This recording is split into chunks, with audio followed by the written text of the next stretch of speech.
Let's continue with the question 2.4. It's about genetics. We know that many students find challenges with genetics.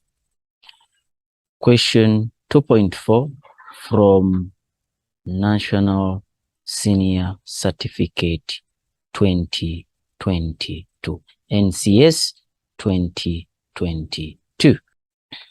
The diagram below shows the inheritance of flower color in snapdragon plants. The two alleles controlling the flower color are red and white. It means that because the two alleles are capital letter, this is a capital letter, and also this is a capital letter, it means that both of them are dominant. So if both of them are dominant, here it's showing us that you have a dominant red crossing with white, and it gives you pink. When you have red and you have white, we produce pink. So pink is neither red nor white, but is an intermediate between the two. So the type of dominance which is there, the moment you get an intermediate, neither of the parent color produced in the offspring, it means that that kind of dominance is called incomplete. It means that red is neither dominant over white and white is neither dominant over red. An example is different presidents of different countries. When they sit on one table, all of them, they will talk about issues affecting them equally. So it means that neither of the president of country A nor the president of country B is dominant over the other. Why? Both of them or all of them are presidents. So neither red nor white is dominant over the other. So when they combine, they produce an intermediate. So let's go to the questions and we see. They are saying that state the type of dominance shown by the snapdragon plants. So we have seen that it is incomplete dominance. If it was complete, then we would have got either red or white in the offsprings, or both red. Some of the organisms are red and some of them are white. That is complete. If it was codominance, we would have got a mixture of red and white. But now we get an intermediate, therefore it is incomplete dominance. Give a reason for your answer. The answer, we have explained it, that you produce an intermediate or an intermediate color was produced. A gardener crossed two pink flowers. Use the genetic cross to show the ratio that is expected of when you cross two pink flowers. So it means that if both of them are dominant, definitely this is going to be capital R, capital W, capital W. Yes, they produce one gamete from this side and one gamete from that side. So this one is going to produce a capital R. This one is going to produce a capital W. So it means that this crosses with this, you produce this. And RW is an intermediate of red and white, which is pink. So it means that when you're talking about the genotype of pink, we have to use this. So what are you supposed to write? Okay. We are saying that now, the first thing you need to do is you say, because it is a second generation we are crossing, therefore it is advisable to use P2. So it's going to be P2. You tell us the P means parent. So P2, parent 2, because we have already parent 1. So now pink and pink, it means that that's P2. Yes, if it's the second generation, we use P2. P2, yes, we can say F2, second Fourier generation. We mark this as ones, like, so we give you one tick there. So don't forget, if you write P2 or P1, F1, it must be, yes, it must be P2, F2, P1, F1. If you write one, you don't write the other one, then you get it wrong. For example, P2 and don't write F2, you don't get a tick. So now P2, you tell us the phenotype. The phenotype is pink. We cross it with another pink flower. The X must be like this. It must not be like this. No, the X must be like this. Then you go to genotype. What's the genotype? We have seen the genotype here. That is capital W, capital R, or capital R, capital W. Therefore, we're going to have to say here, it is capital R, capital W, cross with capital R, capital W. Now, these must separate under meiosis. So you write the word meiosis. So meiosis, you form the gametes, capital R, capital W. Here, capital R, capital W. So we call these ones gametes. Gametes, don't leave these gametes naked. In most cases, I always tell my students not to leave these gametes naked. They're not at the beach. All right. We circle them. We circle them. We circle them. Even if you don't circle them, still you get a tick. But I prefer to circle them. Why? So that we can differentiate them from the genotype. And always know that there must be a space between these two gametes. Don't combine them, because when you combine them, then it will look like it is a genotype. There must be spaces there. All right. Now these gametes, they're supposed to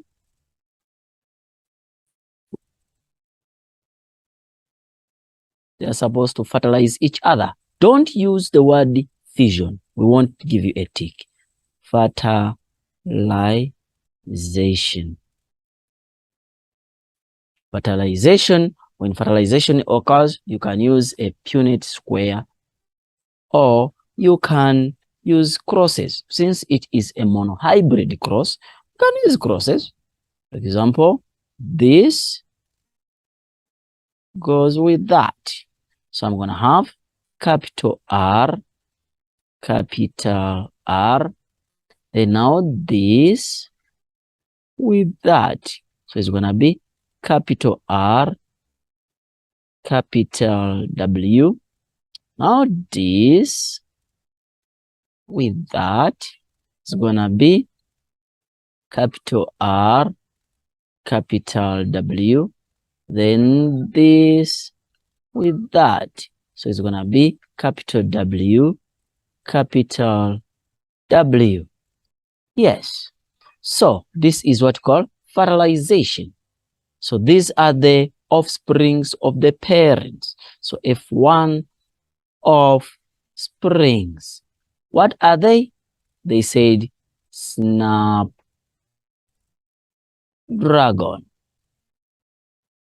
It means that those are the offsprings or the snapdragons. But what was the question? The question is saying, use the genetic cross to show the ratio of the expected phenotype in the offspring. So we are looking for the ratio of offspring. Okay, let's look at the ratio of the offspring. Now, capital R, it is red. So I have red, How many are they? It's 1, comma. I have capital R, capital W. It is pink.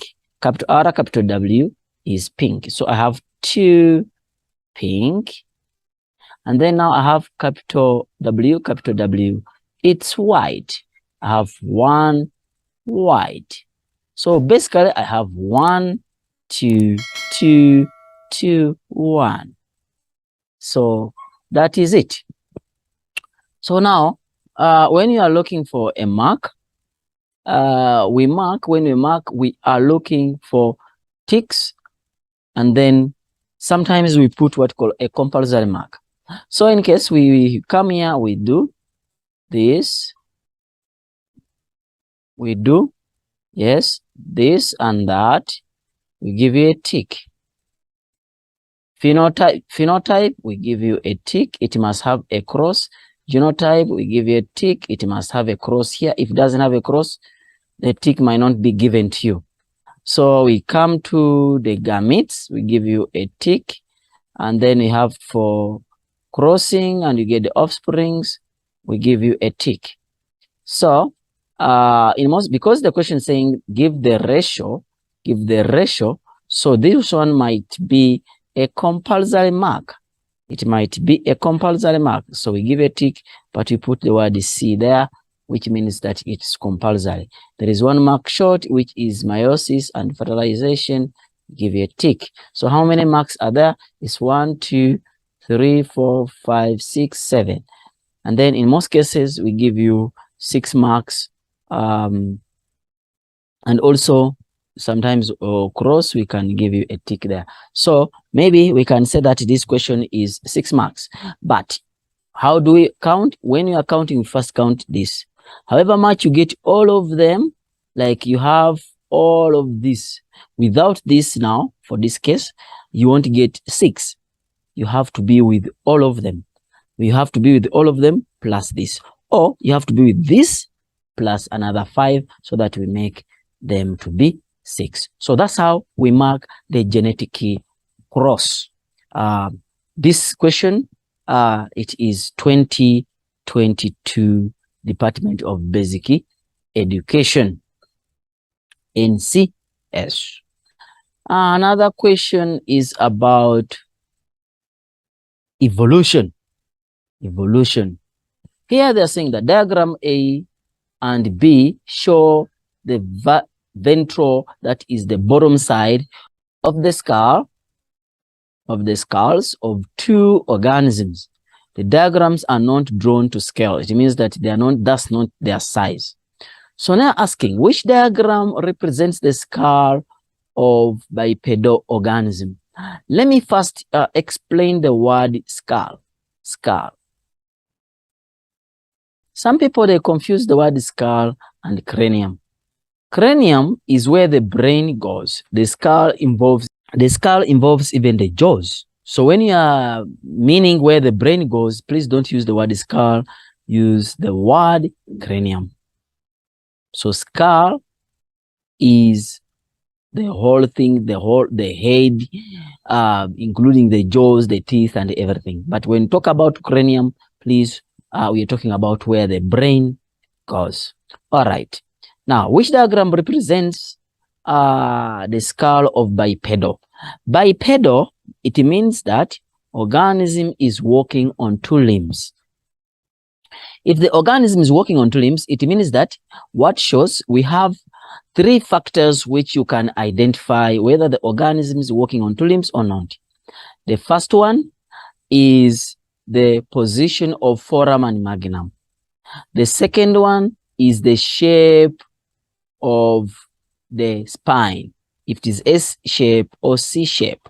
S shape, it means that it allows flexibility for the organism, so therefore it is bipedal. And then C shape, the flexibility is not there, therefore it works on 4 limbs, quadrupedal. So the pelvic girdle for the case of bipedal must be short and wider to support the upper weight and allow easy movement. The other one, it must be small and narrow. Then foramen magnum for the bipedal organism, it must be in the forward position. That's how we want it, in the forward position. While the foramen magnum, it must be in the backward position for the case of the organism which walks on 4 limbs. Why is it supposed to be in forward position? Forward position so that the spine can connect to the skull vertically. And then now the skull is going to face straight in front. Straight in front. Hence, the organism is going to walk on 2 limbs. So if you look at this, it's a little bit in the forward position. Don't say in the center. Center of what? No. Even this side can be center if I count from I measure from this side to this side. So it's going to become the center. So the center, we say in forward position. While this one is a little bit backward. So it is not in the forward position like this. So it is backward. So it means that this is a bipedal organism. This one is the quadrupedal organism. So they're saying, give one visible reason for your answer. So the answer here is B. If the answer is B there, therefore it means that give one reason. It's because the foramen magnum is in the forward position. So it is in the forward position. And then they're saying that tabulate 2 visible differences between the upper jaw. Now here, they're looking only and specifically the upper jaw. These jaws which you see. So don't talk about other parts. The upper jaw in diagrams A and B. When they say the word tabulate, that's a mark. The word tabulate, even you can see that is 5 marks. So when you draw a table, please make sure that you draw a correct table so that you get all the marks. So you write here, for example, skull A and then skull B, for example. Make sure that you close the table. You lose marks here. Ne? Don't just draw a T and then you write. No. If you draw a table, make sure that you put the heading. Ne? Please close. Don't just draw it like that. Please close the table. Close the table. It doesn't cost you anything for you to close the table so that you don't lose a mark. Be neat when you are writing. All right, now let's compare. Skull A, skull A. This is skull A, skull B. So number 1, they're saying the upper jaw. Let's look at these teeth. This and this. The canine here, they are big, meaning that they are well-developed canines. Here, the canines are less developed, meaning that they are small.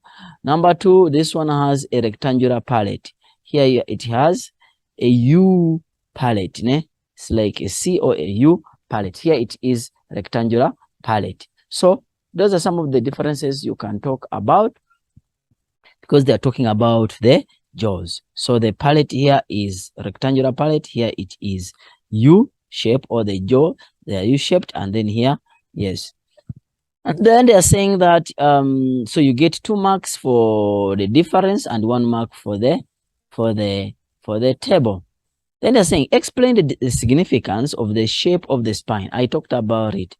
That is associated shape of the spine, significance of the shape of the spine that is associated with the skull B. What is skull B? Skull B, we say that it is walking on 2 limbs, and the shape, if you look at it, it is S shape. Because they didn't talk about which shape is it, then mentioning the shape could make you to earn a mark.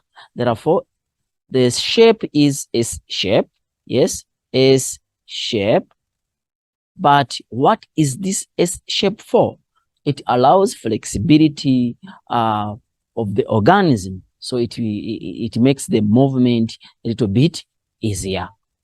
Then,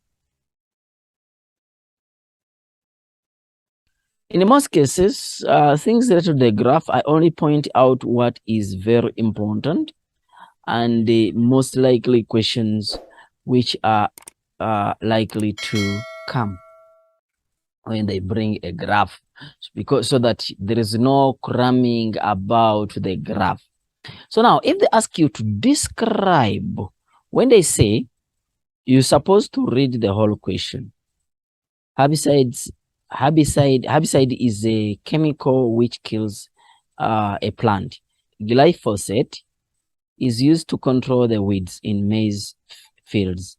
The herbicide kills the weed, but it cannot kill the maize plant. The herbicide kills the weed, but it can also kill the maize plants. It has been found out that weed developed resistant to glyphosate treatment. Scientists carried out an investigation to determine the development of the glyphosate resistance in the weeds. The weeds were treated with the same concentration of the glyphosate each year from 2009 to 2016, and the percentage of the glyphosate resistant weed in the field was recorded every year. Okay. Results as follows.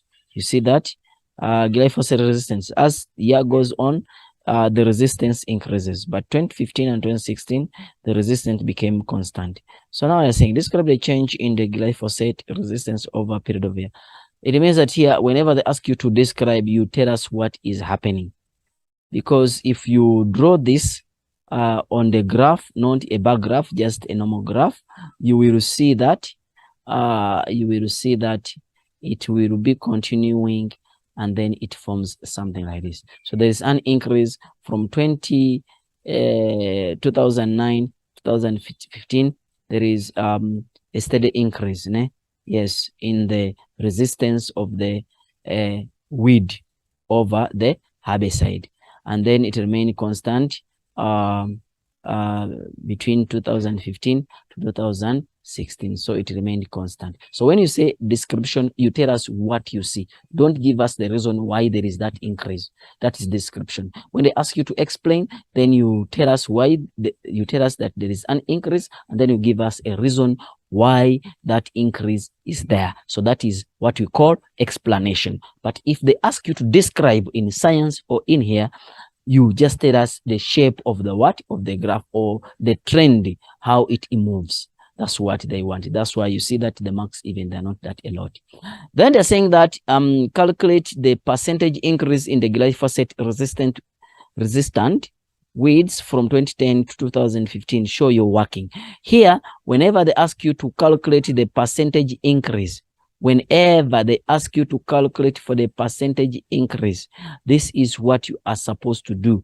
Percentage increase is equal to the final percentage increase is equal to the final figure, the final value minus the initial value over the initial value times 100. Yeah, that's it. So in this case, they say that from 2010 it is 20, and the 2010 is the initial value, and then to 2015 is 65. So I'm gonna say the percentage increase is gonna be equal to 65 minus 20, yes, divided by because the initial, it is 20, then times 100%. So the answer you get is gonna be the percentage increase. So that's how we calculate the percentage increase. So this is a rough thing how you can answer questions when you really sit in this paper, or any paper you're writing. You can really have no questions which are challenging. You are not going to see any new questions. All the questions you're gonna find in the paper are always the questions we ask you every day. Those are the questions you're gonna find in the paper. So there is no new questions, because we don't have any new science which has come in.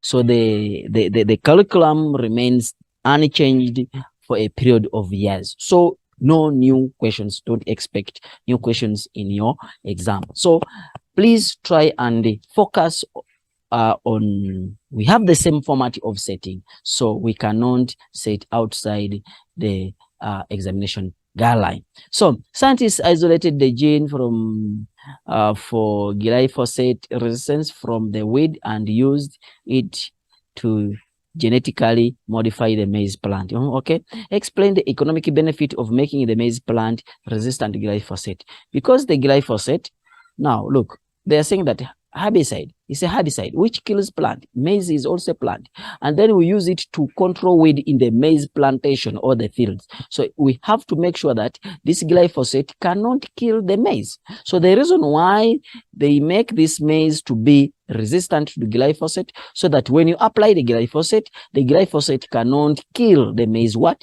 The maize plant. So that is the idea behind it. So I'm not saying that this is the exact question which is going to come, but when they give you such question and you don't have any idea, you can go back in the passage, most especially these questions which are involving of reading, go back, read again, and then identify. Then they're saying that draw a bar graph. Before I go to the bar graph, can you identify the independent variable here? You can identify the independent variable here. So is the weed dependent on the herbicide, or the herbicide depend on the weed? It means that the weed will depend on the herbicide over a period of years. That's why here you see that over a period of time or years. That's why you see here that glyphosate resistance, the resistance will accumulate based on the period of years, meaning that this herbicide will be resisted based on the period the weed has stayed in contact with the herbicide. Therefore, the resistance is depends on the contact time it has stayed with the herbicide. Hence, resistance becomes the dependent, and then the period of the contact becomes the independent. Okay, the bar graph. Now here, when you talk about the bar graph, you need to know the things we are looking for, so that when you go to the exam, you don't miss any question concerning about the bar graph, concerning about the graph. The first thing you need to know is the caption. Sometimes some teachers don't explain, they just mark, they put a T, they put a C, they put a S. They don't explain this to their students. But what does it mean? How do you answer this question so that you don't skip any mark? All right. So now they're saying that the bar graph should illustrate the results of investigation in the first 4 years. So, okay. Now, I'm not going to draw the actual graph, but I'm just going to talk about how you can draw this bar graph without stress. So years are always an independent variable, meaning that this is time. Time is always an independent variable. So independent is always on x-axis.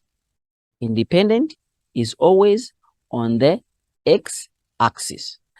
And then the dependent one is always on the y-axis. I always tell my students that if you forget which one is on the x-axis, which one is on the y-axis, you just write here the word ID, your ID. Ne? Yes, ID, which means that you know the ID you are using. Independent, dependent. So this one is going to go on the x-axis. Then you here put ID, X, Y. So this one is going to go on x-axis. This one is going to go on the y-axis. So that's how you can remember the x-axis and the y-axis. So you just do this small box. I repeat. Ne? You say ID, X, Y. So meaning that ID, independent variable on x-axis, dependent variable on y-axis. The first column on x-axis, the 2 or 3 or 1 goes to the y-axis. All right. Now, if you are drawing a bar graph, make sure that you draw a straight line. Don't mind about mine. Straight line. This is how we mark. You write a caption. Never forget about the caption. So we give you a tick for the caption. Then after that, you write the X, you write the Y here, you write the X axis here. But when you are putting the value here, for example, in this case, they are saying yeah, and then the percentage, the glyphosate resistant weed percentage. So it means that the resistance is gonna be here. Yes, the resistance is gonna be here, and then units, it is in percentage. Then the time is gonna be here, which is year, and then the years, they don't put anything. So if you just say time in years or just year, then it's fine. It means that now they're gonna give you another tick for labeling the what? Labeling the scale. Not labeling the scale, labeling the axis. So if you label the axis X, they can give you a tick, or Y, they also can give you a tick, or they can combine the two. Now, you go to, after that, you go to the intervals. Please don't start with a 0 here, yet you want to start. If you come back here on the, you'll see that is 10, 20, 32. Okay, this one, it's fine. You can start with a 0. But if it is starting from maybe 100, and then you go to 120, you'll find out that some people, they start here 0, 100, 120, 140, 160. So the difference between 0 and 100 is not the same as from 100 to 110. So if you start from 0, make sure that, and you say a difference of 10, it must be 10, 20, 30, 40, 50, 60. It must be consistent. If you don't do that, you're gonna lose a mark. And then now you're gonna have to draw your bar graphs. It must be straight. Don't forget that these bars must be straight. It must be straight. It must be straight. Ne? So now the distance between these bars, I'm saying this is a rough distance between this space and this space must be equal. It might not be exactly the same because you don't use a ruler when you're marking. No, but when you look at with your eyes, you see that these distances are the same. So it must be equal. These bars, the size must also be equal. So that we give you, if the scale, the interval is the same, we give you a mark for the scale. Yes. If you have drawn the bar graph, not a histogram whereby the bars are this connected to each other, then we give you correct type of the graph. We give you a correct type of the graph. We give you the mark for the caption. Then we give you a mark for labeling the axis. We talked about it. Then we give you a mark, maybe 3 of them. We give you a mark for plotting if you have plotted this correctly. So that's how we mark the bar graph or any other graph of any kind of nature. So basically, that's how we mark. Then the last question is natural selection and also out of Africa hypothesis. Still here, I'm not going to answer the actual, like the way it is here. I'm just giving you the ideas how you can answer these questions without stress. Because when you are bringing the question, we can bring it in a different version. Yes, we can bring it in a different version so that you don't lose those marks. So when you modify, where do you modify and how do you modify it? A population of lizards on the island A were well situated to feed mainly on insects. So it means that these were feeding on insects. Scientists moved the 5 adult pair of the lizards species to the neighboring islands. They are saying the island A, island B, here they reproduced and a new population formed. They're saying the island B has large supply of plant with the fibrous leaves, and fewer insects. It means that now the food has become scarce. So this one is going to become a problem. Yes, exposure to this insect new environment may have caused the lizard to undergo evolution. Okay, they're saying 63 years later, scientists returned to the island B to conduct a further investigation on the lizard population there. They observed that the jaw size of the lizards had increased, and scientists also analyzed that the stomach content of the lizard found that it was mainly plant-based. They confirmed that the two populations still belong to the same species. They confirmed that the two populations still belong to the same species. Describe how scientists could confirm that describe how scientists could confirm that there was a change in the jaw size between the lizards of island A and the lizards of island B. So the question might not come like this, explaining this, but it can come in a different version. So we shall go and then see exactly where we need to have the answers from. So basically, what the scientists could use to confirm or could confirm that there was a change in the jaw is, this is an obvious answer. It means that they had to measure the lizards on the island A and the lizards on island B, and they check whether the jaw size is the same, and they can compare the differences if the difference is there. Then explain how the large jaw of the lizards on island B would be structurally suited to eat the tough fibrous. Explain how the large jaw of the lizard on island B would be structurally suited to eat the tough fibrous leaves.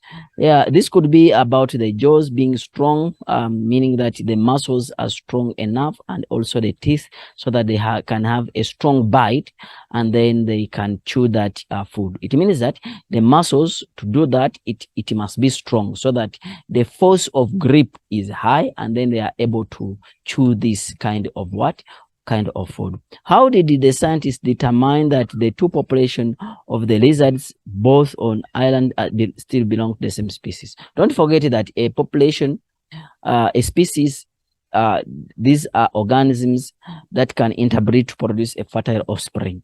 So if they have the two populations and they try to allow them interbreed, and they produce a fertile offspring, therefore they can confirm that these are still the same species. But if they cannot interbreed to produce a fertile offspring, then automatically they are not the same species. But if they could interbreed and produce a fertile offspring, therefore it means that they are still of the same species. Explain the possible effect that evolution of the lizard has on the biodiversity. Explain the possible effect that evolution of the lizards has on the biodiversity. Here, it could be, it can increase the biodiversity or it can reduce the biodiversity. So basically, those are the two ways. If it forms a new species, then automatically it has increased the biodiversity. If it takes away an existing species, then it forms another species, then it means that it is decreasing the biodiversity. However much is creating, but it is decreasing because the other one is no longer existing. Or it could be 3 species, and then because now the food has come in a different angle, the 3 species, they modify into 1 species, or they modify, and the other ones, they become extinct. They become extinct, meaning that now they have also decreased the biodiversity. Use the Darwin theory of natural selection to explain the evolution of lizards with large jaws. Use the Darwin theory of natural selection to explain the evolution of lizards with large jaws. Here, the principle is the same. The principle of natural selection, whatever you explain, use the same principle. The first point you have to talk about is variation. There was variation among, now you have to tell us what they gave you, among the lizards, those with the large jaws and those with the smaller jaws. because the jaws are used to bite or to eat this tough food. Therefore, those lizards with big jaws, they could eat enough food, tough food. Therefore, they survived and reproduced in large number. Those with the small jaws, they could not eat enough food. Therefore, they died in large number. And this is called natural selection. Yeah, previously we are giving a tick on natural selection. This is called natural selection, but the chances are high that we no longer giving this marking point of this is called natural selection. But put it there, you never know that maybe we can review about it. This is called natural selection. So those with big jaws, they pass their genes to the next generation because they reproduce in large number. After many generations, all the lizards have big jaws. There is variation, I'm repeating, there is variation among the lizards. Those with, you tell us the variation. Those lizards with large jaws and those with the small jaws. Those with the large jaws, they could eat the tough food. Yes.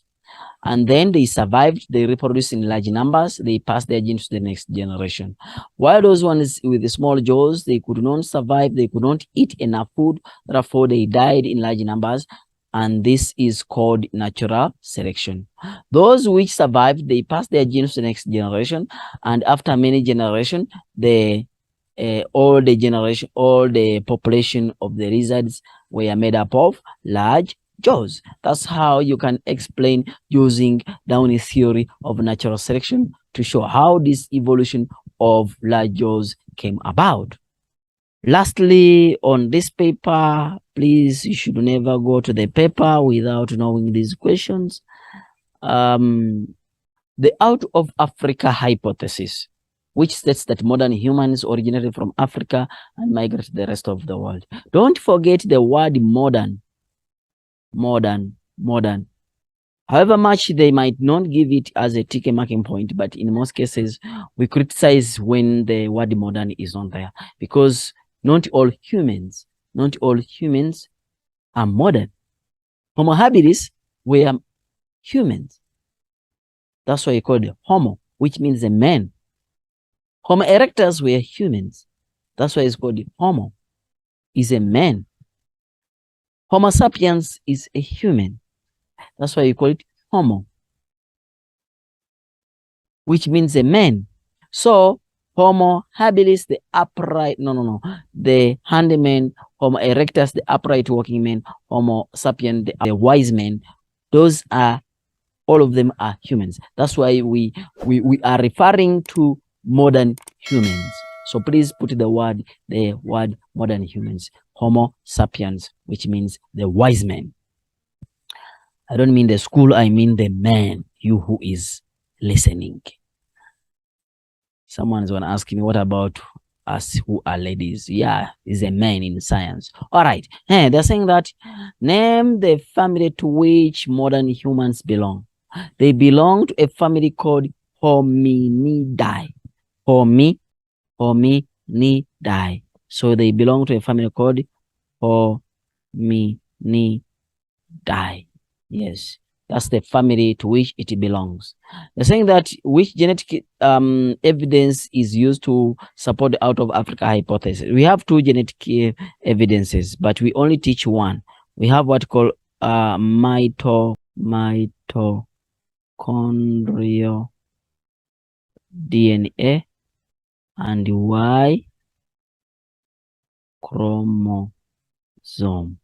But now we don't talk about the we don't talk about the Y chromosome. Only now the syllabus or the curriculum is talking about the mitochondrial DNA. So the evidence we give you here is mitochondrial DNA. Describe how fossil evidence is used to support out of Africa hypothesis. I've been telling these kids that these are the same questions we ask you. And if you check the book, our book we use, you can download even yourself. That's exactly how we mark exactly. This is the same way how they ask you this question. This book was released a long time ago before even these papers are being set. All right, let me answer. you have to talk about the oldest fossils which were discovered in Africa. For example, you have to talk about that Adipithecus remedus was discovered in Africa. You have to talk about that Australopithecus. Among Australopithecus species, we have Lucy, that is Afarensis. We have Taum child, that's Africanus. Mrs. Place, Africanus. Little fruit, Africanus. Carabo, Sediba. Ne? All those Australopithecus species were discovered in Africa. Homo habilis also in itself was discovered in Africa. That is a handyman. Now, when you reach here, you add the word the oldest. The oldest species, the oldest fossil of Homo erectus and Homo sapien, we also discovered in Africa. That's what you want. So you may not talk about all the Australopithecus species, all of them. You can just talk about one or two. So Adipithecus discovered in Africa. Australopithecus species discovered in Africa. For example, Taum child, Mrs. Place. Then you'd go to Homo habilis, discovered in Africa. Homo erectus, the oldest, Homo erectus and Homo sapien, discovered in Africa. Let me show you what I'm trying to say. This is what I'm trying to say. Evidence to support out of Africa hypothesis. There are three: the mitochondrial DNA, the cultural evidence, and the fossil evidence. This is what I'm trying to say. That fossils of Adipithecus were only found in Africa. Fossils of Australopithecus, e.g. Carabo, Little Foot, Taum child, Mrs. Place, all were found in Africa. Homo habilis were only found in Africa. Oldest fossil of Homo erectus and Homo sapiens were discovered in Africa. This shows that modern humans originated from Africa and migrated to the rest of the world. You see that even I highlighted the key points which you need to know when you're writing in your exam. Yes. So as I'm winding up, I will recommend you to use this book. Go to our website, download it free of charge. If you want to be printed, that's a different story. But go use these resources. I took time to write this book, and I wrote it with care so that every child of this country in South Africa must pass. You don't have a right to fail. You have a right to pass. You must demand for your rights. What is your right? The right of passing. Please, never ever demand for the right of failure, because you have the ability for you to pass, not the ability for you to fail. I wish you the best. Make sure that you go through these papers. You will make it. Thank you very much. Don't forget to subscribe, like, and share to others so that they also benefit in this before they write their final exam. Thank you very much. M.Saidi as usual. Welcome back to our session, which is guiding you for paper 2. We'll be looking at questions, most likely examinable questions, which are going to come in your paper 2, both in prelims and final exams. Don't forget that in most cases, we don't set new questions, but we use the questions which are prevailing, and then we modify them. So I'll be showing you how to answer these questions, and I'll show you different questions. Some of them I'll be just speaking about them, and then how do you answer those questions. So keep on so that you don't miss out anything, and don't forget to subscribe, like, and share to others so that you can also benefit. M.Saidi as usual. Let's start with the question 3. The diagram represents the portion of nucleic acids. Before I start this, don't forget that we have specific topics which we are supposed to look at in paper 2.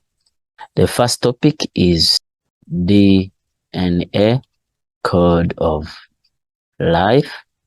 The second topic is meiosis. The third topic is genetics.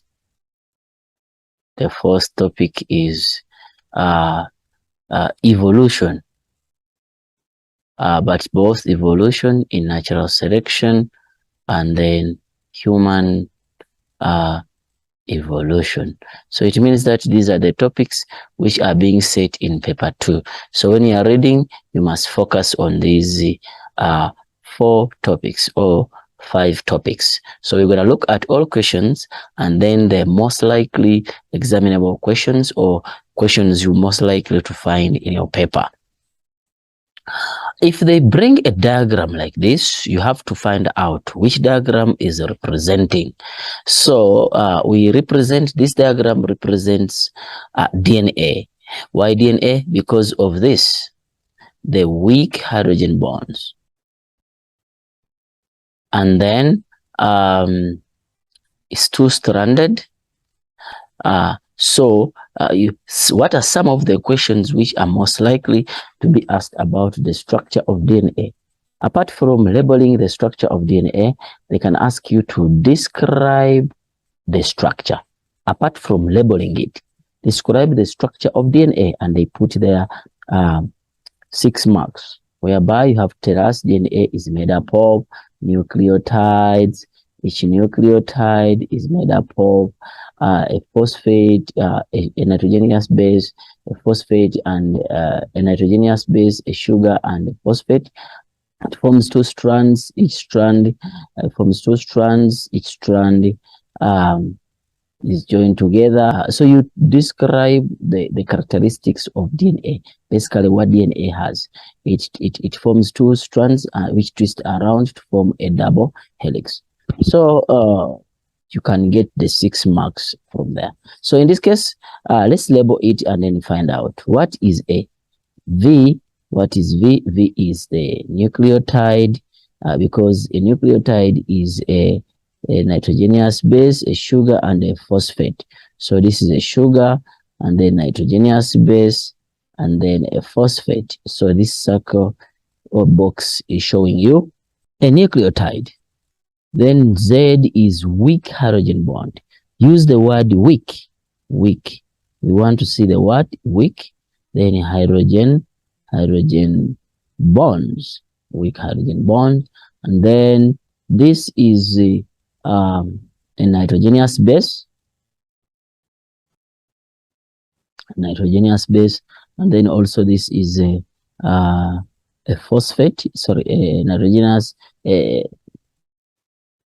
a sugar molecule, which is, in this case, it is a ribose, deoxyribose sugar. And then Y is the phosphate group, as we saw it here. So now, since you know that this is a structure and you know how to label it, now let's talk about name the nucleic acid which is being represented. So we have seen it that this is DNA. And they're saying name 2 places in animal cell where you can find this DNA.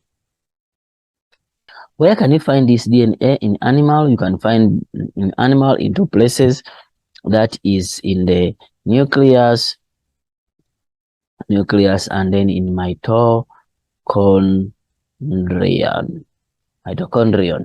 If it's one nuclei, if it's one mitochondrion, if there are many mitochondria, if there are many nuclei, if it's one, it's called nucleus. So it should not confuse you. They are saying name portion V. They are looking for portion V. What is portion V? We say that these are the building blocks. This is the building block of DNA. So it is the nucleo. Molecule Y. Where is Y? Molecule Y is a phosphate. We have seen it that it is a phosphate group. Then they are saying that bond Z. What is bond Z? Bond Z is weak hydrogen bonds. So I think we have seen the answer here. Weak hydrogen bond, we have seen here, phosphate group, nitrogenous base, we have seen it, and then portion W, which is the nucleic acid. Sorry, which is the nucleotide. What is the natural shape? When they say natural shape, many students, they say helical, double helical. No, the only answer we accept in exam is double helix. Nothing else. You write something different from that, we won't give you a tick. Name the process during which this molecule makes exact copy of itself. How does DNA make exact copy of itself? How does it replicate? So the answer is DNA replication. So that is the process by which DNA makes exact copy of itself. Why does it occur? Some questions can come here. Why does DNA replication occurs? It occurs to increase or to double the chromosome number, Where does it occur? When you talk about where does it occur, then you talk about the nucleus. And then when does it occur? It occurs during interphase. Yes. And then why does it occur? Why does it occur? We say that to double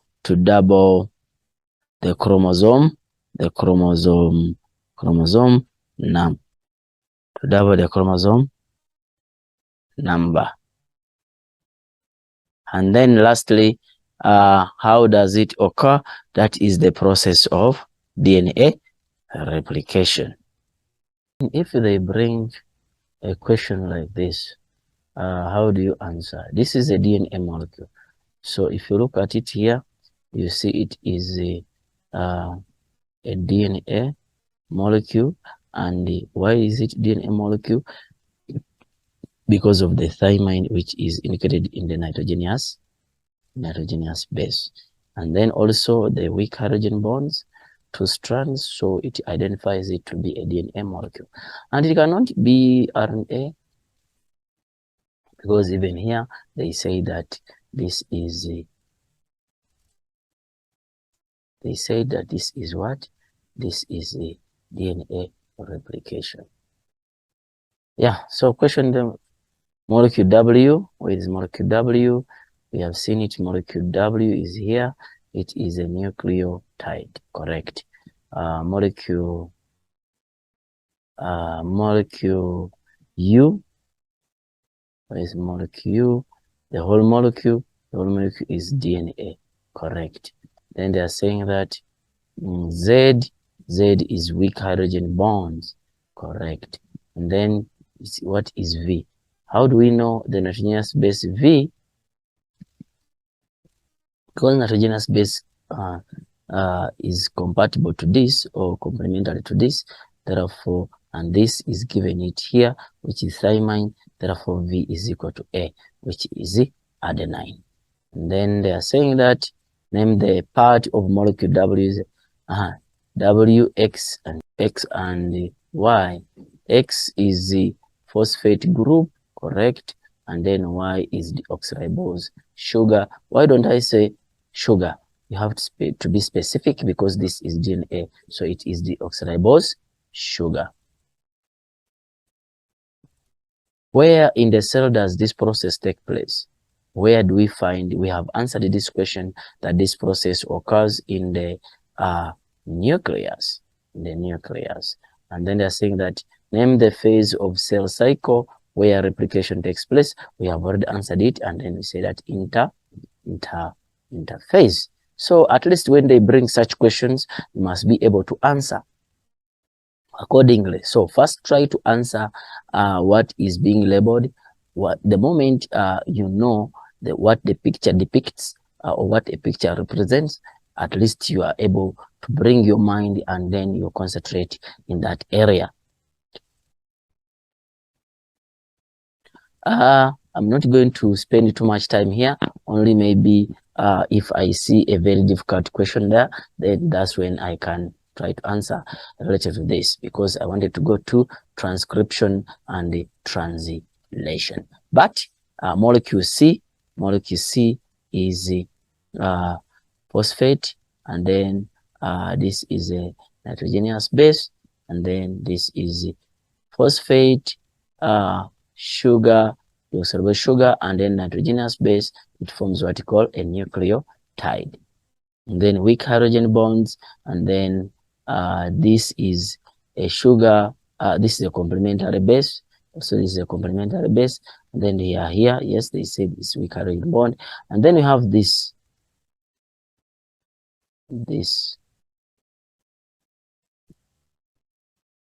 How do you call that? That is not a strand. We call it a backbone.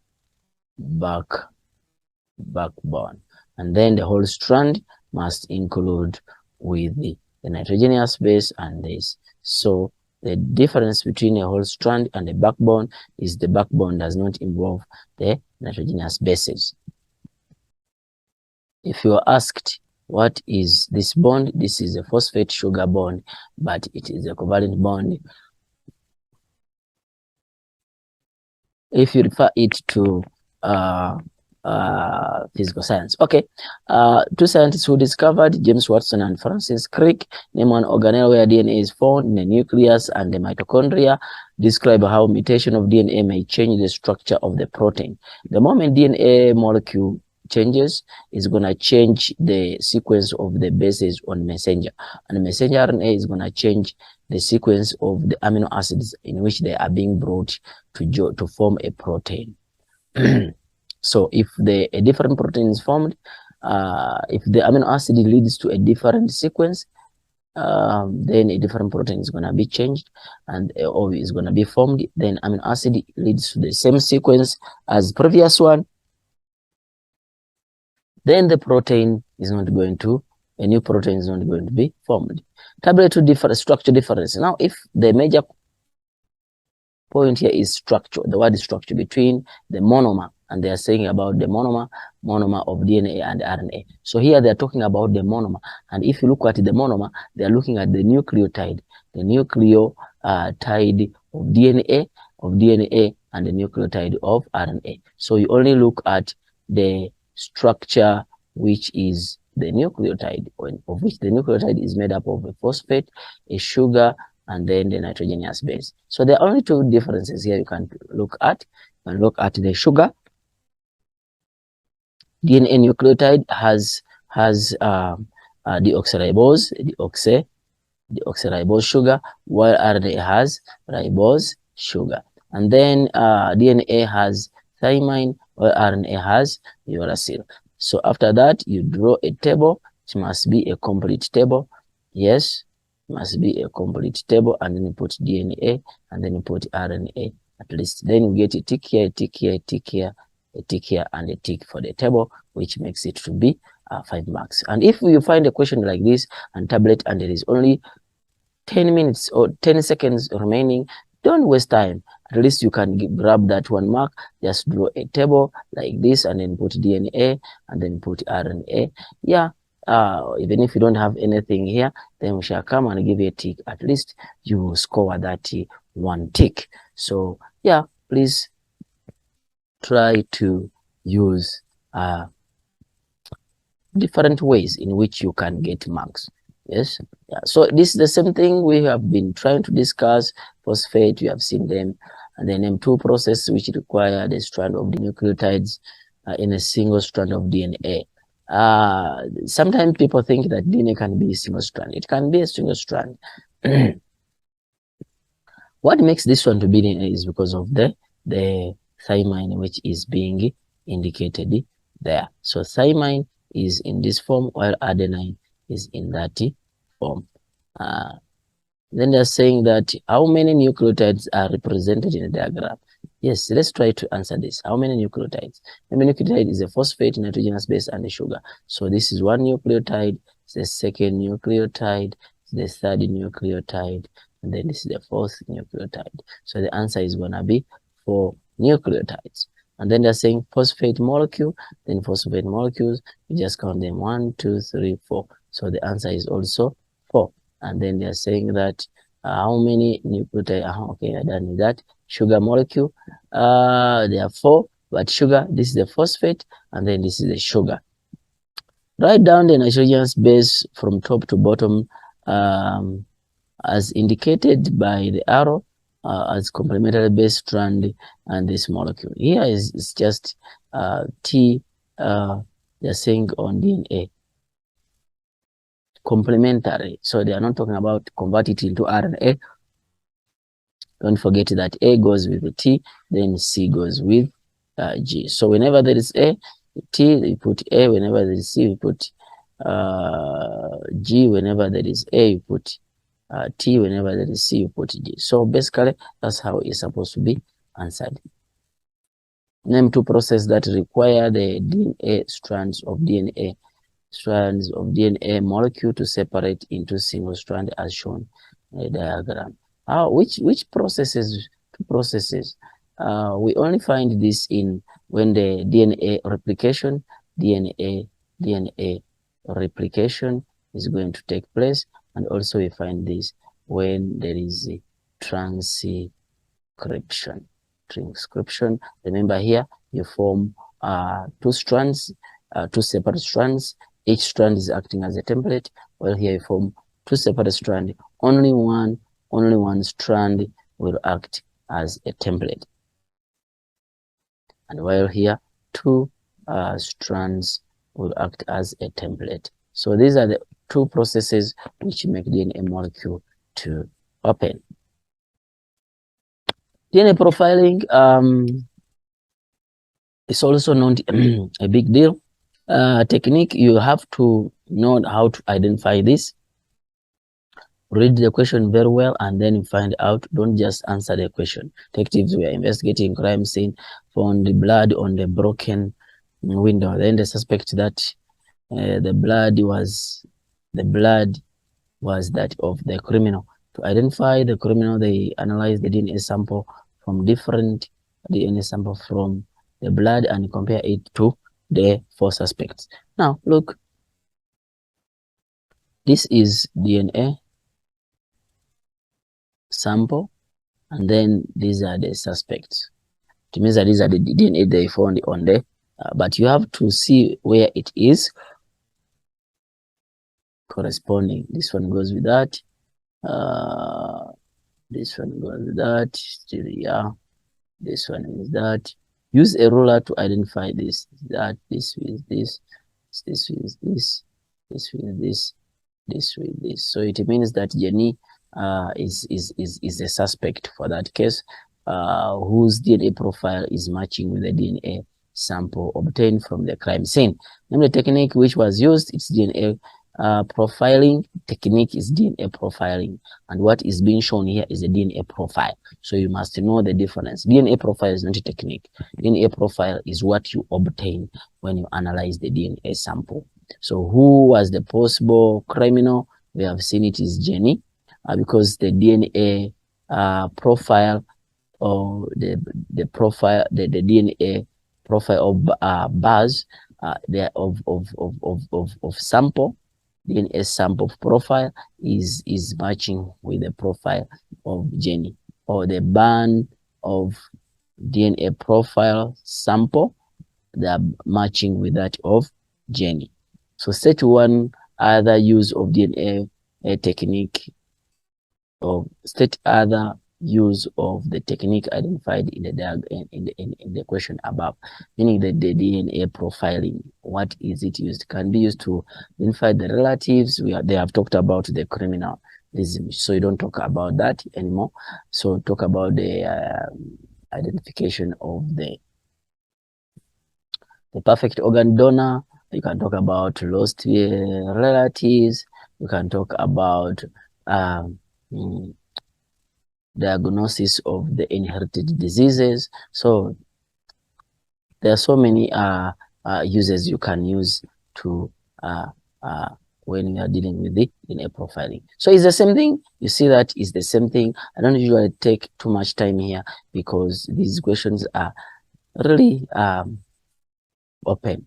Who is a suspect? You know how we have identified it. What diagram is DNA profile? What does the diagrams above represent? They're not saying the technique, they're asking for the diagram. Therefore, it is DNA profile, not DNA profiling, because here they said which technique, name the technique. So it's DNA profiling, but here it is DNA profile. Which suspect? Look at the bands and then you match them, give a reason. So the suspect, if you look at them, you'll find out that Q is most likely to be the suspect, because the bands of broken glass, they are matching with that of Q. So they're saying that name 2 possible disadvantages of using this evidence in the court. It might not be accurate 100%, because number one, they can human error, number one, and also it may not be unique if a small sample is used. Also, they can a human being can manipulate them, so it may not be 100% accurate. So we have seen many questions concerning about DNA profiling. Download this and then try to do these questions. Where you get stuck, come back to me. Ask me questions. I'll be able to help you out. My number is always on the website 0848331738. Yes, and then speak to M.Saidi, who is always ready to help you out. Then another question is still the same tablet. Whenever you talk about tablet, make sure that you draw a nice table, and then so that you get that 1 mark. That's why there are 5, because they're asking for 2. They give you 2 marks there, and then 1 mark for tabulating. Describe the process that is being represented or responsible for formation of molecule B. So here, molecule B is messenger RNA. Why messenger RNA? It's because of this. So this is not, you see, this is messenger RNA, which is uracil. Therefore, and also 1 strand is being used. So that's evidence to show that this is transcription, because they are saying this is non-coding strand. So it means that only this is acting as a template. Yes. So they are saying that describe. So what are they looking for here? Describe the process that is responsible for formation of B. If you look at B, is messenger. So you describe. How do you describe here? Let me just talk about it. As I told you, talk about DNA double helix, unwind, weak hydrogen bond, break, and unzip. So when the weak hydrogen bond break, it's the same thing saying unzip. So you get 1 mark there. To form 2 separate, the word separate must be there, 2 separate strands. Only 1, you see it here, that only 1 is acting as a what? Is acting as a template. Only 1 is acting as a template. So it's being shown there that this one is acting as a template, and then using free floating messenger RNA. So you have to write messenger RNA nucleotide, yes, to form a complementary strand where adenine goes with uracil, and then guanine goes with cytosine. Adenine goes with uracil, and then guanine goes with cytosine. The complementary strand move out of the nucleus via the nucleopore to the cytoplasm on the ribosome. So basically, that's what you're supposed to explain. Please don't try to bridge it, because it's a process. 1 step leads to the other. If you start with what is on at the bottom and then you start with it, then you lose marks, because the sequence is not the same. So you cannot start with the last step and then you end with the first step. You have to start with the first step and then end with the yes. So molecule B, we said it is messenger RNA. Name the process is transcription. Explain how the protein molecule would be affected if codon GUU is changed to CGC. So if here it depends on 2 things. If there is a table, yes, now you compare the table and see if it's gonna lead to a different amino acid. But because now this is open, then we assume that it's gonna be a different amino acid. For example, if you say that you started with GUU, yes, and then GUC, from this to that. If this, let me explain this. If this is tryptophan, yes, codes for tryptophan, and this one also codes for tryptophan. However much this has been changed to this, is going to code for the same amino acid. Therefore, the functioning of the protein is not going to change.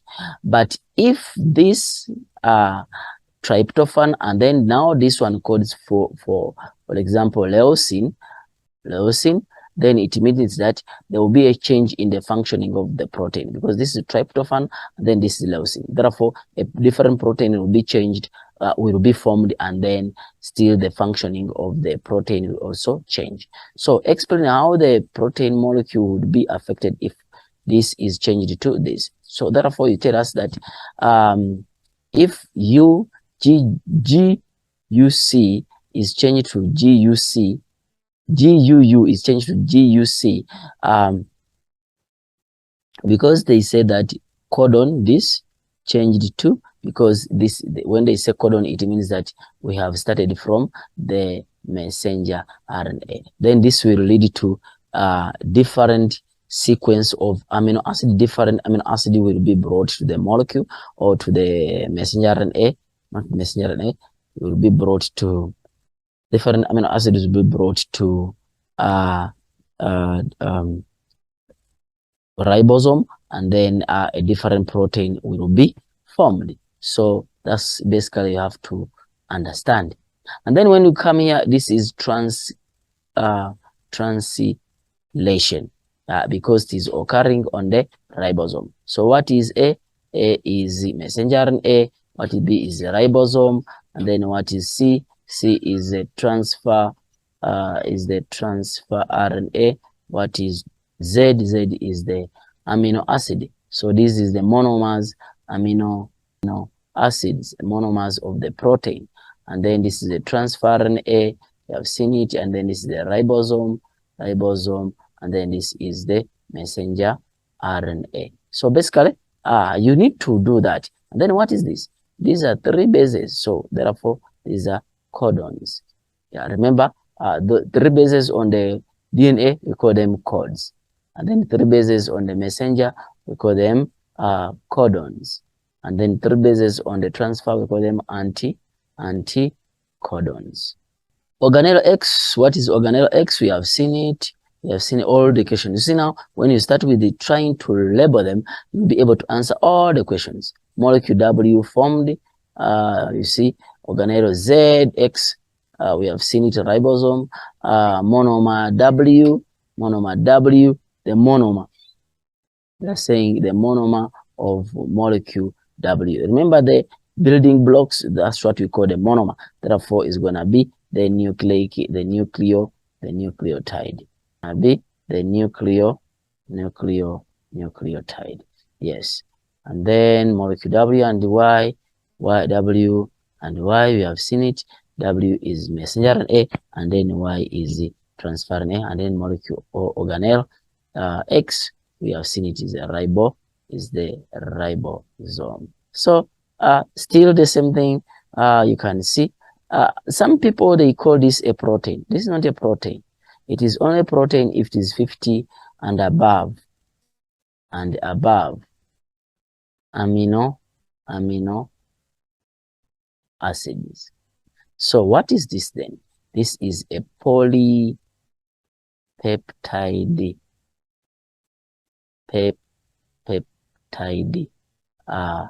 chain. Yes, so it is a polypeptide chain. So what is X? This is the amino acid. And then what is this? This is transfer RNA. And then what is Z? We have seen them. These are anticodons, or anticodon. And then this is messenger RNA, and the 3 bases on the messenger RNA, we say we call them codons. You see, you can't fail such questions. When you come to the question, you see that they're asking you the exactly same thing, and then asking you describe the process of transcription, which we have described. So basically, at least you have some light on DNA, and then maybe we will talk about the process of translation, and then after that we wind up with this coding and then the mutation. These are some of the short question you need to know before you go for the exam. Number one, DNA replication. You have to know DNA replication, the process by which DNA makes the exact copy of itself. Where does it occur? We have seen it in the nucleus. When does it occur? We say that it occurs during interphase. And then we said, why does it occur? We say that to double the chromosome number. And then how does it occur? That's the process of DNA replication. And don't forget that here you have to explain that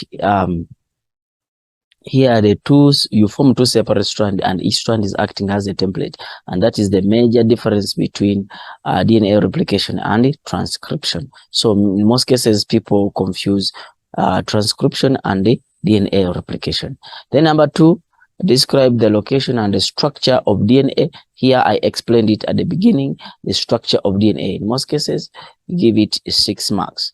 And then location, we have 3 locations, that is nuclear DNA, mitochondrial DNA, and chloroplastic DNA. So if they talk about in plants, then you talk about all of the 3. But if they talk about in animals, you only talk about the 2, that is the because in we don't have a chloroplast in animals. So describe the structure of RNA. Structure of RNA, it's a little bit the same as DNA, but only few things which are not there. That is the thymine, the double strand, and then also the weak hydrogen bonds. Describe the involvement of different types of messenger RNA process in protein synthesis. Here they are talking about the functions of each.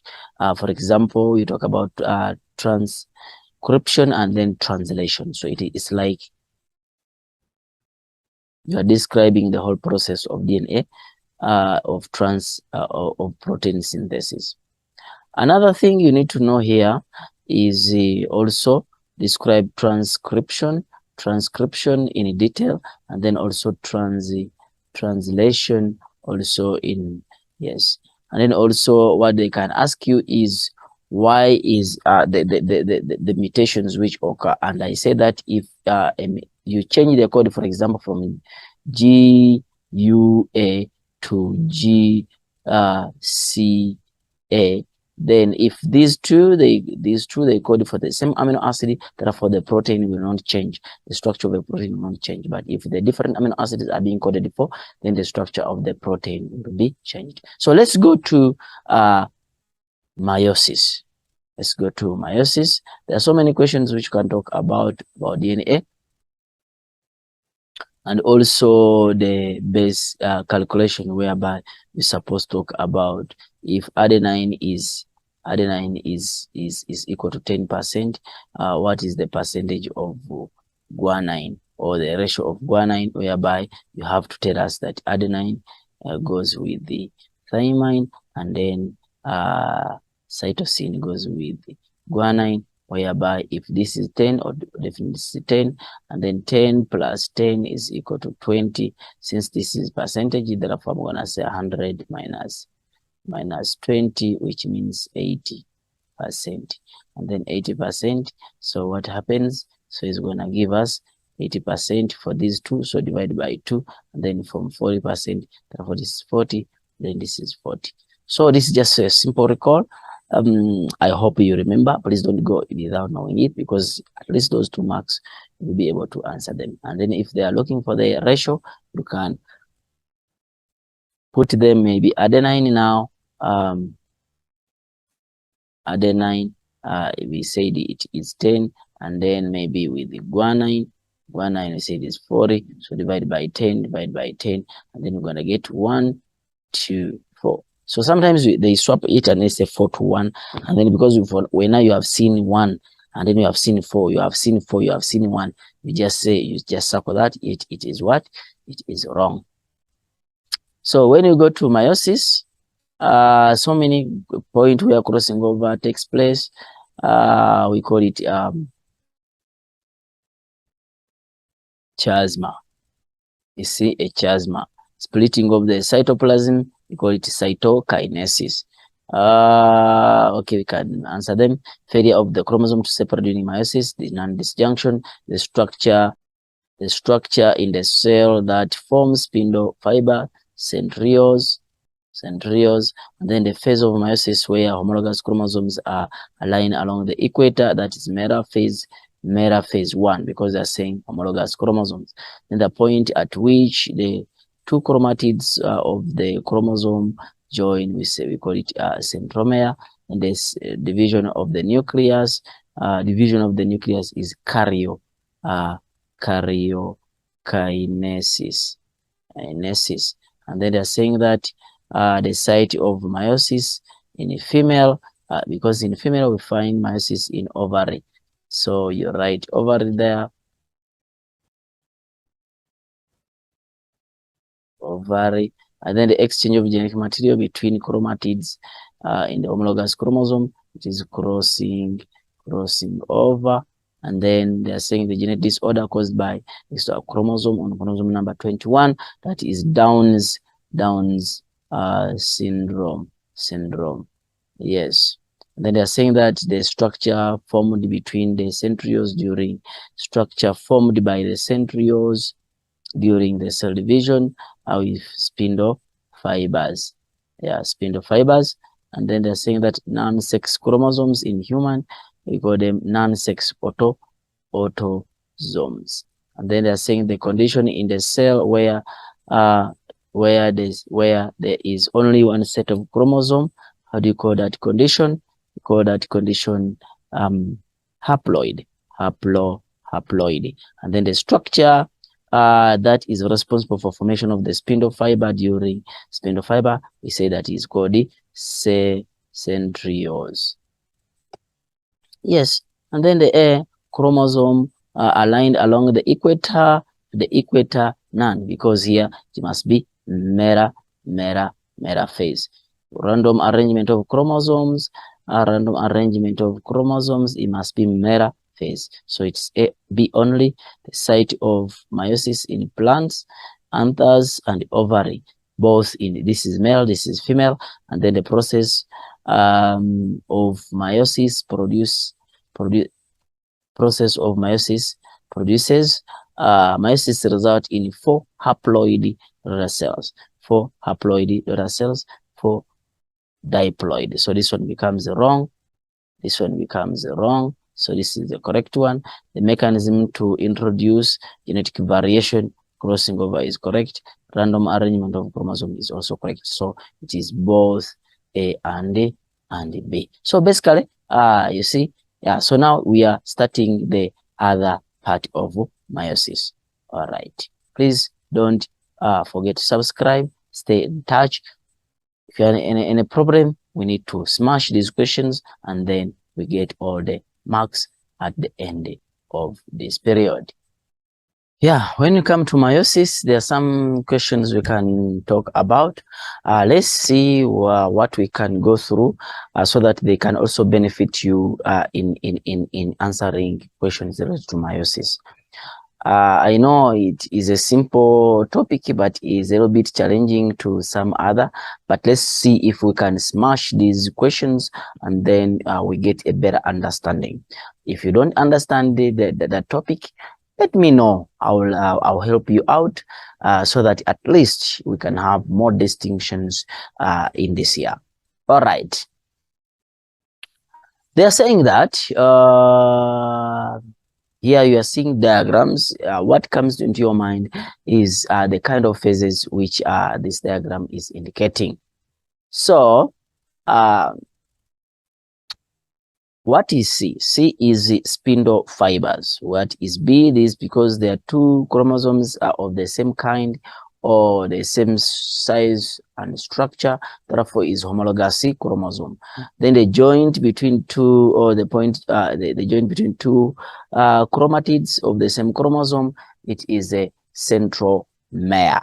And then diagram A, what does diagram A represent? Because of this one is starting to form,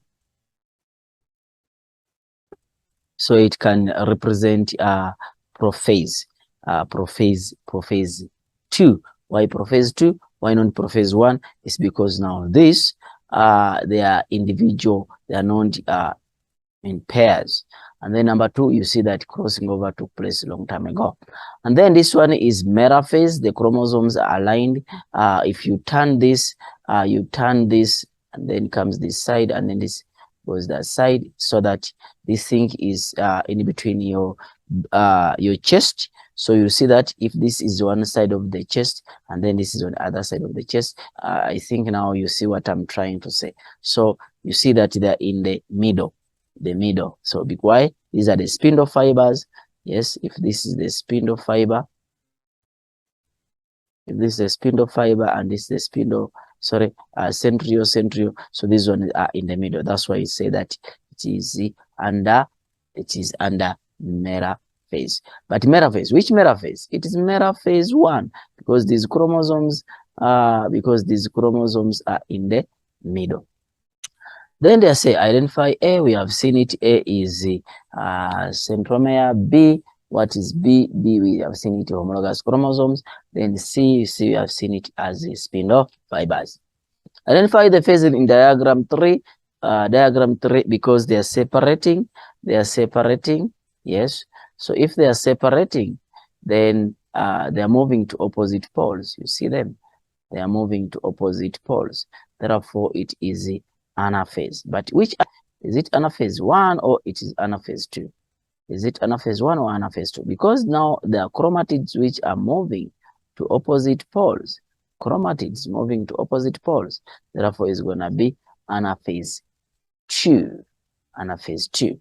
And then they're saying that if it was anaphase 1, then this would have been individual chromosome. This would have been a chromosome moving to the other side. Also, this one would have been a chromosome, and the centromere there, this would have been a holochromosome, and also this would have been a chromosome. So it would have been anaphase 1. But because their chromatids moving to opposite poles, therefore it is anaphase 2. Then they're saying that write down the number of the diagram shown in the sequence which the phase occurs. The number of the sequence. They're saying write down the numbers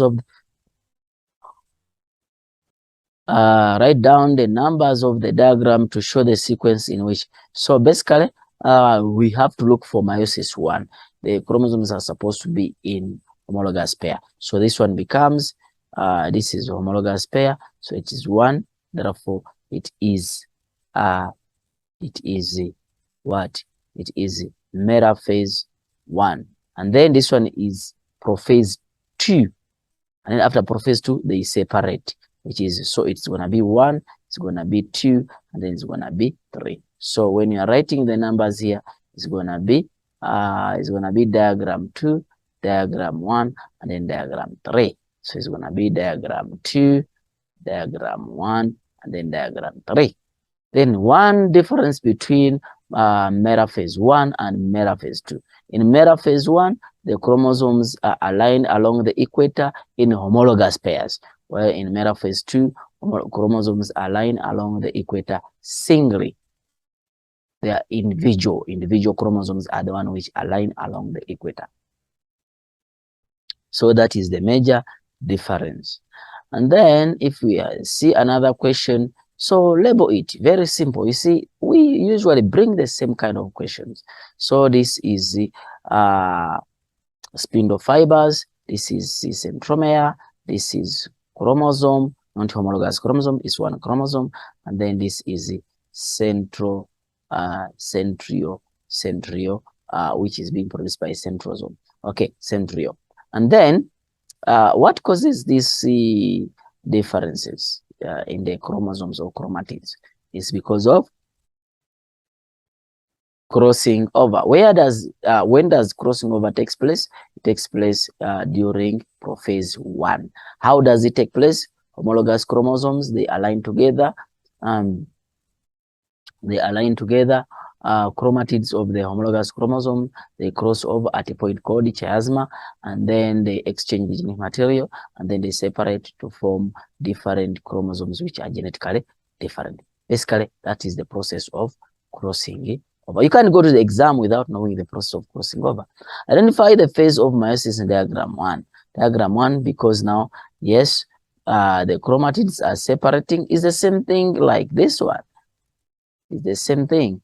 The same thing like this. It's exactly the same. Yes. So it's gonna be anaphase 2.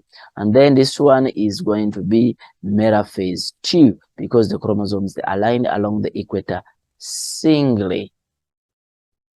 Yes, they align along the equator singly. Then they're saying that identify the phase. You are done with that. State what happens to structure D in the next phase. Where is structure D? Structure D, these are the chromosomes. So the chromatids, they move to opposite pole due to contraction of the spindle fiber or due to the shortening of the spindle fiber. Name the process during which genetic material were exchanged. What was exchanged? We say that the process is called crossing over, and then we said it crossing over, and then we said it occurs during prophase 1. State the consequence if the mentioned does not occur. If this process does not occur, it means that organisms it will reduce what we call the genetic variation. It means that more organisms will be more similar to each other. So it will reduce variation among the organisms because crossing over leads to genetic variation. Then they're saying that give the number of the chromosome present in the original parent cell in this diagram. They didn't say this is a human cell. I don't see anywhere there saying this is a human cell. So you have to know, you have to use the number which is being given.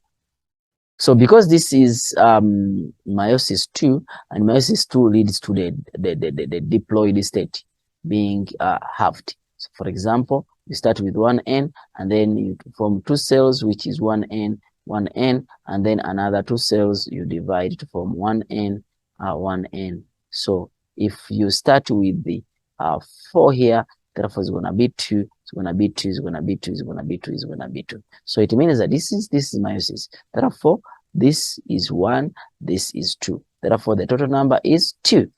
Please don't talk about 46 if they didn't say that this is the human cell. And then now they are saying original cell. So if this original cell, therefore it's going to be 4. And then you see now they are saying, specifying it, human cell in the sample diagram 2. Because diagram 2 is haploid, therefore it's going to be 20.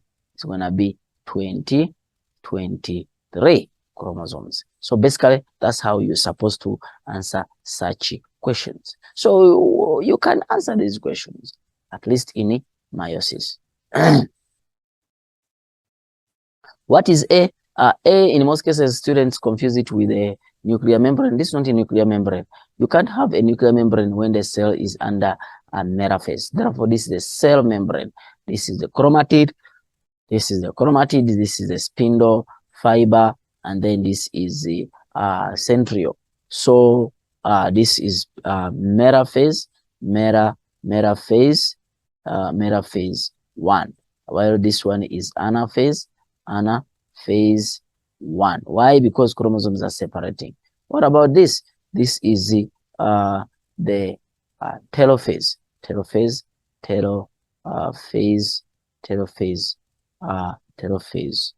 1. Why? Because they are chromosomes. They are chromosomes which are still double-stranded. Yes. Or at the beginning of prophase 2. Yes. So you see that now once you name that, you are able to answer this question. What is phase 1? We have seen it is metaphase 1. What is 3? We have seen it is telophase 1. Then you're saying the letter only of the part contains DNA.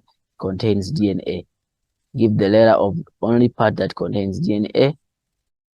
It is B, because in this case they didn't mention any chromosome here. It's only B, which is chromatid, and then attaches the centromere of the chromosome, attaches the centromere chromosome, which is C, attaches is the centromere. Yes, and then they're saying that forms spindle fiber, which is the centrioles. Where is the center mentioned is D. You see, we are able to answer these questions. Name the organs in humans, male, where meiosis occur. In humans, male, it occurs in the testes. While in female, it occurs in ovary. In plants, it occurs in anthers, that is male, and then stigma, ovary in female. So here they produce sperms, they produce ovum or ova. Here they produce pollen grain, while here they produce ovules. Yes. So basically, that's a simple illustration of meiosis occurring in plants and also in animals. Describe how meiosis leads to genetic variation. So now here you are talking about only processes which talk about genetic variation. Here you talk about crossing over. So you describe crossing over. Then you talk about the random arrangement of chromosomes during metaphase. Metaphase. Yes, so basically that's what you need to explain. It can lead to genetic variation. You can also mutation can also be part of meiosis. Why? Because if you talk about Down syndrome, it occurs during the process of what? Occurs in process of meiosis. But these two, they can help you to get those marks you are looking for. Here is an example of a karyotype. You have two individuals. Identify which karyotype. Here, when you given a karyotype, look at, is there any abnormality? Which one is the male and which one is the female? So if you look at this, no abnormality. All of them, they are in pairs. But if you look at that, one is long and then one is short. Therefore, this is X. This is X and then this is Y. So therefore this is a male. And then this, both of them are the same size. Therefore this is a female. So now from there you can now go and then try to answer. What term is given the chromosome number 1 to 22? So we call them, because they can ask you to describe the structure of a karyotype. You call them orosome. The orosomes. And then 23, these are gonosomes. Why? These are sex chromosomes. Yes. State the gender of P. We have seen it. P. Where is P? Male, because of this. Give one observable reason, because the chromosome number, the chromosome number pair number 23. One chromosome is bigger than the other. Therefore, one is X, one is Y. Hence, the person is a male. Then they're saying give one observable. We have seen it. Each of the pairs shown is a homologous pair of chromosome. State the origin. State the origin of each chromosome in the homologous pair of the chromosome. So here, where do they are two. Where are they coming from? These pairs, one is coming from the father, and then one is coming from the mother. Yeah, that's why there are two. That's why we say that when the sperm comes, is haploid, and then fuses the ovum, which is haploid. So one chromosome, another chromosome, when they combine, you form the pair. So it's the same thing. Sperm, ovum, sperm, ovum, sperm, ovum, sperm, ovum, like that. So one comes from the father, one comes from the mother, and then from a diploid, a zygote. Then they are saying that the diagram below represents the distribution of chromosome 21 as it appears in the gamete. So it's the same thing, guys. Yeah. So you see that you'll always find almost the same diagrams, so same structures. So now draw a diagram to show the cell during anaphase 2 of meiosis. Now here, when I ask you to draw a diagram, you must write a title. That is the first thing, title. You cannot draw anything without a title. Use a sharp pencil. It must be neat. Yes. Someone is going to ask you, am I neat when I'm writing? Yeah, I'm saying you must be neat. I'm not a student. All right. I'm saying that. So when you draw, they're saying this is the prophase 2. Prophase 2, why? Because they are single. So what do? You draw the cell, and then they're saying during anaphase. So it means that before it's going to be like this, and then the short one down. So this is prophase. Just drawing a structure, but you have to show the variations when you're drawing. So during anaphase, it means that one, and then one has a variation. So it's still moving to the poles, and then also then the short one is gonna be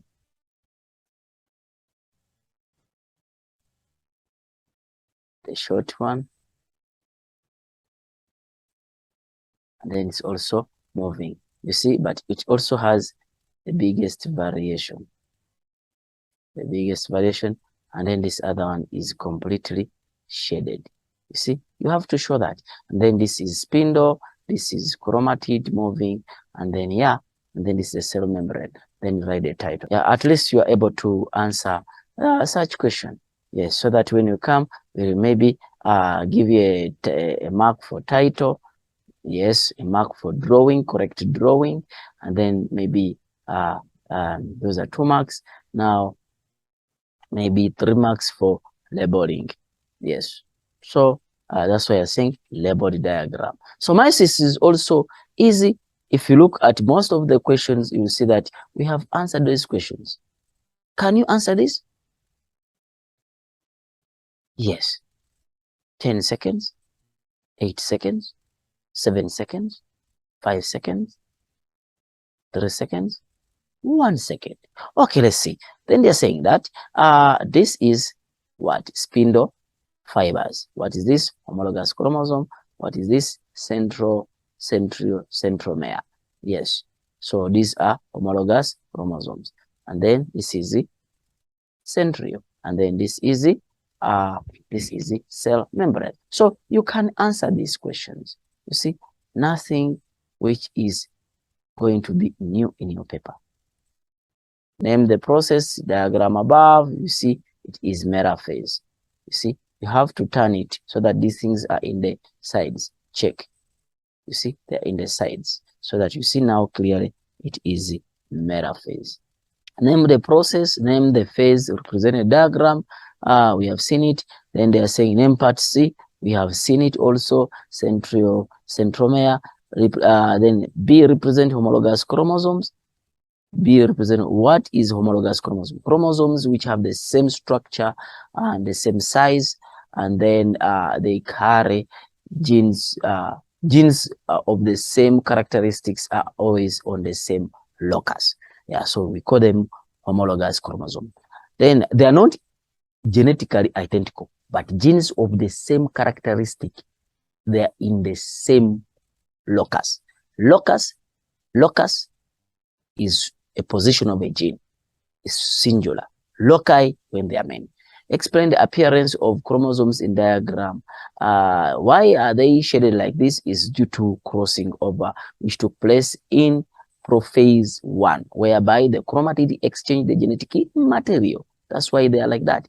They are saying that total number of DNA is the total amount of DNA is 12 viral units each daughter cell at the end of this cell division. How many DNA was in the parent cell? So they are saying that the total number of DNA is 12 units in each daughter cell. Remember, you start with the 2n. You start with what? 2n.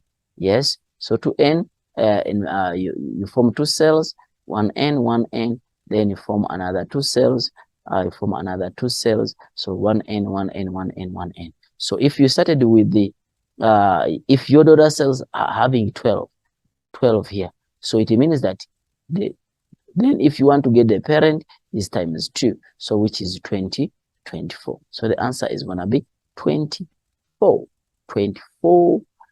DNA binary units. Don't forget to put the units as they are being given to you. So many questions, you'll find them like this.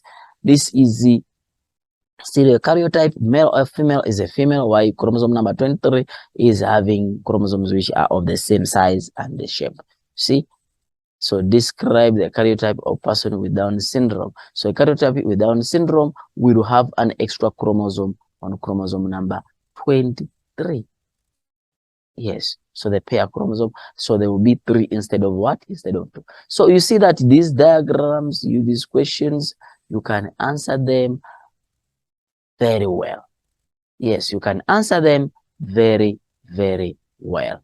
All right, let's just do few questions about it. What is this? What is this? This is a centromere. What is B? Is a crossing over point where crossing over takes place. Therefore, is chiasma. These 2 chromosomes under crossing over, we call it a bivalent. Bivalent or homologous chromosomes during crossing over. Then this, what is this? This is a chromatid, and then what is this? Is a chromosome. So these are sister chromosomes. So now you can answer the question. Describe the process that occurred at D. So it means that they're asking to describe the process of crossing over. I explained it before. This is where tricky things come from.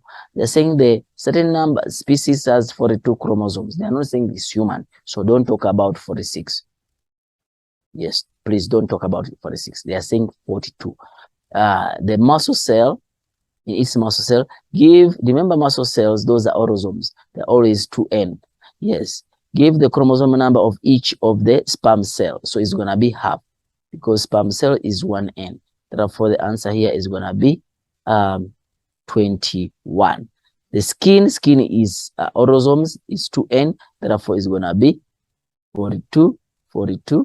And then ovum of the female of the counterpart is the same thing, is going to be 1N, which is 21. In most cases, the number of chromosomes are the one which are confusing students and they end up losing marks. So it's the same thing here. Crossing over took place. They can ask you to draw the diagram after crossing over. So members, students, please don't lose marks. Don't lose hope. You will make it. You will make it. I'm going to come back for genetics and inheritance. And then after that, I will go to human evolution. Thank you very much for watching. Don't forget to subscribe, like, and share. Don't also stop to comment so that I know where exactly I should put more effort and where to help so that you can get your distinction. Man with blood group AB, and then a lady who is heterozygous for blood group B plan to have children. Yes, they plan to have children. How many alleles control blood groups? You see this booklet for the distinction material. I've already addressed these questions several times. Different blood groups result in multiple alleles. Blood group, there are 3 alleles, alternative form of a gene. Yes, 3 alleles, meaning that they're occupying the same locus. However, only 2 alleles can be presented into a single organism. See, so the question, how many alleles? There are 3. Allele for A, allele for B, allele for O. So these are the 3 alleles. So there are 3 alleles. There are 3 alleles. I always tell students that before you go to the paper, you must answer these questions because at least one question will come. How many for blood group, if the blood group comes? How many alleles? How many alleles? Yes, we said there are 3. That is allele for A, allele for B, and then allele for O. Please don't modify these alleles. When you say allele O and you put like this, we're gonna cross it. Please don't modify it, and don't say allele for A. We will cross it. This is a Roman figure. This is not I. It's a Roman figure. Allele for B, you write like this. We cross. So make sure that you write capital I and then you say A. You write capital I, you say B. You write small I or small I like that. Please don't modify them. Yes, because if you modify them, you will get 0. You will get what? You will get 0.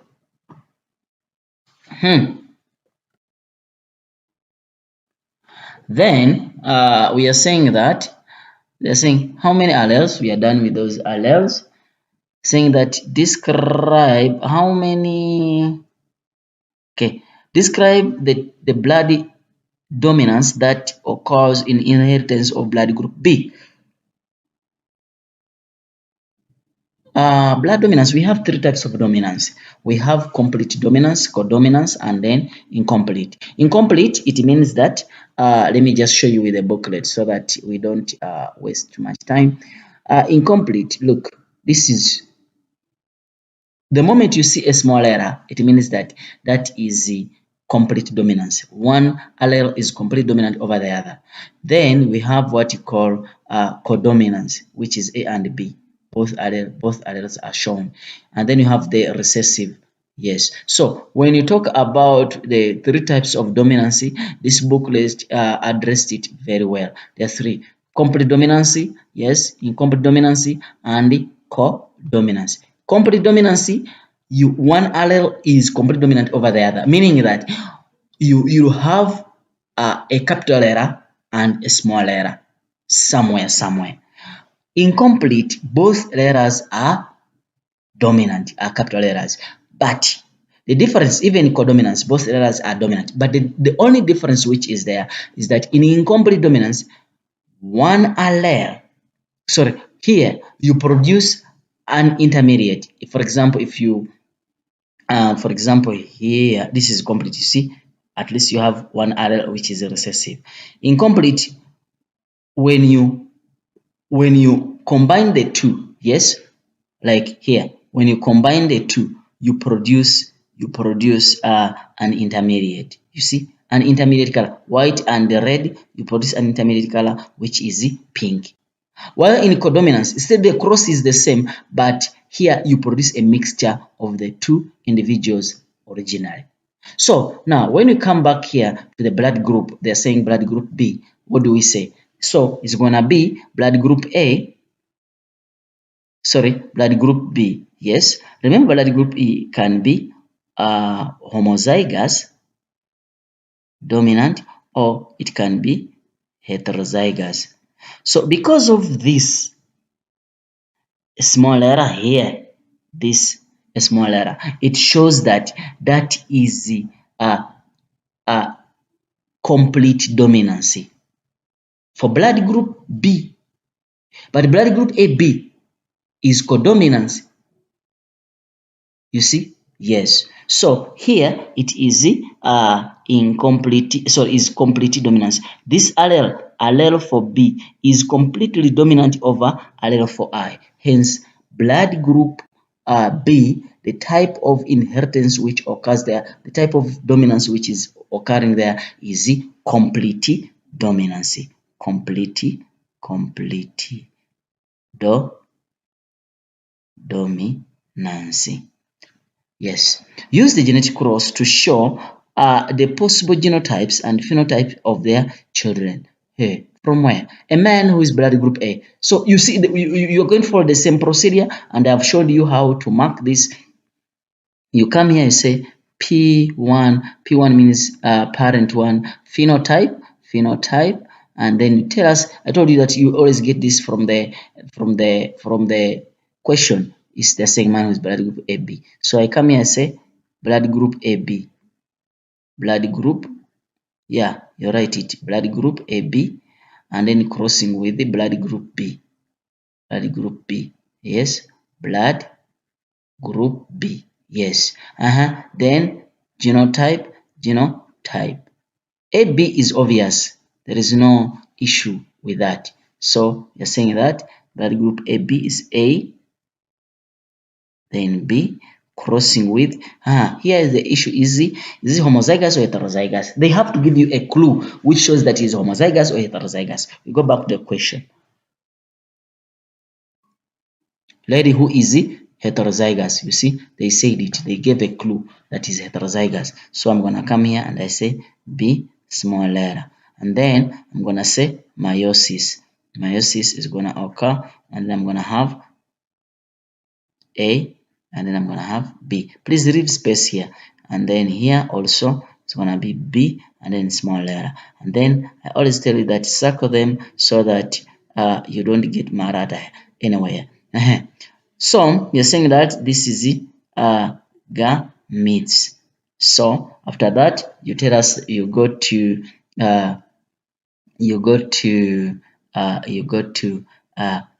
crossing. Yes, you can use a Punnett square or you can cross direct. A, and then this is B, and then this with this is gonna be A, I, and then this with this is gonna be B, B, and then this with this is gonna be B, I. So how do you call this? We call this is fertilization. And then how do you call this? We call this offsprings. And then how do you call this?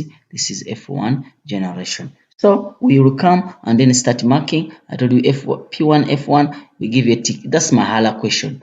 Mahala mark. This is also another Mahala mark. This is also another Mahala mark. So out of 6, at least you have 3 marks Mahala. Mahala.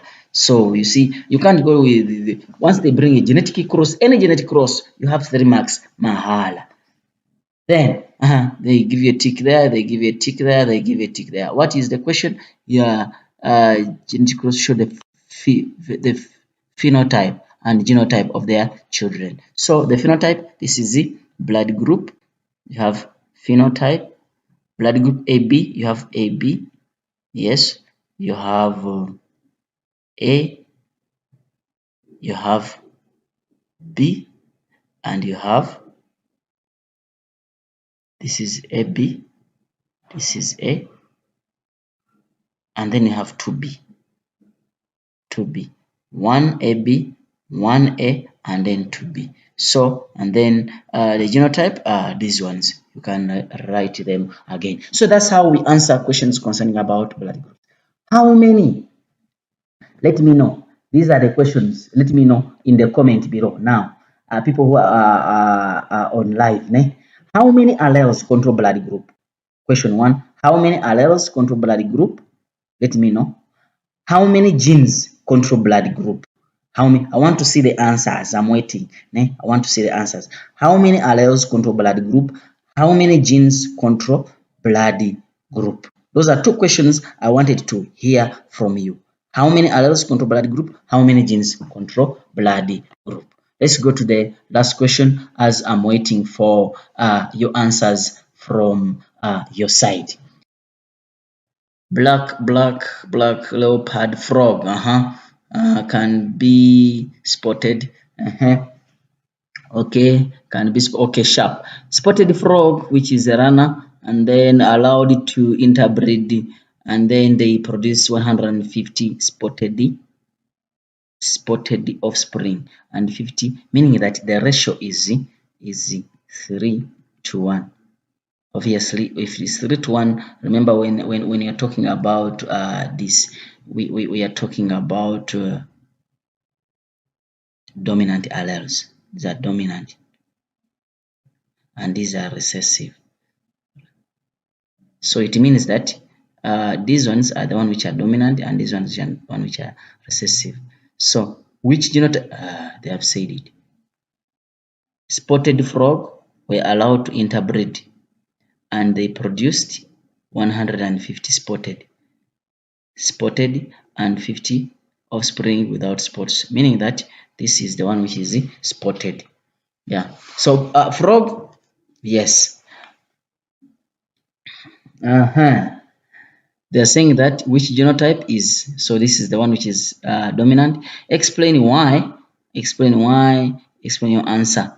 Yes, the answer can be explained based on the ratio you obtained, that you got 3:1 ratio, meaning that the dominant ones are more. Remember, when you are crossing them, you have three options. It can either be this, or it can be this, then you have that. So in most cases, these are like that. Just give me an example. Becomes 3, and then this becomes 1. So if it's numbers, they say this is 150, this is 50, and then 150 and this is 50, divide by 50, divide by 50, you get 3:1. That's where I got this ratio from.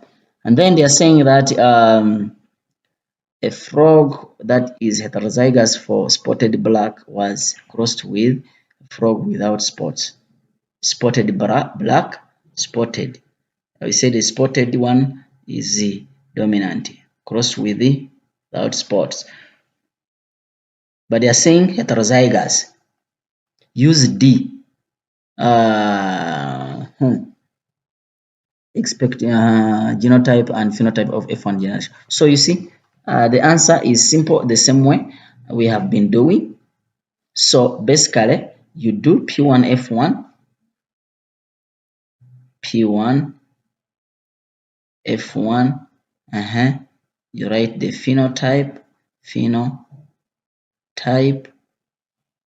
you do it for me, get the phenotype from here, then write the genotype, you do it for me. Where do I get the genotype? They said spotted, they said heterozygous. It shows that spotted is, so meaning that if they are saying spotted is going to be heterozygous like that. So if this is like that, and then without spots we said is recessive, so basically is always homozygous. Then meiosis is going to occur, then split them, then you get the gametes, then fertilization. After that, then you get the offsprings here.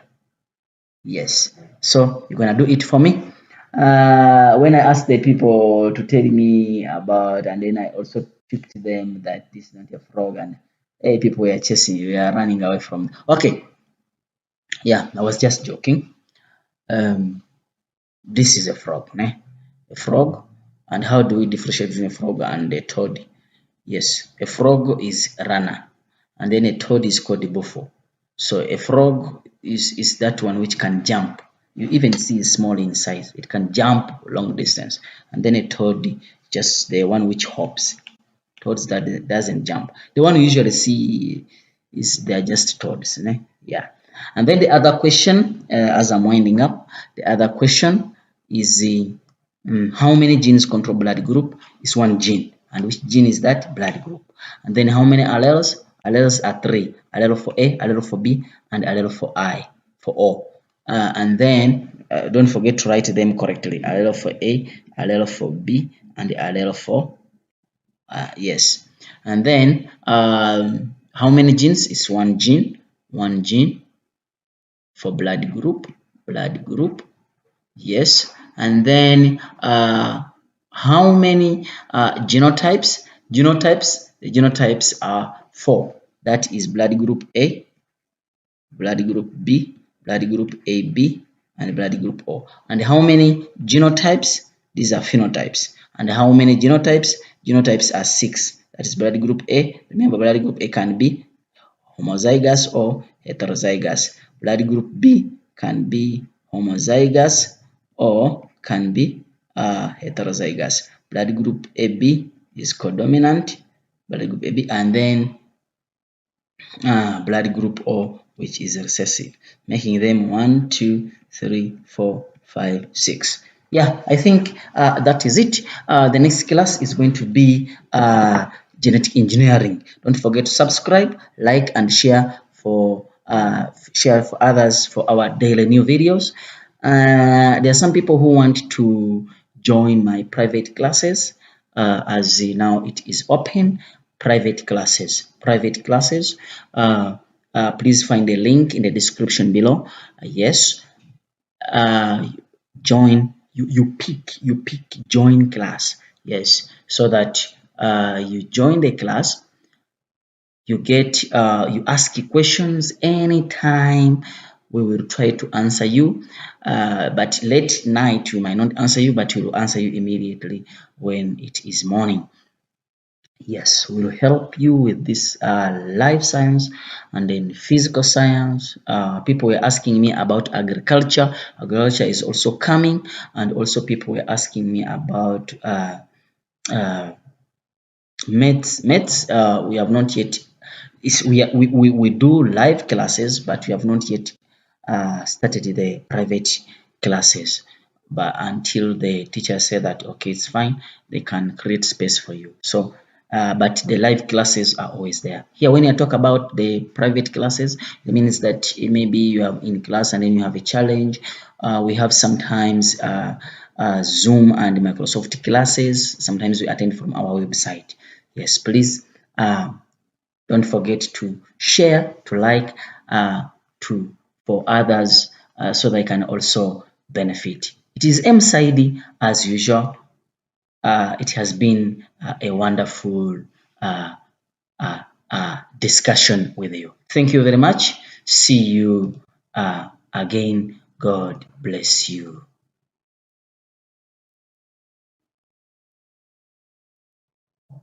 Don't miss out. Okay, they're saying that state the genotype of Z.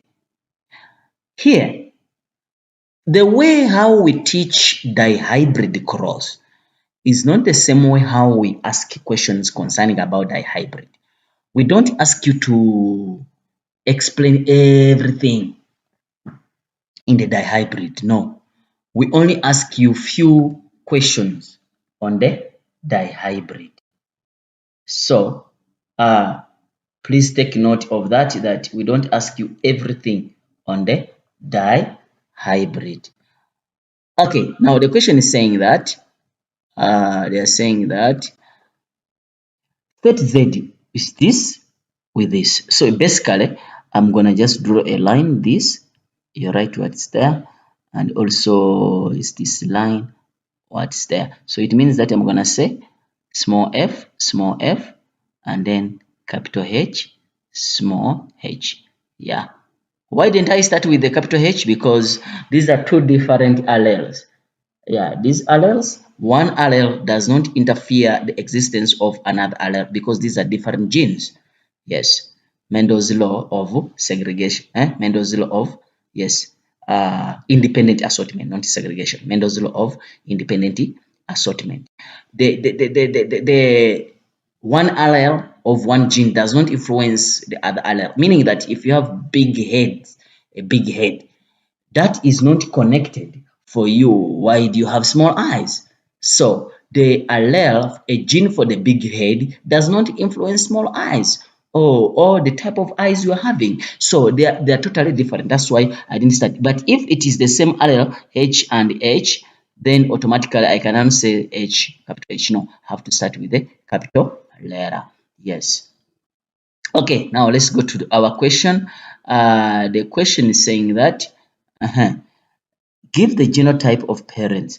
How do I identify the genotype? This is a very challenging question to kids. But let me just show you how you can get the genotype of the parent because they didn't give you anything here. But look at the gametes. Pick a letter which is not repeated, then write it down. The first one is capital F. Capital F. Make sure that you don't repeat the letter before because there's supposed to be two alleles for each character. But first write the letters which are not. Don't repeat the letter before you complete. It's capital H. Capital H. We have talked about capital F. Capital F. Small f. So I add the small f. But here is small f again. So I've already written it. Then I go to H, capital H, capital H. I've talked about the capital H, small h. So I've got the genotype because they are supposed to be 4. And then when I come here, is still capital H, capital F. Yes, then small f. And then capital H, and then yes, small h. So yeah. So it means that both of them, they have the same kind of what? They have the same kind of allele. They are heterozygous for their conditions. So all of them, they have the same kind of what? Condition. Then they are saying that number of genotypes that could result in order in offsprings with short fingers and continuous hairline. Yes, number. Number. So in this case, we are going to say number of genotype that would result in offsprings with short. Let me underline this. They're saying short, but short, what did they say? Is short is the capital F, is dominant. So I'm gonna look for anywhere I have capital F, yes, and then they're saying that fingers, continuous hairline. Continuous hairline, we say that is recessive, meaning that if it's recessive, small h, but it cannot be recessive, cannot show in the genotype unless these two are being shown. They are showing. So how does it show? It's supposed to show by being recessive. So because if I have capital H and then small h, then automatically this individual is not going to be continuous. It's gonna be this widow's what? Peak. So automatically it's supposed to be small letters. So I'm going to look for where there is a small letter, and also I'm going to look for where is what? I'm going to look for where is a capital H. So once I get that, then automatically I'll be able to identify how many individuals are there. So I'm gonna say capital F, small h. This is the first one, the first individual. This is the second individual. Is there anyone else? Yeah, the third individual. Is there anyone else? No. So there are 3. So the answer is going to be 3 individuals. Then they're saying that allele for continuous allele is, remember, is caused by recessive allele. So they're not saying alleles, saying allele. They're not saying genotype, because if you say this is the genotype, they're saying allele. Remember, it's caused by recessive allele. You see, this is caused by dominant allele, meaning that these are recessive alleles. So please do not write 2. It's supposed to be 1, because even they're here, they're saying allele. Phenotype of a child who is homozygous recessive for, they're saying phenotype of a child who is homozygous recessive for both characteristics. Is here long finger and continuous hairline. So that is it. So this is a dihybrid cross. So if they ask you which type of cross is this, is a dihybrid cross. Next question. This question is also about a dihybrid cross. Dihybrid cross. Dihybrid cross. What does it mean? Dihybrid cross.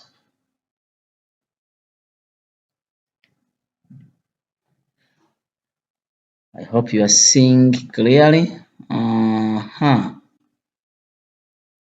There is variation in characteristics, yes, of fur color and texture in the cats. All right, I'm seeing, and then they are saying that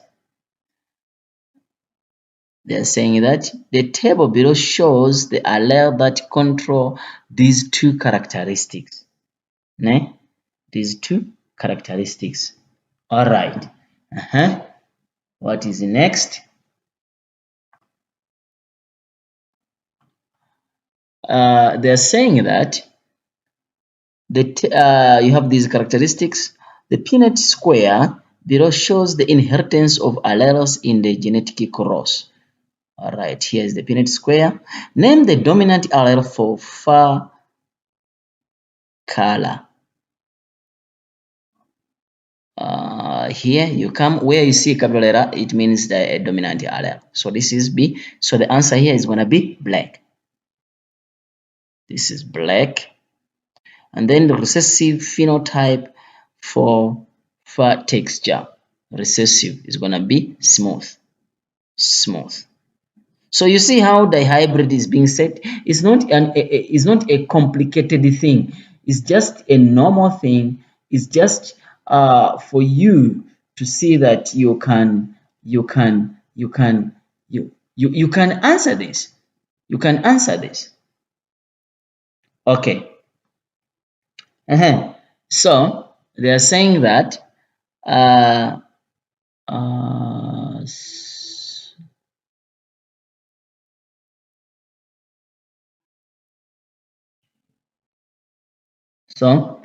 we are saying that give the genotype of offspring X genotype. They are saying genotype. So if you are saying genotype, then it means that you're going to come here and here. So it's gonna be small b, capital R. So that is the genotype for that individual. Yes. Then they are saying that the phenotype of female parent is female parent. This male and this female. They're saying the phenotype is capital B, capital R. Capital B is black, and the small r, small b is white, and capital R is rough. So it's gonna be white and rough. White genotype of the parent. The genotype of the is gonna be white and rough. But I have skipped this. The genotype of X, yes, I have talked about it. So that is the answer for that. The genotype of parent male. Now you come here, male. They want the genotype. So how do I identify the genotype? How do I identify the genotype of this parent male? So I can only do the genotype of this parent male when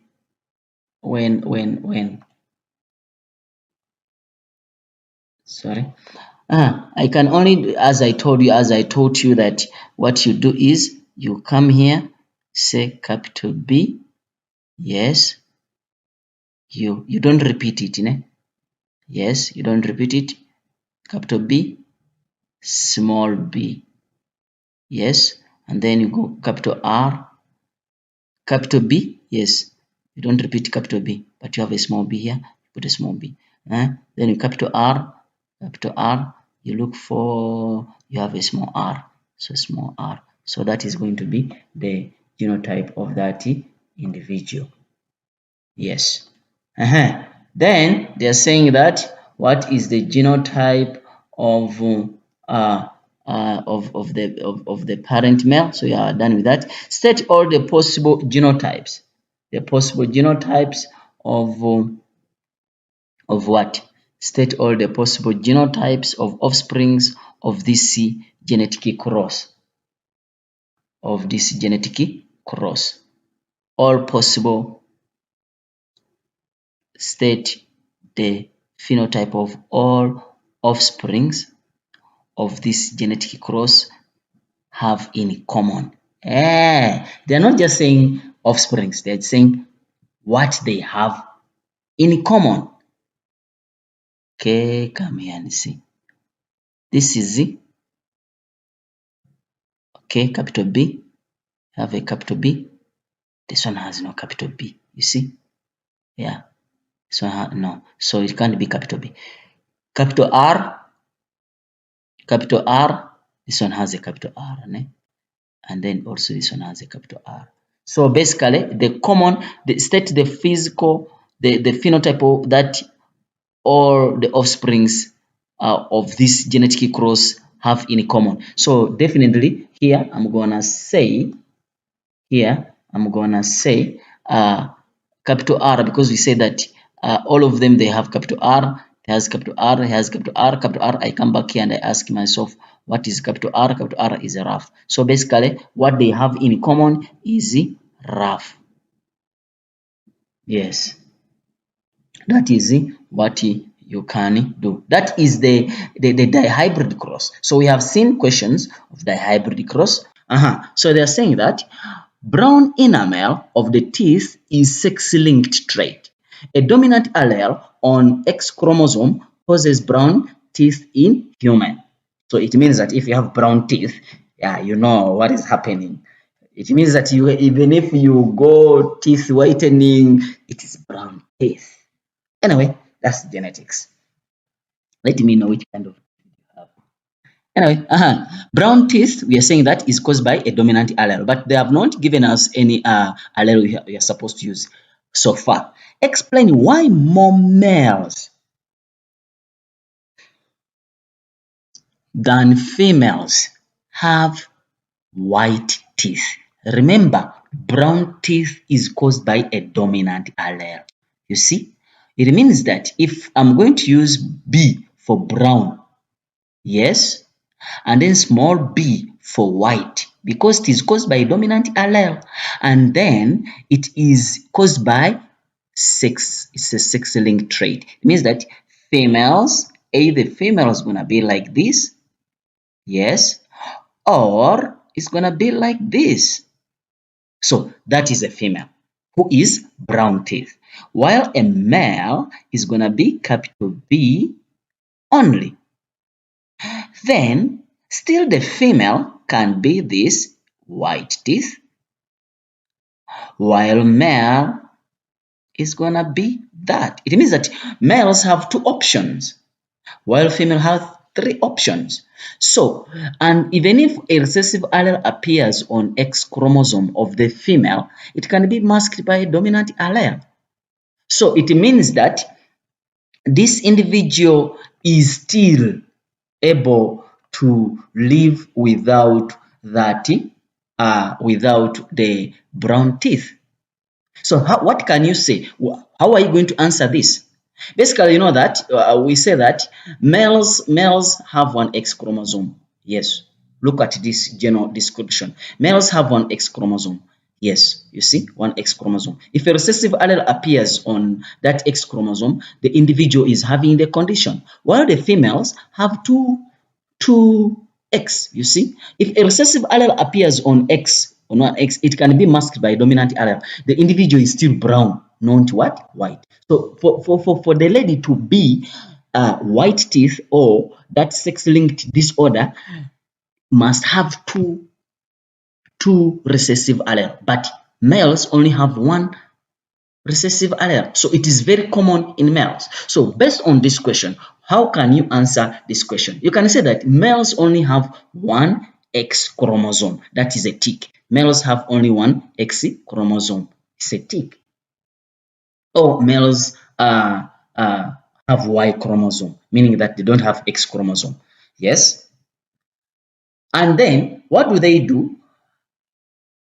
They have to inherit one recessive allele for them to be white. You see, they only have to be with one recessive allele for them to be white. But remember, the females have to be with the two. If they have one, they can be masked by dominant allele, and then the individual is what? The individual is brown. So males have one X chromosome. If a recessive allele is inherited, yes, the individual will have white teeth. You see? While females have two X chromosomes. Look, they have two X chromosomes. Yes? They have to be with the two recessive alleles for them to be white. Can I repeat? Males have one X chromosome. If a recessive allele is inherited, yes, the individual is white teeth. While females have two X chromosome, if a recessive allele is inherited, it is masked by a dominant allele on the other, meaning that they have to inherit two recessive alleles for them to be white. Yeah, please take note of that. We can bring it in different versions. Please don't go off. We can bring it for hemophilia. We can bring it for color blindness. So we can bring it in different versions. Yes. So that is the explanation for those marks, form marks. Then they are saying that a man with brown teeth marries a lady with white teeth. Which kind of teeth do you want? You want brown teeth or you want white teeth? You want white teeth or brown teeth? Okay. Use the genetic cross to show the possible genotypic ratio of their children. All right. What do you do here? Please, do not forget that this is a genetic cross. You have to follow all the procedures. You have to all the steps because we mark by steps. You start with P1. P1 means parent 1. Parent 1, you have to tell us the phenotype of the parent, of which this phenotype is always given in the question. A man who is brown teeth. So you can say brown teeth guy is crossed with marrying a woman who is white teeth. Then they are saying that white teeth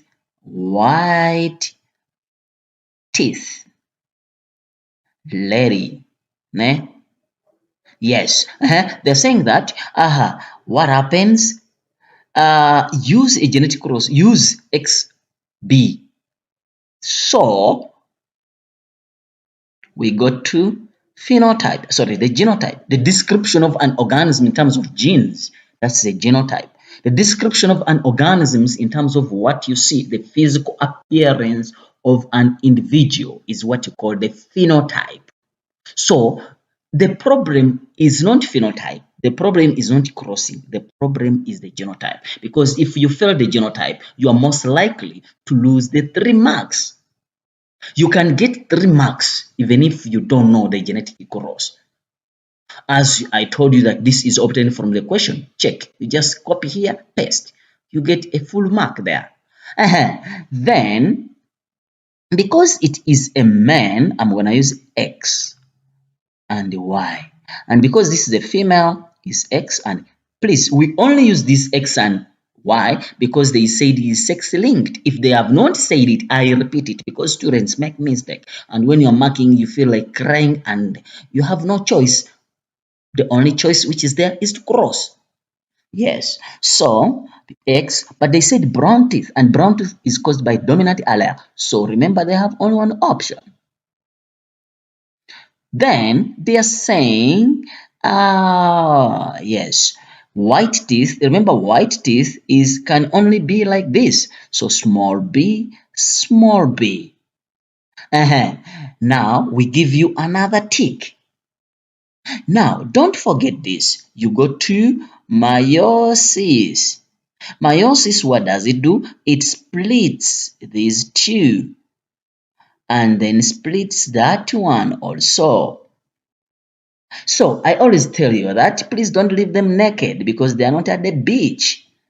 It's only beach where they are people who are naked. Yes. And someone said that people at the beach are not naked. Okay, walk the way you walk at the beach on the street and then we see if you are not naked. Okay. Let's continue. Then they're saying that after that you have to do what you call fertilization. Fertilization. So fertilization here, you can use a Punnett square or you can cross. Let me just use a cross. The next time I will use a Punnett square. That it means that B, capital B, small b. This with this, capital B, yes, small b. Then this with this, xy and small b. Then this with that. Then we're going to have small b and y. And then these are called offsprings or the babies. And then this is F1. So when you're marking, how do we mark? We come here, we do this. We give you a tick. P1, F1, we give you a tick for that. You saying meiosis and fertilization, we give you a tick. Something I forgot. What is it? I forgot to say these are gametes. Please don't forget these steps. Please don't forget these steps. Because if you see now, you have 1 mark from the question, 2 marks, me saying meiosis and fertilization, 3 marks, you saying F1, P1. Even if you don't know the genetic cross, still you can get the mark. Think I'm clear? Yes. Let's continue. Let's continue. And then we say that, what was the question saying? Use the genetic cross to show the possible genotypic ratio. They want the genotypic ratio of their children. Now, I need to find out the genotype of this, the phenotype. They said genotypic is phenotypic. I need to find out the phenotype of these individuals. So, phenotype. Then I come here, say, this is a female who is normal. Female. You can't say female carrier. No. Why don't we say female carrier? Because we don't show. We can't see whether the person is a carrier or not. So it's going to be 2 female, female, yes, normal. Not normal. They specify that brown teeth. Brown teeth. Yes. Brown teeth. Yeah. Brown teeth. And then 2 male white teeth. 2 male white teeth. Yes. So if I've got those 2, what does it mean? They want the genotypic ratio 2 to 2. But if you leave it like that, we cross. You have to simplify it. Divide by 2, divide by 2, say 1 to 1. So that is the correct answer. Here we give you a tick. Yeah, I think I'm clear there. The question is, if you have any challenge with it, please let me know. Let me know. See if you have any challenge with this question. If you don't have any challenge, then we continue to the next question, because basically we're supposed to look at even a dihybrid cross. Supposed to look at the dihybrid cross. Okay, let's continue. If you have any question, please let me know in the comment. I'll try to answer it immediately.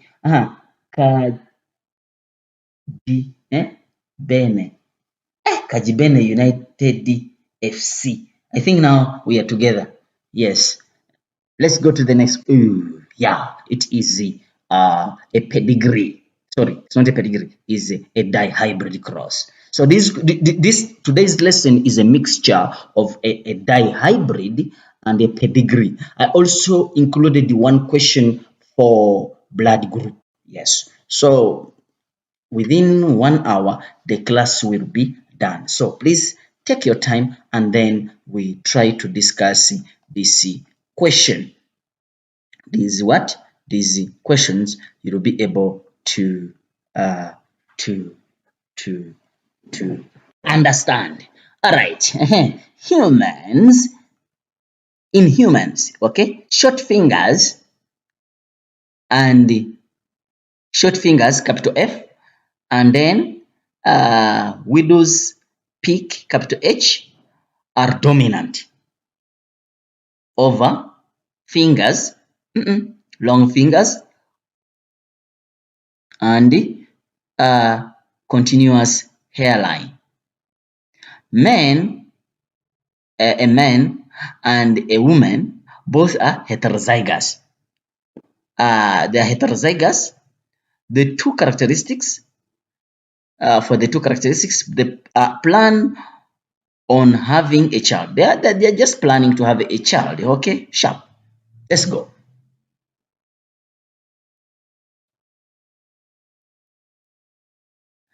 Sex determination is caused by the 23rd pair. So we have chromosome number 1 to chromosome number 23, and these are pairs, meaning that they are equal to 46 chromosomes.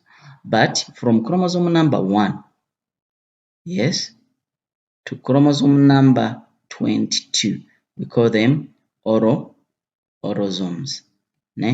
From chromosome number 23, or the 23rd pair, we call it sex chromosome or gonozome.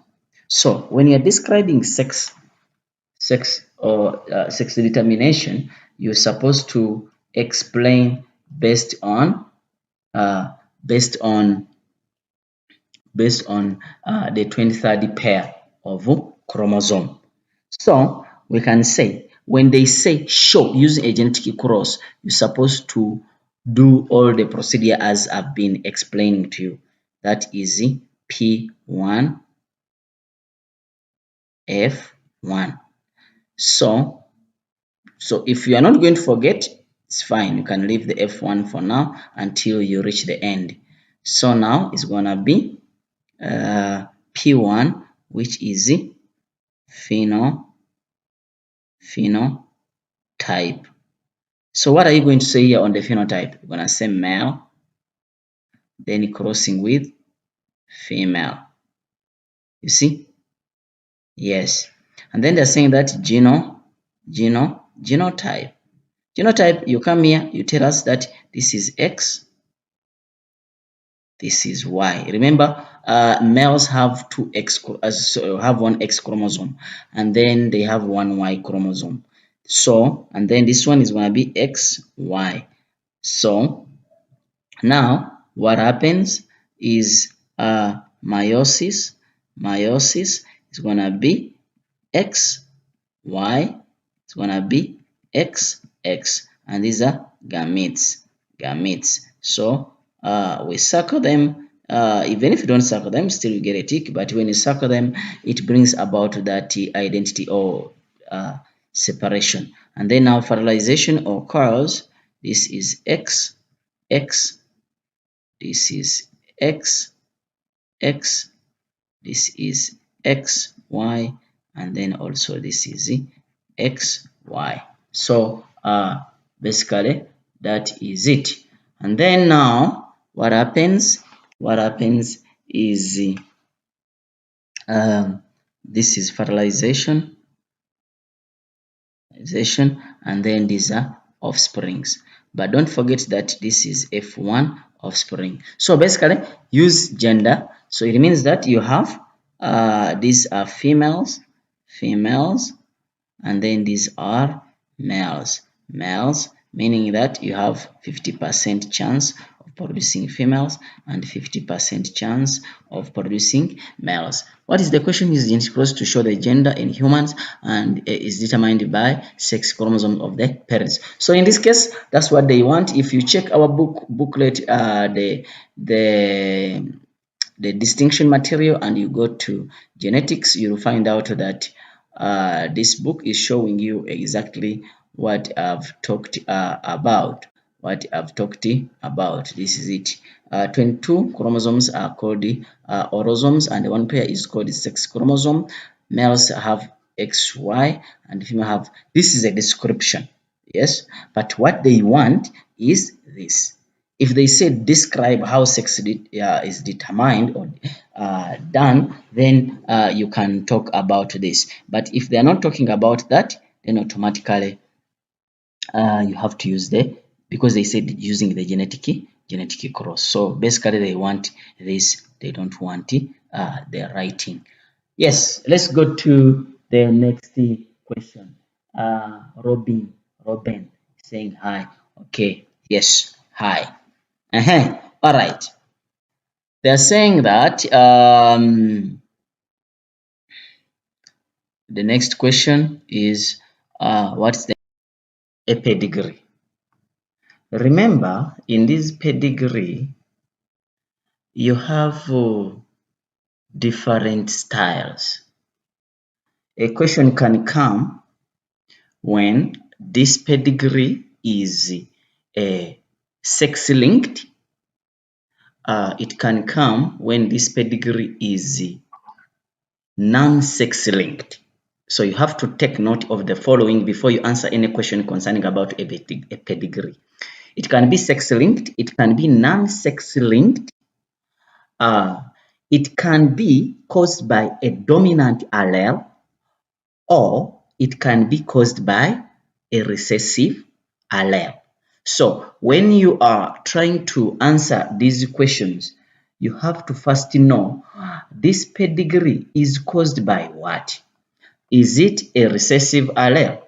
Is it a non-recessive allele, meaning that it's a dominant allele? Because if it is a dominant allele, then definitely you have to use the capital letters. If it is a recessive allele, then it means that you're supposed to use small letters.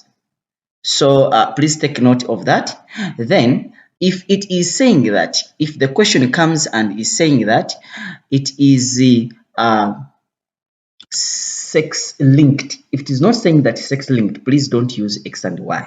So we're going to look at these questions. We have different kinds of questions we're going to look at, so that at least you don't suffer with this.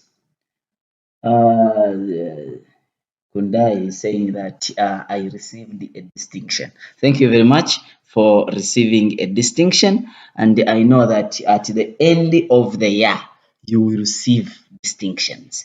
I always say that distinction times 2. All right, the first question is saying that these are national examination questions, like obtained from the past papers. Please always and always use these past papers so that they can guide you. All right, the first question is saying that Moya is a disorder caused by a dominant allele. Moya is a disorder caused by a dominant allele, capital R. You see, the question is stating it that it is caused by a dominant allele. This disorder damages the arteries supplying the blood to the brain. Okay. So that is what is important here in this statement. We don't want to know supplying the blood. We don't want to know the condition. What is important is caused by a dominant allele. This is a key point. As I say that it can be caused by a recessive allele. It can be caused by a dominant allele. It can be sex linked, or it can be a non-sex linked, meaning that it is an autosomal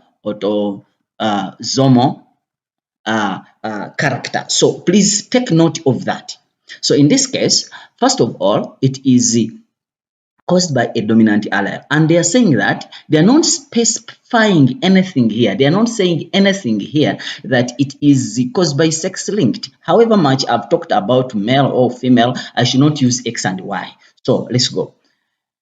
The first question is saying that how many generations are represented in the diagram? When you talk about generations here, you only have to look at this is the first generation, this is the second generation, this is the third generation. So in other words, there are 3 generations which are indicated in this diagram. So the answer here should be 3. And then they're saying that give the letter, sometimes letters of an affected male. Now, sometimes we give you a key, which means you have to take note of it and then know that whether it is caused by a dominant, caused by a dominant allele, recessive allele, but we don't give you a key to show that this is a male, is affected, this is a female, is not affected. So we just give you the question. So please take note of that. So in this case, they gave you a key. So the one who is shaded is affected with the disorder. The one who is not shaded is not affected. So it means that you have to take note of that. So in this case, we are saying that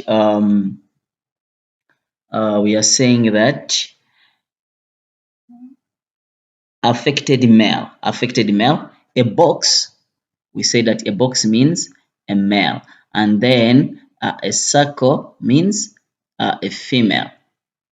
So if they're saying that an affected male, so here they're saying a box which is not shaded is unaffected. So they are saying that, so I come here and I find out it's only one person who is unaffected. So the answer is saying is supposed to be H.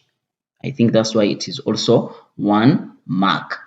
Then they are saying that genotype of individual A. Where is genotype of individual A? So because this is someone who is affected, yes, and this is not, they have not said that this is a sex linked. And then number 2, they produced a kid who is a female, and this kid is not affected. So what does it mean? It means that if this kid is not affected, it means that this person is recessive, small r. And then this one is not affected because this is caused by a dominant allele. So it can either be capital R, small r, or capital R, this individual A. So, but because this is small r, yes, and then they produce a kid who is small r, yes, it means that one allele came from the mother. Obvious, mother is like that, as we have seen it here, and one allele came from the father. Therefore, the father can't be this. So the father is like that, meaning that one allele came from the father, one allele came from the mother, and they gave rise to this kid.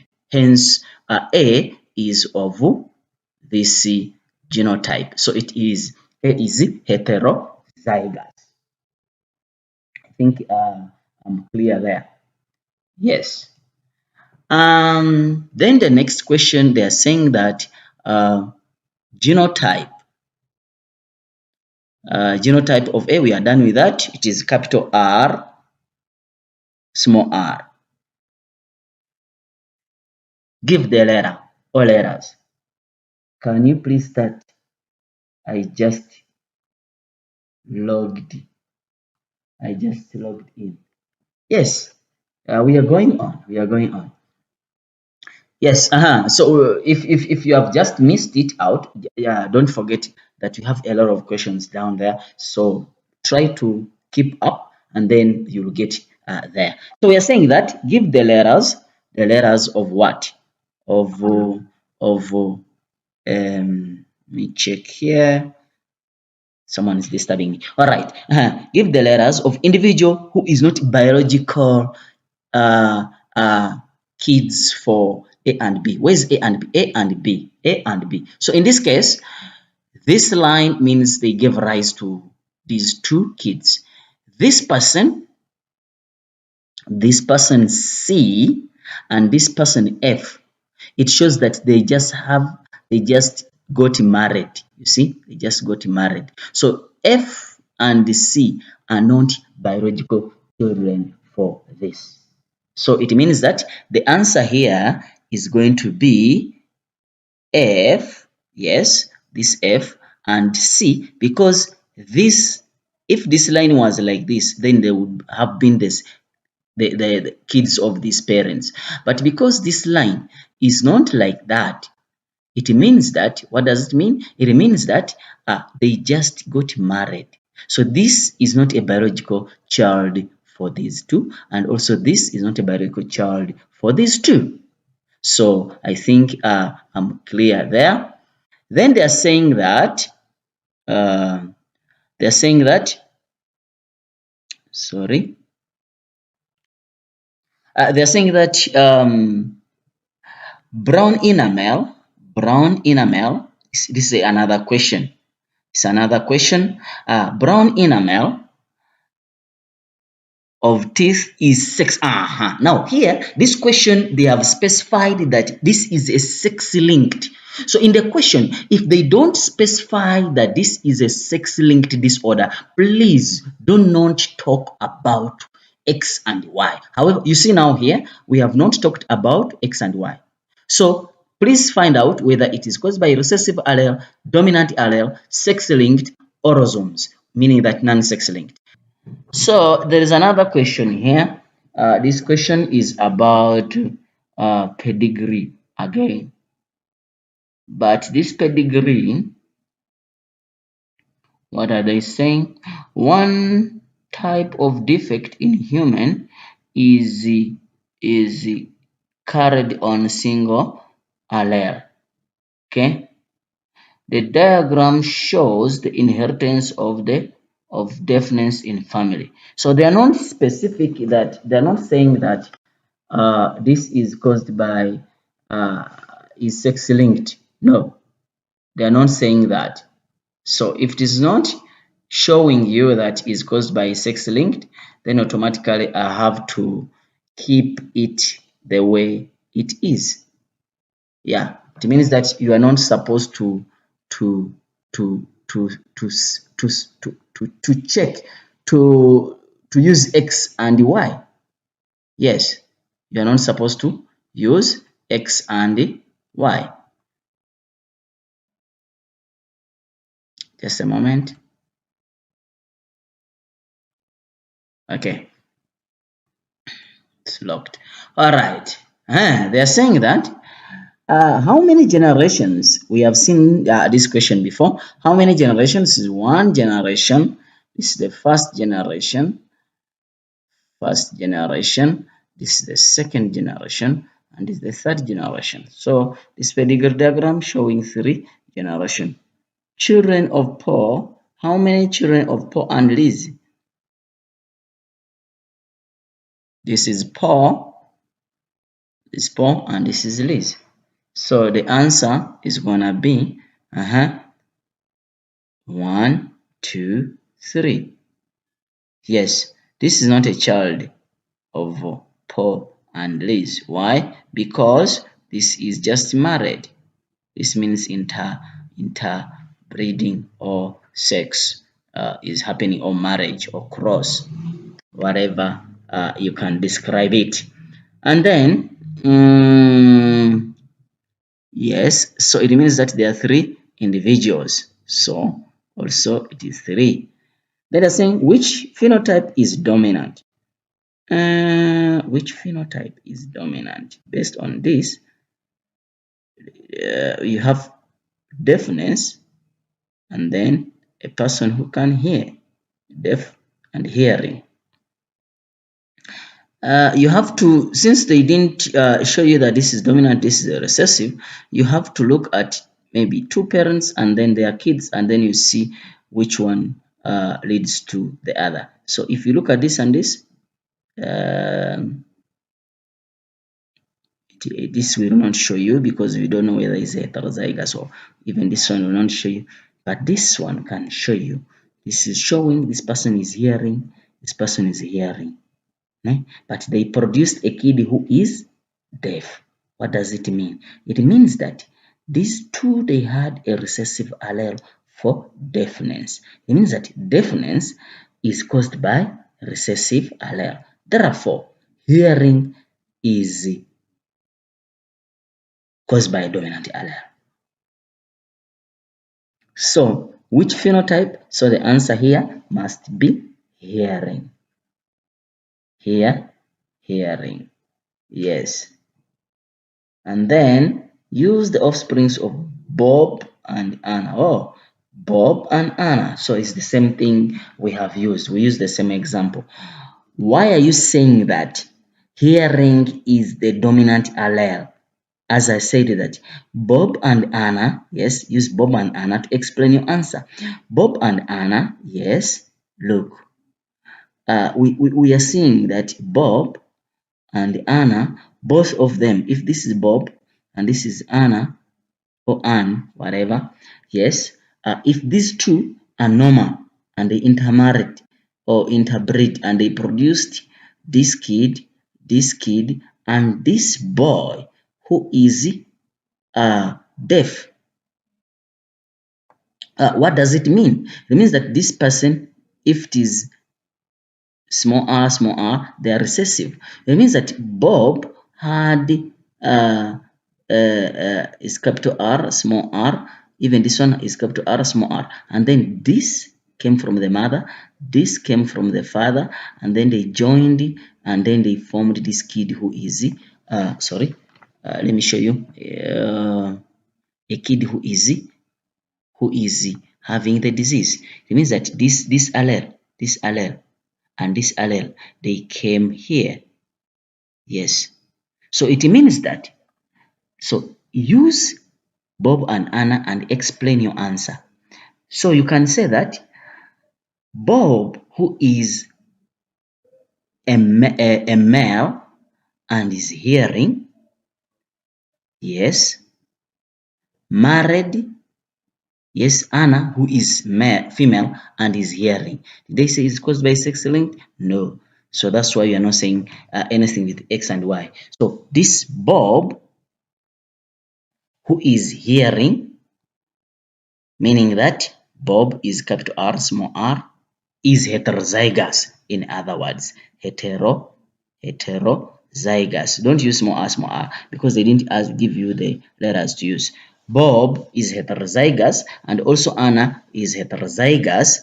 They passed their recessive allele. Even Anna is like this. They passed their recessive alleles to one kid, and the kid became deaf, which is small r, small r.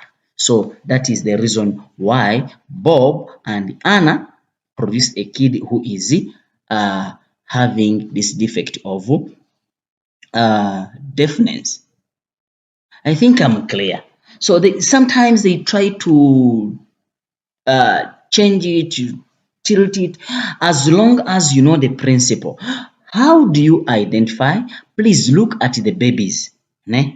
If you see the babies, you'll see them that if one person is sick or is affected by the condition, it means that the parents are heterozygous.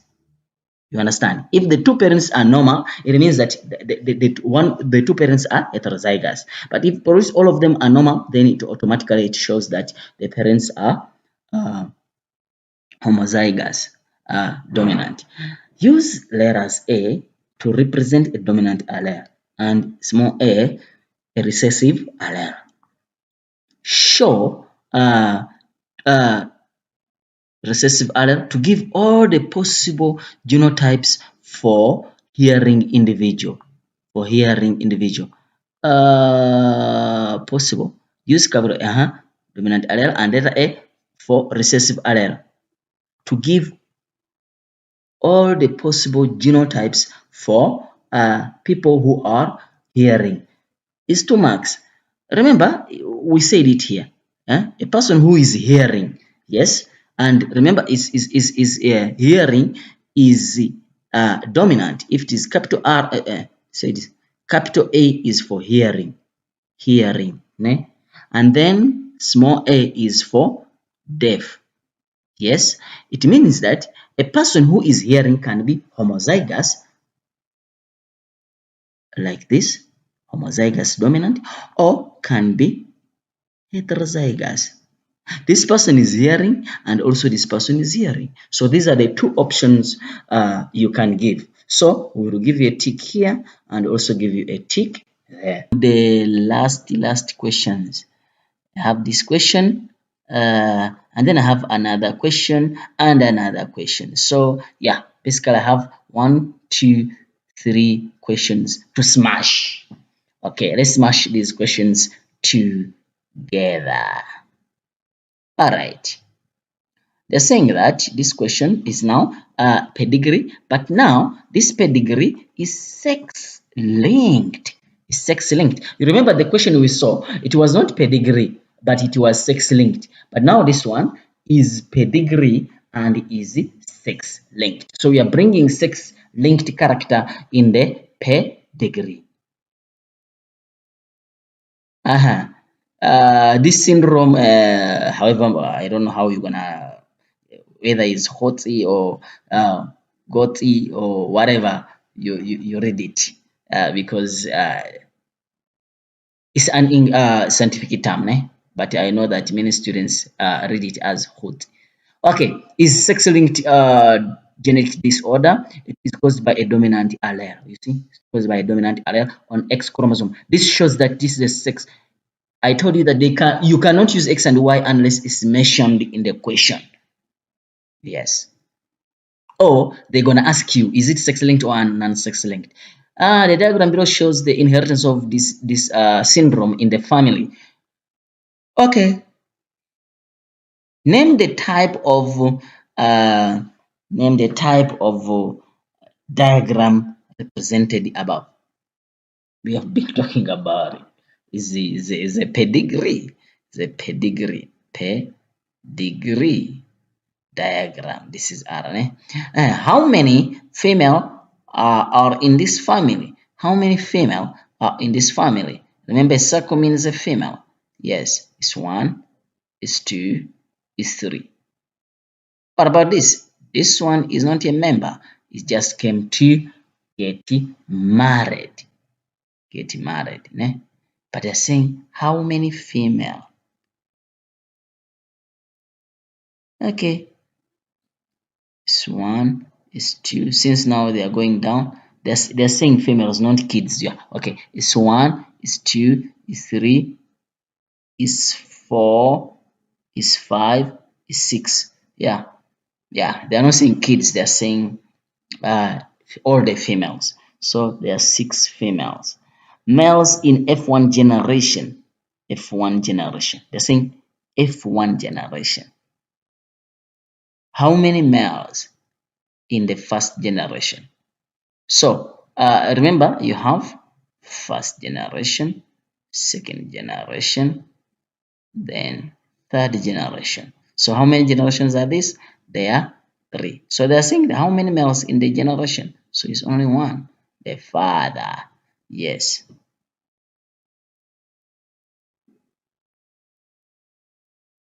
Then they are saying that the next question, they are saying that give Gabby's genotype. Who is Gabby? Ne? Who is Gabby? Gabby's genotype. Where is Gabby now? Oh, Gabby. Is it caused by a dominant allele? Yes, it's caused by a dominant allele. So if it is caused by a dominant allele, so what does it mean? It means that when you are writing it, yes, you're supposed to shaded means affected with age, because whoever is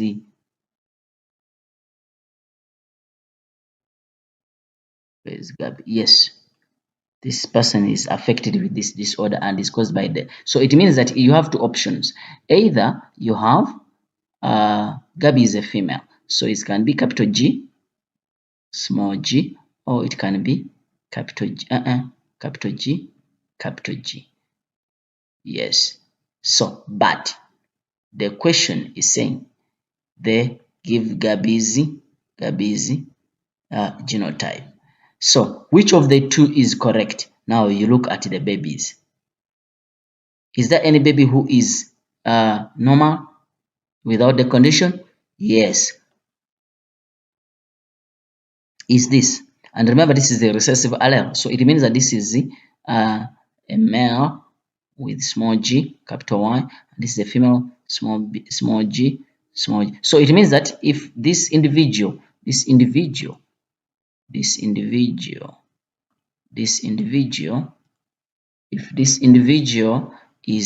this one, if this one is a female, small g, ne? And then this one is a male, small g, and then y.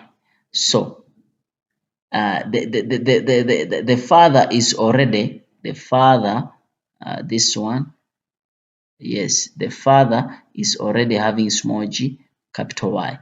Automatically, how did this individual and this individual get this C recessive allele if the mother is like this? Therefore, automatically the mother can't be this, so the mother is that, like that. So it means that this Gabi is, so the answer is gonna be X capital G, X small g, so that it shows that the individual is affected because of this capital G, but has a recessive allele which is being transferred to the offsprings so that the offsprings are free from the condition.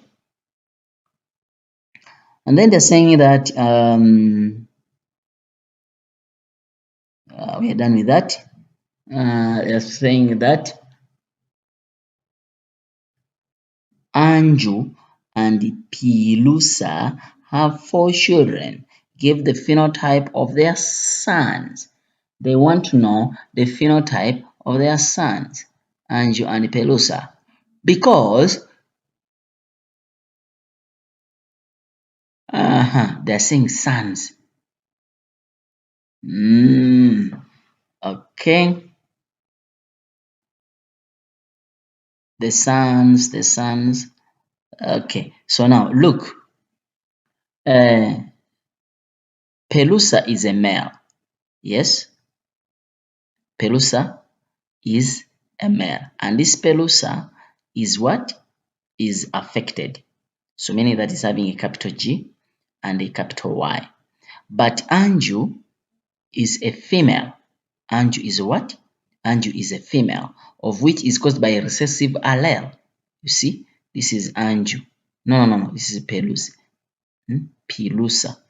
And then Anju is a female, meaning that it has no effect. And remember, it is recessive. So if they are looking for the sons, so how are these sons going to be? Automatically the son is going to have this. You know why? It's because the father will always give the come from there, will always give the Y to the son, and then the X is always coming from the mother. So the disease or whatever recessive conditions in males, if it is sex linked, is caused by the female. Why? Because the father is always giving the Y chromosome. So this came from the mother. And then since it is recessive, so the person is unaffected. So the description here, you're gonna say that, and for children, give the phenotype of their. So the answer is gonna be unaffected male, or unaffected, or these guys without Hortis syndrome. Yes. Explain your answer. So it's the same thing. This question is similar to the question we tried to attempt before. Explain your answer. Why are you saying that they're going to be like this? They're going to be unaffected.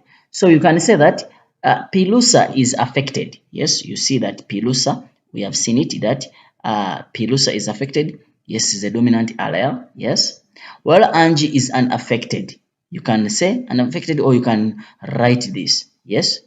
Males inherit the Y chromosome, as I've talked about, that males inherit the Y chromosome from Pelusa.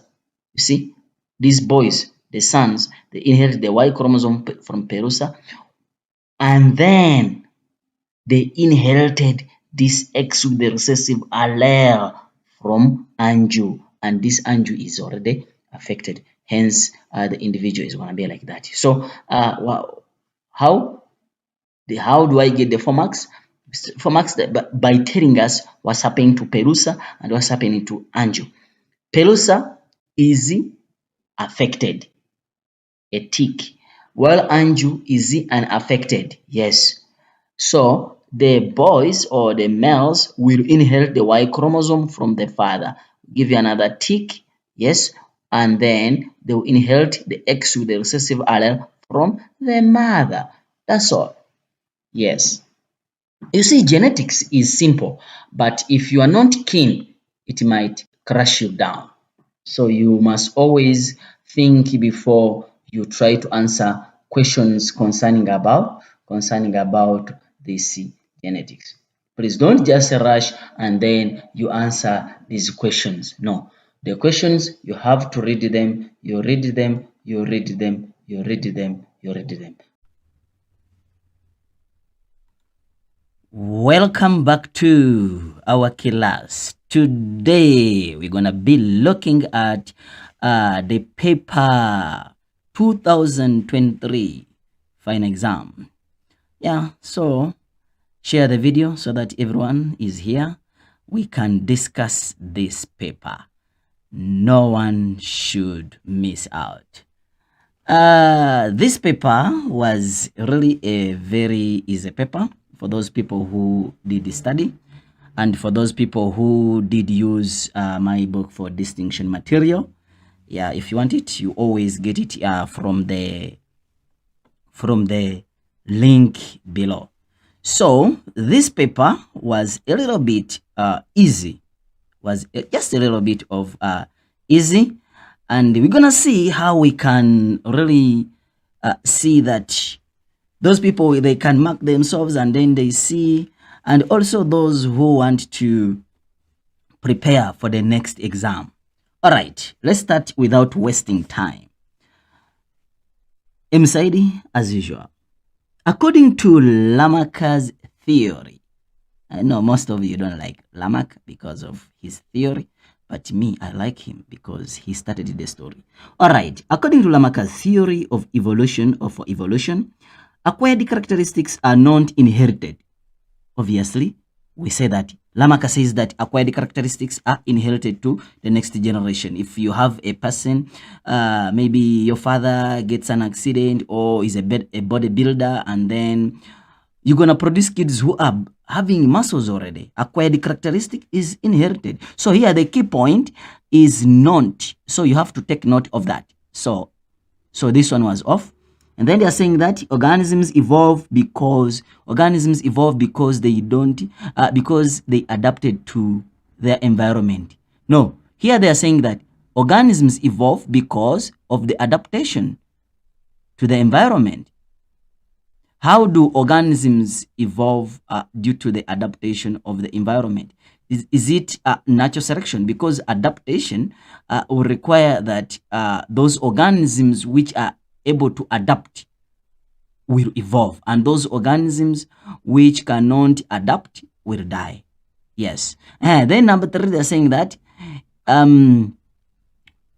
there is variation among organisms. Lamarck doesn't talk about variation. Yes, so this one is off. Then they're saying environmental change has no influence on the species diversity. Here, they're saying that environmental change has no influence on the diversity of the species. And then here they're telling you that organisms evolve because they adapt to their environment. So how are these two different? How are these two different? Here it means that environmental change have no influence. For example, that if there is scarcity of food, yes, and then the one which is on ground die out. This is opposite of this, né? And they die out, and then there will be no influence on the species, how they diverse each they are different from each other. So that is wrong, because species will change based on the what they want, but still based on the environment. If they want to be, for example, they want to stretch their necks, they stretch their necks until they reach, for example, the tortoise. If we are using the what, the giraffe, yeah, you call them giraffe, yes, because that's the best example most of the people are looking at. So the best answer here is gonna be B. And then they're saying that genotype for species characteristics. When you talk about the genotype for species characteristics, what does it mean? They're saying that contain 2 chromosomes. No. Physical appearance, they're saying genotype. Physical appearance is a phenotype. No. Is the composition of a gene pair. Look, they're not saying that genes, they're saying gene pair, meaning that you have, remember that when you talk about an allele, is also a gene, but is half of a gene or alternative form in which a gene can exist. For example, tallness is an allele, and also shortness is an allele. For example, capital T, small t, for example. Yes, so this is an allele, this is an allele, but this is a gene, meaning that it's a pair which makes a what? A gene. And then is represented by the genotype of a specific characteristic. Here, characteristic. Here they're saying it is represented by one allele. It's not represented by one allele. Even if it is shortness, it will be represented by the 2 alleles. Yes, for example, capital R, or small t, they are saying a characteristic. Yes, so when you talk about the characteristic, it means that they are looking for the complete set of that characteristic. So the best answer here becomes C. And then they're saying after discovery of fossil, scientists classify it as after discovery of a fossil, scientists classified it as an African ape because it had, okay, what do African apes have? Large cranium? No. Small cranium? Yes, they have small cranium. Small cranium? Yes. Large cranium? No. So meaning that A and D are out. So these 2 are out. So let's look at this. Small cranium, non-prognanthus, meaning that they don't have a protruding jaw. Apes have protruding jaws. Yes, prognanthus means protruding jaws. So prognanthus, this is correct, this is wrong. So it means that the best answer is C. They're saying that large canine. This one is correct, this one is correct, but this is wrong. Therefore, B is wiped out. The best answer is C. So C is going to be the most correct answer. Yes, let's go to 1.1.4. The statement below describes the step in the process of cloning. I explained this, the process of cloning yesterday very well, but let's ignore that you are not there. So now let's look at it. Remember, they are saying that embryo, okay, let me just show you here so that number 1, you get one cell, you get a cell A and cell B. So this is animal A, animal B. Get a cell, ovum.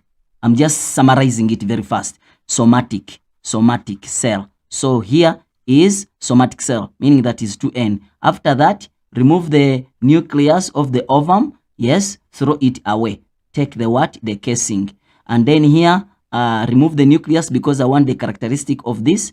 Bring the nucleus, throw the casing. So bring the casing here and bring the nucleus, fuse them together with electric shock.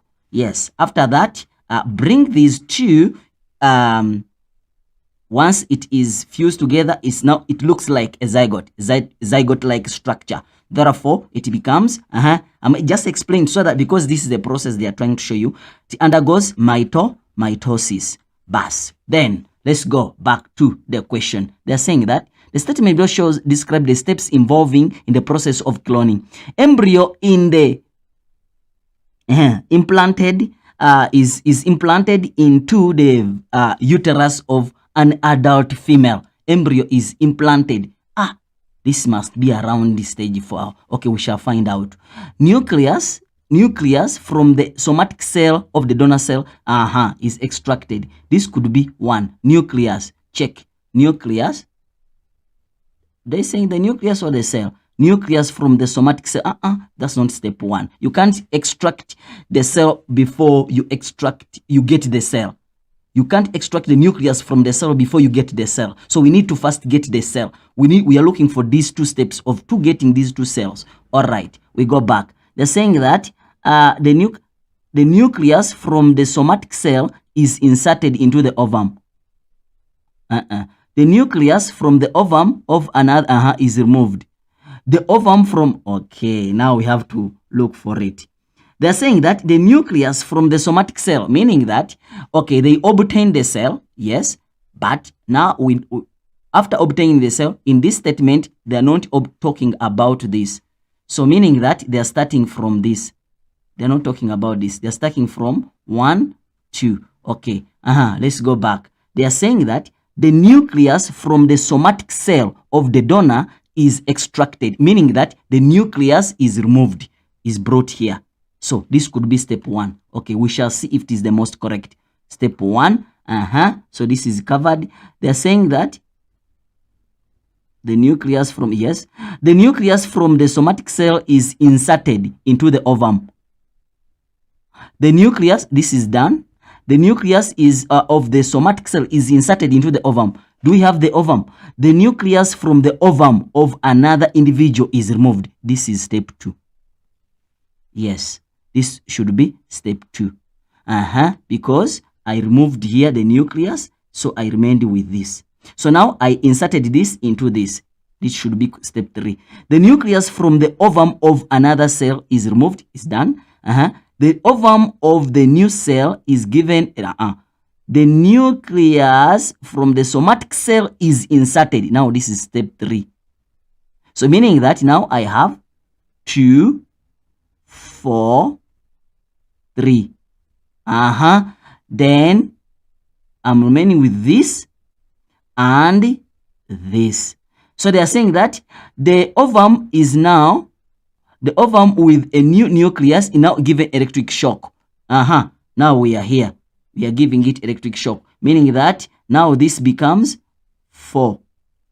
Yes, and then now the embryo is implanted into, so meaning that I'm going to have, yes, it's going to be 2, yes, 4, yes, 3, 4, 1, meaning that 2, 4, 3, 5, 1. So this is the most correct answer.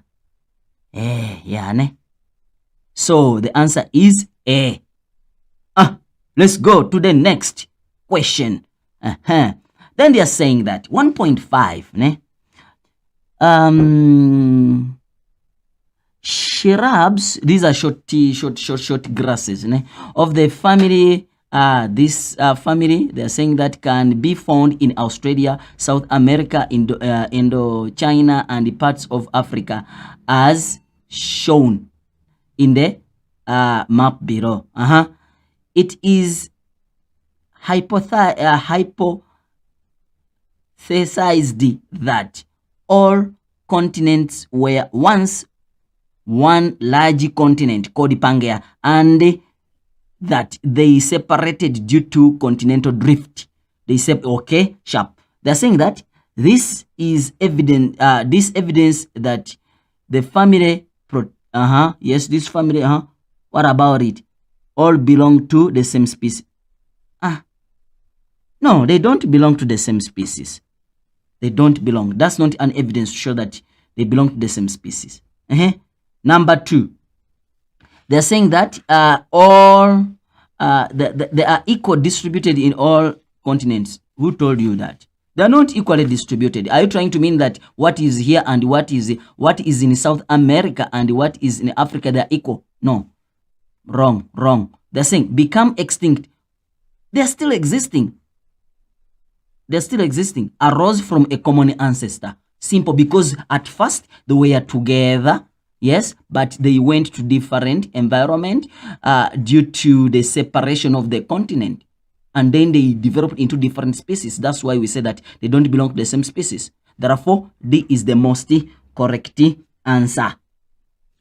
1.6. Yeah, these ones, they take some time, but when you reach there, we're going to be faster. The diagram below shows the DNA profile of a girl that her mother and 4 males are about the males. Okay, maybe they are claiming.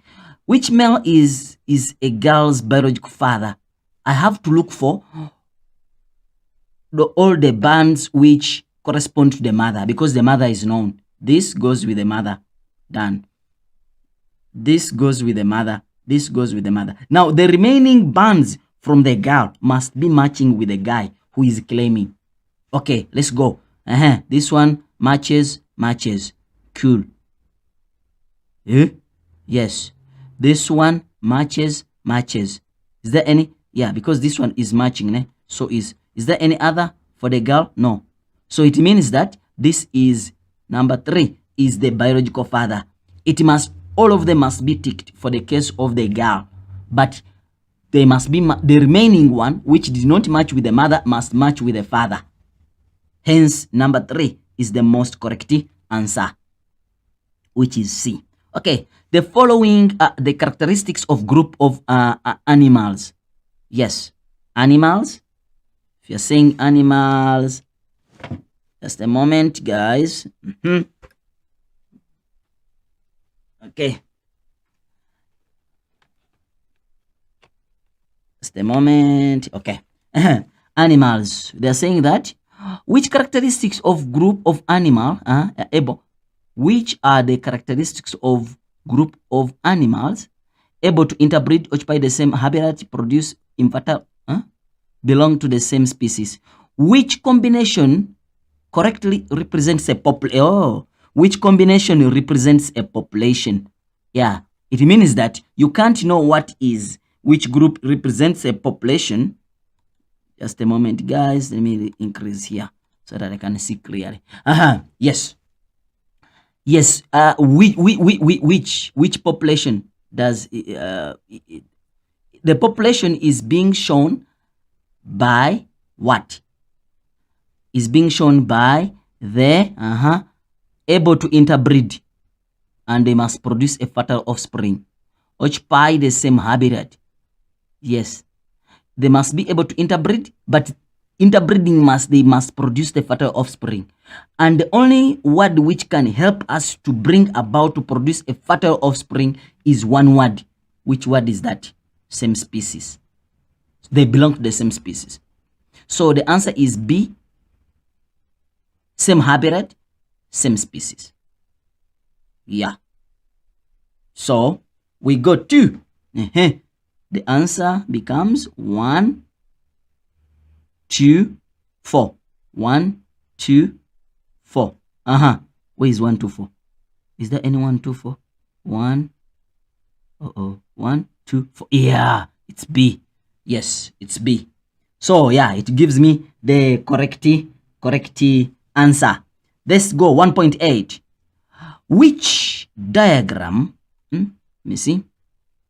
Which diagram? Not which diagram. During anaphase 2 of meiosis, the 2 chromatids of the chromosomes are pulled apart, each moving towards the opposite poles at a rate of 1 micrometer per second. This question? Okay. I see it as a new content to students. Anyway, but it's just an application question. Okay, they're saying that, yes, 2 chromatids of the chromosomes are pulled apart, each moving towards opposite poles at a rate, this is the key point, at a rate of 1 micrometer per second. Okay, each second, 1 second, it means a distance moved is 1 micrometer. Let me say 1 like that.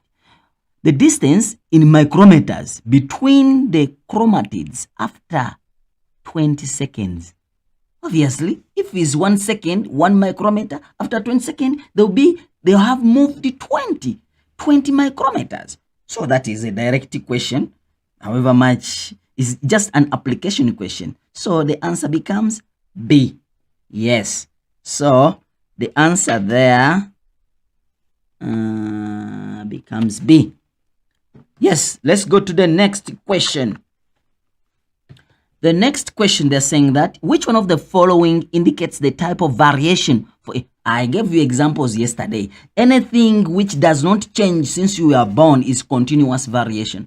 Anything which changes as you are growing up, it's continuous variation. For example, here they give you height. Height changes, therefore is continuous. The way you were born and the way how you are now is not the same way. Height is continuous. So it's where there is this continuous is, I think I have the answer now. Because the rest are wrong for the height. And it can't be correct for the next one. Okay, skin color. I don't think most of us, we are born yellow bones. Check us now. Hey, we are original indigenous. Yeah. Yes, color changes, skin color changes. You check the kind of people. Some people, I want the black one, I want the light skinned one, I don't know what you're gonna use for them for, but it changes among the individual. All right, this is continuous. Check. Earlobes, the way those earlobes are since we are born, unless you get an accident and then they change, but if not, it's the same thing. So correct. So let's not waste time there. Answer is B. Let's go to terminologies. I know sometimes the terminologies, they make these students a little bit of a problem with it, but I don't think these terminologies were that hard. Ne? Let's go. The first terminology, they are saying the type of inheritance which produce intermediate phenotype. Don't forget that we said it in the what? In the distinction material book, our distinction material book. Ne? Yeah, for those people who were not there. But okay, there we go. Intermediate. How do you call this? Incomplete. Incomplete dominance. Intermediate. Yes, we talked about it. So the answer here is incomplete. Complete dominancy. Yes, done. The point at which adjacent chromatids overlap during crossing over. Chiasma. Guys, spelling is mandatory. The process by which information is copied from DNA to RNA, transcription. Told you. Transcription. Let's go to the next question. What are they saying? They're saying that sugar found in DNA, sugar, thymine. They're saying sugar, not base. Gone. Thymine, that's a base. They're saying sugar found in DNA. Ribose is found in RNA. So for the DNA, it's going to be deoxy. That's why he's saying D. DNA, deoxyribose nucleic acid. So the sugar found there is deoxyribose. The bond that occur between nitrogenous bases in DNA molecule. The bond that occur between nitrogenous bases in DNA molecule. So how do you call that bond? That bond is weak hydrogen bond. Yes, you must say weak hydrogen bonds. Most of the people, they wrote peptide bond. Peptide bond. In some cultures, they say that sometimes you can laugh because of sadness. Not because you are happy, but you are sad. The same way someone can cry because of happiness. When I laugh at because someone is because of the sadness. So this is weak hydrogen bond, not peptide bond. Yes, because I highlighted it that these are the mistakes students do. Yes, okay, let's go. Manipulation of in organism's gene to obtain the desirable characteristic. How do you call that? Manipulation of a gene to get a desirable characteristic. Whenever you talk about manipulating in science, whenever you say manipulating, what did I say? I said that is engineering. Engineering, manipulating. But you are manipulating genes. So, what are you manipulating? Genes. Therefore, genetic. Simple. Genetic engineering. Guys, you don't, I told you, you don't need to cram. You don't need to cram. You just understand life science. Tell the people to join the channel. If you want a distinction, Thundereduc. Yeah. Use the distinction material. There is no way how you can fail a paper. Never. Never. Yes. Okay. Unless you don't want to.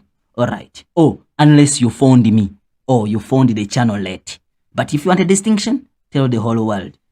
Thundereduc. Okay. They are saying that representation showing the arrangement of diploid set of chromosomes. Hey. Representation. They are looking for the... How do we call that representation? Which shows the diploid set of chromosomes, meaning that chromosome number 1, chromosome number 2, chromosome number, but they are saying, see, diploid. Like that. We call it a karyotype. Karyotype. Done. Terminologies out of 7, 7. Okay. Source of variation. How do you call random? We talked about this yesterday. Random mating, random fertilization. Source of variation for the species. I told you that in fact a man produced over 500 million sperms. That is a rich man. That's why they tell you that you are 1 in a million. It means that your sperm was 1 in a million sperms which were released by your father and 2 there, and then only 1 you fertilize the ovum. So random fertilization is also random mating. You don't just find people come and say that, okay, now I want this one. You just go and then marry. You should just say, I want the small one, I want the big one, I want the light skin, I want the dark skin. You see, you're not doing it randomly. So you are minimizing variation. So variation, it must be random mating. When you are chasing this one and then another one comes into your eyes, you just go with that random mating, like a chicken. Yes. So this is both A and B. The answer is not A and B. The answer is both A and B. I explained it yesterday. Both A and B. Organisms that possess 2 factors which separate so that each gamete contain only one of these factors. Law of dominance. There is no domination here. Law of independent assortment. Organism possess 2 factors that which separate that each gamete. Law of independent assortment. This is done in dihybrid cross. We call this law of segregation. Law of segregation, not principle of independence. So the answer here is none. Because this is a law of segregation by Mendel. You remember that guy Mendel discovered the law of segregation in he was there in 1865.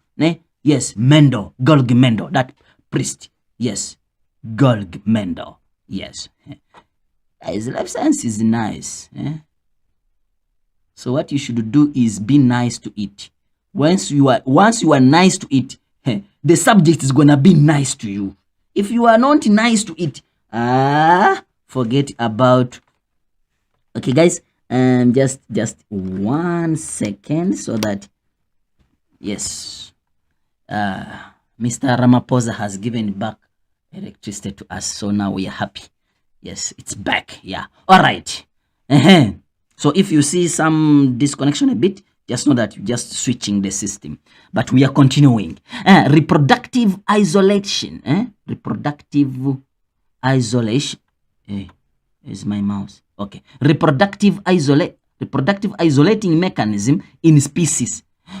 You separate organisms through reproductive isolation, breeding in different seasons of the year. Correct. Infertile offspring. This is not correct. This is not correct, Baba. Look, same. This word, these people are confusing us, ne?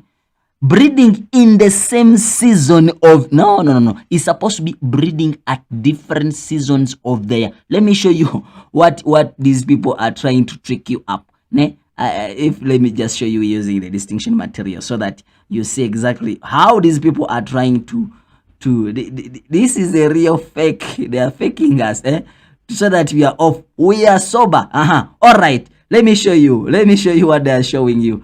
Breeding, yeah, is here. You see, breeding at different times, not breeding at the same. So that answer is wrong.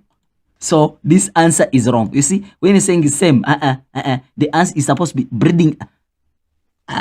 This distinction material, there is no way you can go astray. Yes, so this is wrong. Infertile offspring. Correct. Check here in the book. Check here.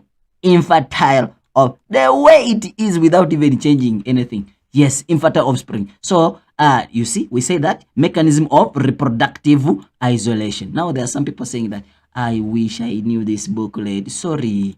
Ne? Yeah. But you can refer to someone else so that you can get rewards. All right. So the answer here is B only. Yeah. Let's go to the next question. What does it say? They're saying that this is a phase. Ne? What I've seen in this paper, ne, as I'm going, ne, I don't know that much what is down, but what I've seen it here is they are using small words to take you off. If you don't read these questions very well, they're just using very small words just to take you off. All right, let's go. So we have to be keen, guys, when we are trying to answer. Yeah. So even may have to read too much so that I don't go astray. I might go astray and give you a wrong answer. No, man. All right, let's go. They're saying that the diagram below represents a cell in early stage. You see these people. The word early. That word, there is early and late stage, mid stage, early stage. So now they're saying early stage. Okay. So if you look at this, which stage is this? This is not interphase. This is early prophase. Chromosomes which are homologous, they align together. Homologous. Yes, crossing over is not yet there, but they have aligned together. And you see that these dots shows that the nuclear membrane is starting to disappear. The nucleolus is already disappeared. You see? These people. So this is prophase. Prophase. Which prophase? Prophase 1. If you don't say prophase 1 is 0. Number of chromatids. So how many chromosomes do you have? 1, 2, 3, 4, 5, 6. So we have 6 chromosomes, but each chromosome has 2 chromatids. So 6 times 2, which is 12. So the answer here is going to be 12. Number of homologous pairs. They are saying the number of homologous pairs. They're not saying number of chromosomes. Pairs. So it means that 1 pair, 2 pairs, 3 pairs. 3 pairs. Someone is going to write 6. Ask you, do you have eyes? Yeah. Do you see 6 there? No. I see 3. Why did you write 6? I don't know. Okay, let's go to the next question. Identify what is R. Yeah. R is the nuclear membrane. Nuclear membrane. What is S? S is cell membrane. Membrane. Yeah, you know, I told you last time that you guys, you confuse nuclear membrane and the cell membrane. T. What is T? What is now T? T is nucleolus. Nucleoplasm, not nucleolus. Nucleoplasm. So, the nuclear, okay, maybe they will slash it with the nucleus. Nucleus, yes.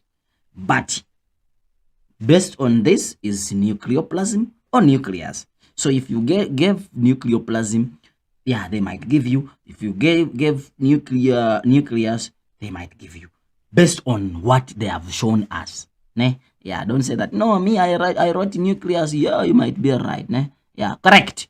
All right, let's go. 2 organelles in animal where meiosis takes place. They're asking your parts, the most important structure on you. Which structure is that? Testes. Testes. That's one. Oh, if you wrote it like this is also correct because this is singular, this is plural. Okay, I'm not saying that you write 2. No, just write 1. Hey, students, that's number 1. Number 2 is the ovary. So they give you a tick here, they give you a tick there. Simple. They're saying that, they write these funny words of these plants. Okay. Who knows this? I don't know. Let me just quote. The plant carries edible fruit. Scientists have been studying the inheritance of these 2 genes. One for the stem texture, and then another one is for the fruit shape. Okay, sharp. Let's go. They're saying stem can be okay, smooth. Smooth is represented by a capital letter, and then prinkly. Prinkly means that they have those yes, small letter, and then the shape round is capital letter, elongated is small letter. The type of cross, dihybrid. Dihybrid. Dihybrid cross. They're saying state the dominant characteristic in the stem texture. Texture is here. Ne? Smooth. Answer here is smooth. Smooth. Boom. Done. Let's go. Recessive. Recessive for what? Fruit shape. Fruit shape. Elongated. Elongated. Let's go. 1.5.3. Give there. The genotype. Their genotype. It means that you are supposed to write in terms of gene. Prinkly, stem, and elongated. Prinkly is small letter, so I can't be with the heterozygous. Small n, and then elongated. Elongated is small r. Listen carefully. If you wrote NNRR is wrong. Ask me what? Why? Because of this space. I explained it yesterday. Yes, a space must not be there because this is a genotype. These are not sperms. It's a genotype. So it's supposed to be 1. Yes. They're saying that phenotype of plant with capital N is what? Because the small n would be masked. Capital N is smooth. And what? Capital R is what? Round. Smooth and round. Sharp. If you have the space there is cool, but the genotype is supposed to be no space. Yeah, let me know if you have questions. Ne? If you have questions, if you have challenges, yes, I'll smash them. Yeah, I'll smash them. Yes. Okay, let's go. Let's continue to the next question. Which question? All right, they're saying that the table below shows the information selected on hominid fossils. Okay. All right, we are hearing. What are they saying? What are they telling us? They're saying that P. What is P now? P. Oh, the common name. Australopithecus sediba carabo. We say this is a transitional fossil. Missing link between Homo habilis and the okay. Who discovered Dihybrid? I don't know why they like Carabo too much. They brought it in 2017. Yeah. It was the second or third objective. Yeah. Is read the bagger. Lee. Beggar. Yeah. Like that. This is Sediba, Carabo. Yeah, you can and you can find that someone called Carabo is feeding this Carabo. All right. They're saying that Taum child. Oh, Taum. If you're coming from northwest. Yes. How do we call? Remember, I told you don't go the paper without knowing the 3 Australopithecus africanus species. I said Taum child or Taum child, little foot, Mrs. Place. What are they looking for here? They're saying this is Australopithecus africanus. africanus. Cool. Just saying A. africanus, they would have given a tick. Yes, because there is no Ardipithecus here. So tick A. africanus. But they have already given you the spelling here, so there is no stress there. They're saying that who discovered? Who discovered the town child? Raymond that. Yeah, it's Raymond that. Raymond. I don't know whether you call it Raymond or Raymond. Raymond. That. Raymond that. Check that booklet, the distinction material. Check this distinction material. I organized it nicely for you guys, and even I created a video. Check. Australopithecus, Karabo, read the bagger, Malapa. And then they're looking for the 3 Australopithecus africanus species. Check bone. Raymond that. Taum. Sharp. Let's go. They're saying name the fossil. Name the fossil. P. We have said it. P is Karabo. Ne? Then they're saying identify species R. Species R. We said Australopithecus africanus. Let's go. They're saying that give the name of the scientist who discovered Q. We say that read the bagger. Yes. Well, you can also give that one brief Ilof. Yes, Ilof. Where is he? Yeah, this one. So it depends on whom did you give. Yes. Then they're saying S, we say that it's Raymond that. Now, by this time, you have 50 marks out of 150. This one is enough for you to shift from a failure, meaning that you're above 30 now, 30%. However, it's not enough for my students like you. Guys, don't have too much pressure. Like, now I'm failing. That's life. Still doesn't mean that if you fail this, then life has stopped. No. All right, let's continue. It just make you to prepare, and I pray for you guys so that you pass this, so that you get enough gelete. All right, let's go. They're saying that X, what is X? That is amino acid. I told you guys that you must always label these things before you start. Amino acid. Simple. Let's go. X, Y. What is Y? Y is anticodon. Z, messenger RNA. Let's go. X, amino acid. Z, messenger RNA. Give the nitrogenous base of sequence, nitrogenous base sequence of DNA base triplet, complementary to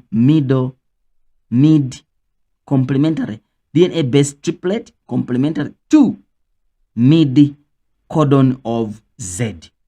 Oh, they're saying DNA, meaning that we have to convert it backward. Let's say this is 3, this is 3, this is 3. So we are looking for this. So, but we are converting it backward. You have A, U, G. So we're going to be, say A goes with T, U goes with A, G goes with C. So this is the answer. That's what they are looking for, because they're saying mid in the middle one and for DNA. Then they're saying that give the nitrogenous base of Y. Where is Y now? Oh, the anticodon. So meaning that they want you to change this into transfer RNA, meaning that A goes with the, remember A transfer is an RNA. RNA doesn't have T. Therefore, we're gonna say U. U goes with A, and then G goes with the C. So the answer is this for this question and this for that question. Yes. Describe the process shown in the diagram above. Hey, what is this? This is translation. I told you guys. How many marks are this? Guys, don't tell me that you disappointed me. Unless you are not trusting me. Don't tell me that you disappointed me. There is someone who told me in the comment, I was so sad, and but I didn't stop. He told me that you lost me in the first 5 minutes. I knew that this one is looking for attention. Yeah, because I talk too much. Okay, I talk too much, but I wanted you to understand the concept. Yes. Anyway, what do we mark? We can have different ways how we can mark. But this one you are describing, name and describe. The process is called translation. That's one mark for the word naming. And then according to the messenger RNA, the transfer RNA with the complementary anticodon bring the required amino acid to the ribosome. The amino acids are joined together by the peptide bond to form a required protein. Simple. That's how I have been describing. But still in my book, the distinction material, I showed you exactly what you are supposed to do. Now the mouse is jamming. Okay, doesn't want me to this mouse doesn't want me to give you okay, let me use this.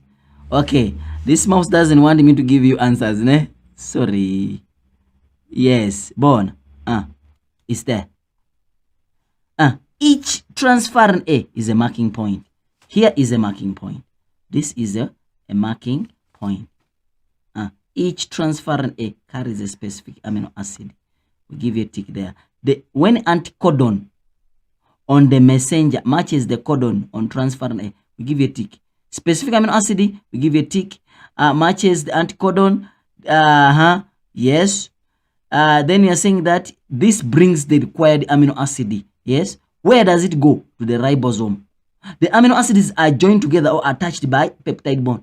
Guys, we call them peptide bonds. We don't call them polypeptide bond. We call them peptide bond. I was very clear when I was explaining this. And then to form a required protein. That simple. Short as that. But you can find a person writing a full page. So you're okay.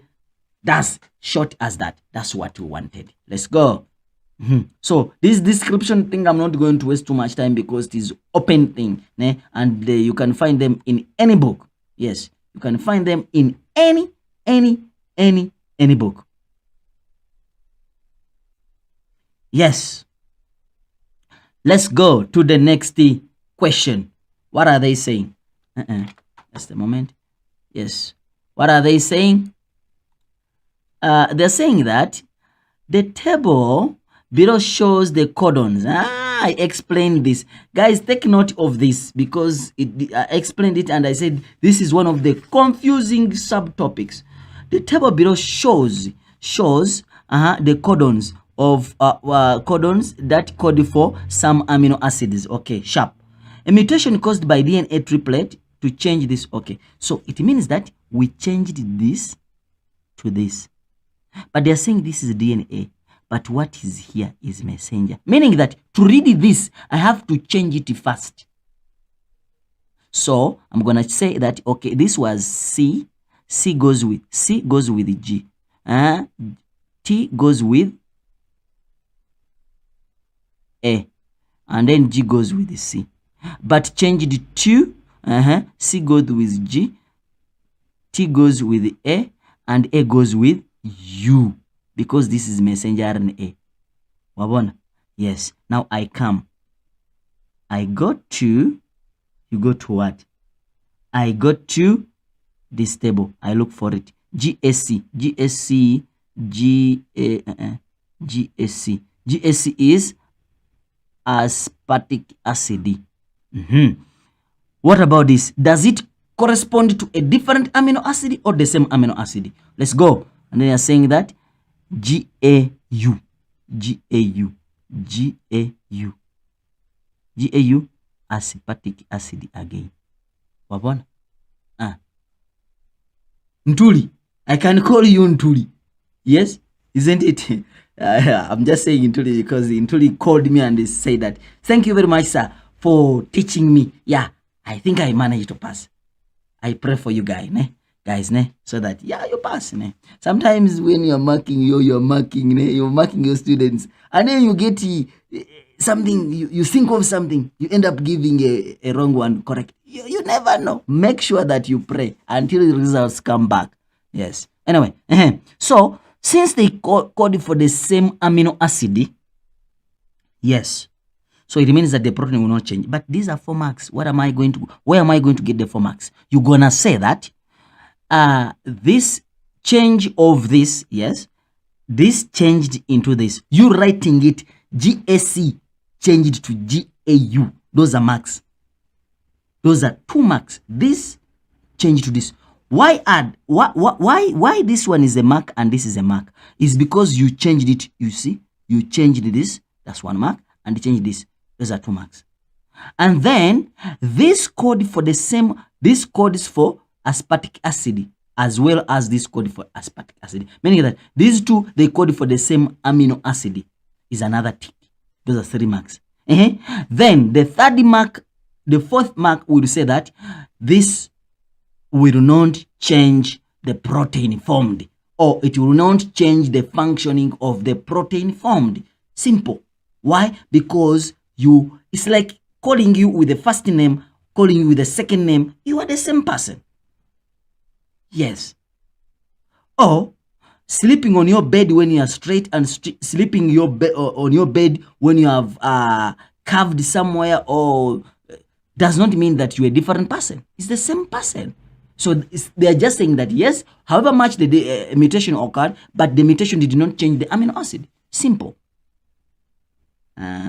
This question, they have brought it back again. Tabulate 2 difference. I emphasized this question of mutation, and I told you that I know what students find when it comes to this question of mutation. Anyway, this question. Tabulate 2 differences between DNA nucleotide and RNA. I explained it before. Yes, those people who were on my channel yesterday. They are they are not asking you the differences between DNA and RNA. No. They are saying DNA nucleotide and RNA nucleotide. Clear? So there are 2 differences. The first one, DNA nucleotide, has thymine, and the RNA nucleotide has uracil.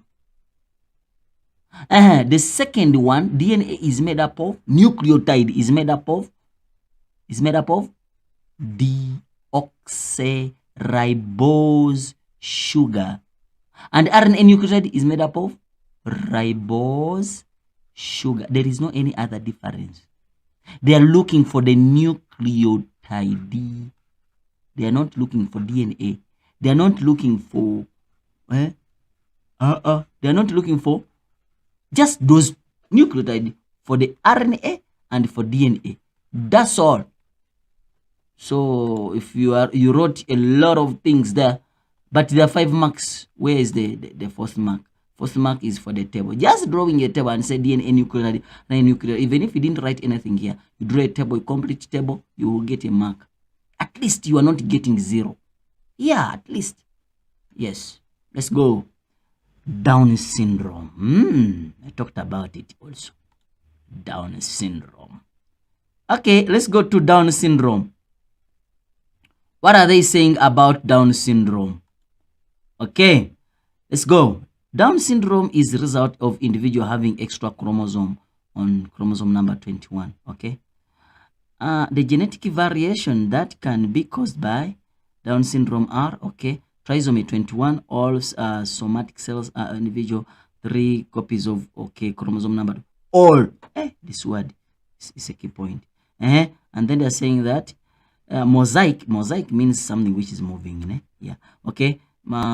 Individuals have only some cells, not all.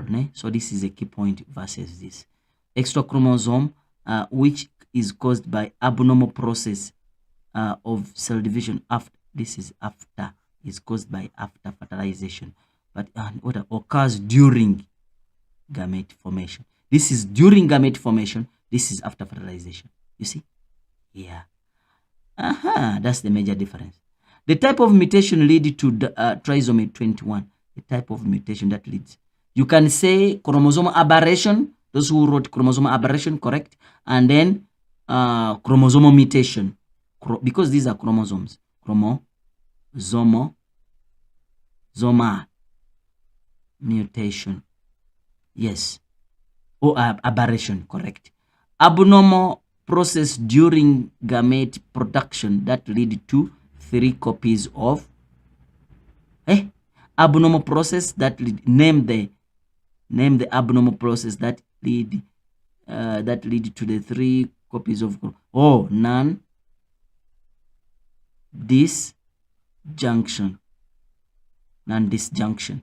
The type of cell division that occurs after fertilization, it is meiosis.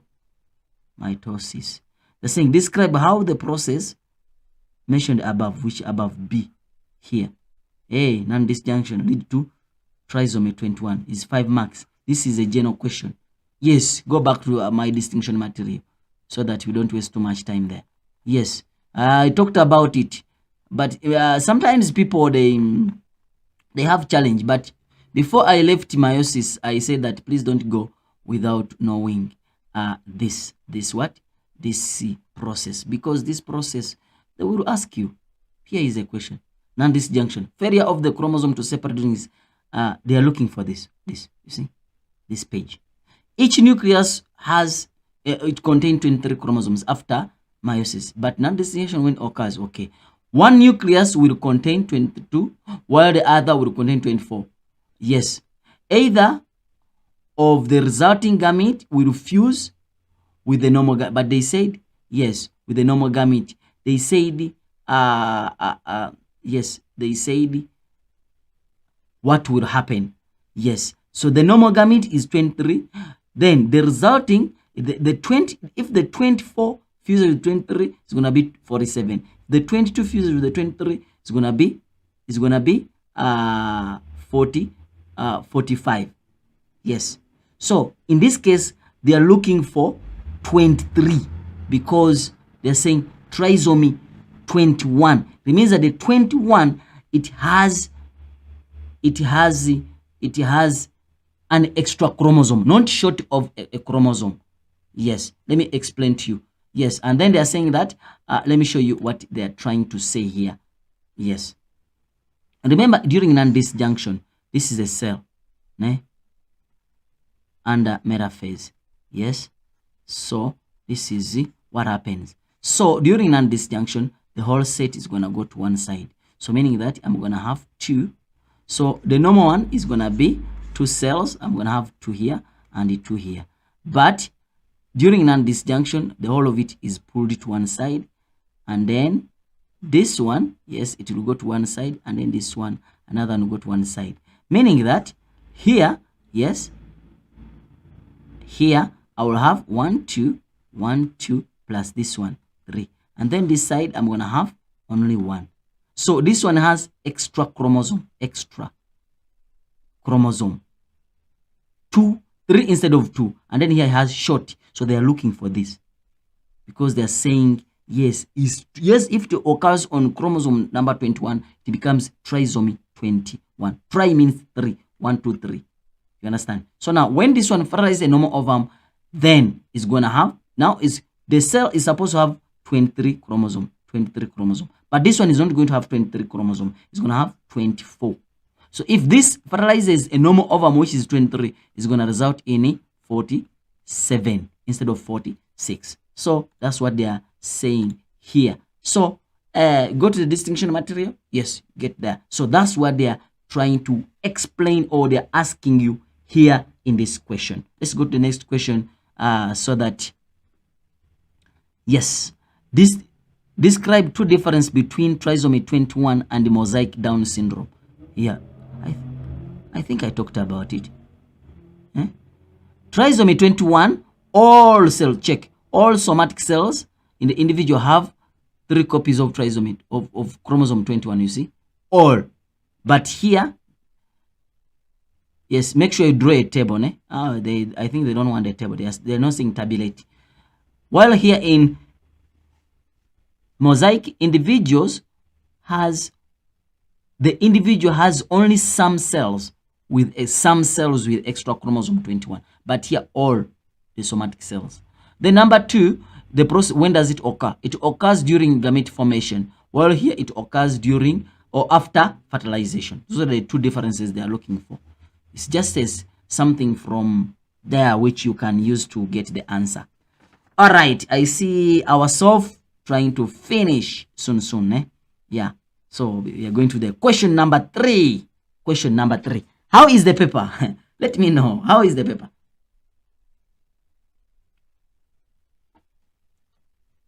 Let's go to the next thing. Question. Yeah, I think the paper was simple. The paper was simple for those who read. Yeah, let me say like that. And I think I should come back and I teach you how to read. Does not stop only here, even when you go to the university. Good. All right. The diagram below shows the inheritance of tithe. They like this funny name. Anyway, I'm not going to remove my teeth because of these names. Okay. Is a rare disease which lead to this destruction of the neuron. It is inherited as a autosomal. Okay, autosomal means that it occurs in the body cells, meaning that it's non-sex linked. It's occurring in these other cells, these other chromosomes, not on chromosome number 23. Yes. Okay, TT. So meaning that you must not use X and Y. This is not sex linked. It's autosomal disorder. Anyway, let's go. Describe what is meant by is a disorder which is caused by a gene carried on non-sex chromosomes. Yes, non-sex chromosomes, meaning that from chromosome pair number 1 to chromosome pair number 22, it must not be sex. Yes. How many sons do individual 1 and 2 have? 1 and 2. Yes, sons. Son is a box. It's 1, is 2. But this son is not belonging to these 2. You understand? This guy, yes, just married the daughter of these 2 guys, meaning that the answer is 1. Understand? You see? Yes, this is just an intruder who came to marry the daughter. Yeah, the beautiful daughter of 1 and 2. Yes. So the answer here is 1. Using the individual 3, 4, 5, explain why it can be concluded that this disorder is controlled by a recessive allele. 1 is 3, 4, 7. 3, 4, 7. Okay, let me clear up here so that at least yes. Okay, let's see. 3. Okay, this is the affected individual, ne? And these 2 people who are, if they produce a person who is affected, it means that these 2 people were heterozygous, meaning that it is capital T, small t, capital T, small t. You see, since they carried that what? Since they carried that gene, this gene, recessive allele, and then this recessive allele and this recessive allele gave rise to this. Meaning that, what is the question? What are they saying? Which question is this? 2.5.3. They're saying that it means that individual 3 and individual 4, they are both normal individuals. I see. That's the first mark. But they gave rise to individual 7 who is affected with the disease. You have to tell us the disease, ne? A female who is affected with the disease. Yes, that's the second mark. This means that individual 3 and 4, they were heterozygous. Meaning that they are heterozygous because they are both normal, but they gave someone who is sick. Meaning that they were heterozygous, they were carriers. That's another mark. And then they pass their recessive allele. one recessive allele from 3 and one recessive allele from 4 to individual 7. That's another mark. You're able to get all the 5 marks. One recessive allele from 3, 1 mark. One recessive allele from 4, another mark. Yes, to form this one who is affected with the disease. So yeah, it is an application question whereby you have to apply and explain exactly what happened to inform individual 7. Then they are saying that individual 1 and 2 can produce children with 3 possible genotypes. Okay, list those 3. Individual 1 and 2 can produce, yes, individual 1. 1 and 2 is the same thing. 3 and 4, they are both heterozygous. Okay, they can produce. If they are both heterozygous, it means that, look, it means that this is capital T, small t, heterozygous, capital T, small t. So it means that when they produce, they're gonna produce capital T, capital T. This is what they are trying to show you. Capital T, small t. This is capital T, small t, and then small t, small t. You check these two. They are both heterozygous. This is homozygous and this is a homozygous. Let's go. The question. They're saying that list all the possible genotypes that have 25% chance of offspring. Then this is 50 and this is 25. This is 25. Meaning that I'm gonna come here and say capital T, small t, small t. A comma. That's all. That's what they're looking for. They give you ticks. In human, hemophilia is caused by a recessive allele of X. Of X. Anyway, it's caused by a recessive allele of X. Let's go. Of X. They're saying that in humans, hemophilia is caused by a recessive allele of X. Okay. This is carried on X chromosome, meaning that this is sex-linked. The moment you say that, that's sex-linked. Hemophilia, yes, we know is a sex-linked disorder.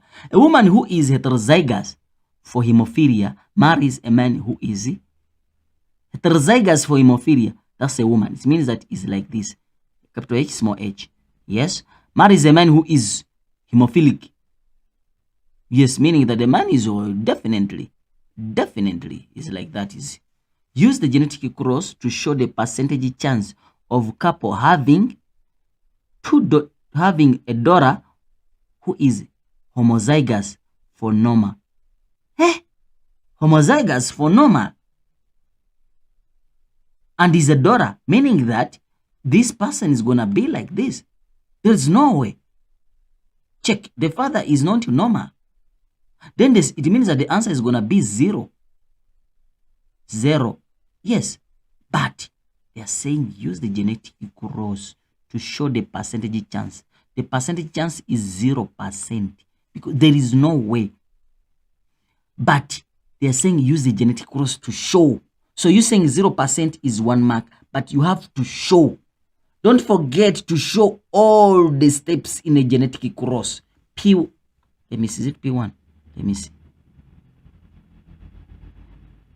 A man who is, they didn't talk about anything. So I'm going to come here and say P1, F1. P1, parent, phenotype. You go to the question, you'll get the phenotypes there. I told you that this one is simple, and a man who is heterozygous, a woman who is heterozygous, meaning that this is a normal woman. Yes, marries a man who is hemophilic and a man who is affected. Then you go to genotype. Genotype, I'm just rushing so that a lady was like this because they say heterozygous, marrying a man who is like this. Yalla, let's go. They're saying like that. Don't forget that these are gametes. I always tell you that they are not at the beach, so they must be circled. If you didn't circle, it's still fine. Don't stress. Give you a tick. These are gametes. Wabona. Yeah, but how do you call this process? Meiosis. You saying P1, F1 will give you a tick. So that's the second tick. 0% is a tick, but it's a second tick. This is a third tick because we got it. So you have 4 marks. Mahala. The question is out of how many? 7. So we are searching for the 3. This is the next tick. It's the next tick. Then after that, you can draw your Punnett square here, or you can just cross. When you cross, you'll find out that this, look critically. This goes with this. So it's going to be X, capital H, X, small h. Then this goes with this, capital H, small, capital H, yes. And then this with this, small h, this with this, small h, and then y. Is there any probability of having a child who is homozygous normal and is a female? No. There is no way. Therefore, this is offsprings. F1 offsprings. And then you remember you have to cross, ne? Yeah, show cross or the Punnett square. So, and this process is called fertilization. So we give you another mark for this. But what I know that the marks are more than what we stipulate. But you saying that therefore the percentage chance is 0%. This is going to be a compulsory mark because the question is emphasizing that percentage chance. They want a percentage chance. Do you understand? Yes. So is 0% having a child who is normal, homozygous, and is a female. Yeah. Let's go to the next question. I think I'm clear. Yes. Let's go to the next question. These papers are simple if you read. If you don't read, yeah, they become sour. But I don't expect you to. Let's go to the next question. The next question. Question number 3. It means that now you have 100 marks. 100 marks. See now, you are approaching slowly a distinction. You're approaching a distinction. I know some of you just made small mistakes, which can be acceptable, but there are some mistakes which cannot be accepted. So, yeah. Anyway, let's go. Yeah, let's go. This is year 2023.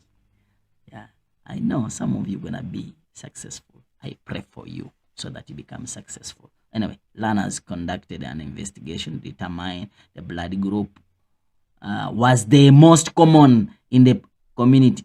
I talked about a pie chart yesterday. Yeah, they conducted information about, 200. It's a big number, né? It means that the sample size. Take note of that. In each of the 3 types of blood group. Okay. Yalla, let's go. They're saying that in their committee, they did not include the first donor in the investigation. Why? Comparison of results. Okay. Yeah. The pie chart below shows, all right, let's go. The percentage of each blood group in the sample. I know you read all these questions, né? You know them. So I'm not going through too much. Né? State the aim of the investigation. Ooh.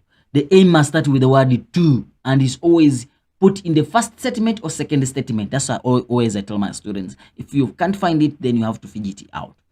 Learners conducted an investigation to, that is the aim. From to, the investigation. The aim is to determine which blood group was most common in their community. Yes, in the learners community. Conduct an investigation. Yes. So the aim is done. Answer the following question. State 3 planning. We always ask you this, but you go back and read the question and see the possibilities for you. What are you going to plan? What are you going to do? So, but I need these people who are going to be giving me blood. So you have to organize them. Yes, get those 200 people. Yes, you are not just going to just get them. Yes, you have to get permission because this is a community thing. Get permission where you're going to do this, or the clinic, or try to go inform them so that they know and they accept. You are not going to force them. Get permission so that they can do that. You are not going to just collect the blood just like that. Get the necessary equipment, planning before you do the activity. Yeah, that's what they are looking at. Yes, something like that. State one way in which learners ensured. Yesterday I told you the word language and I emphasized it.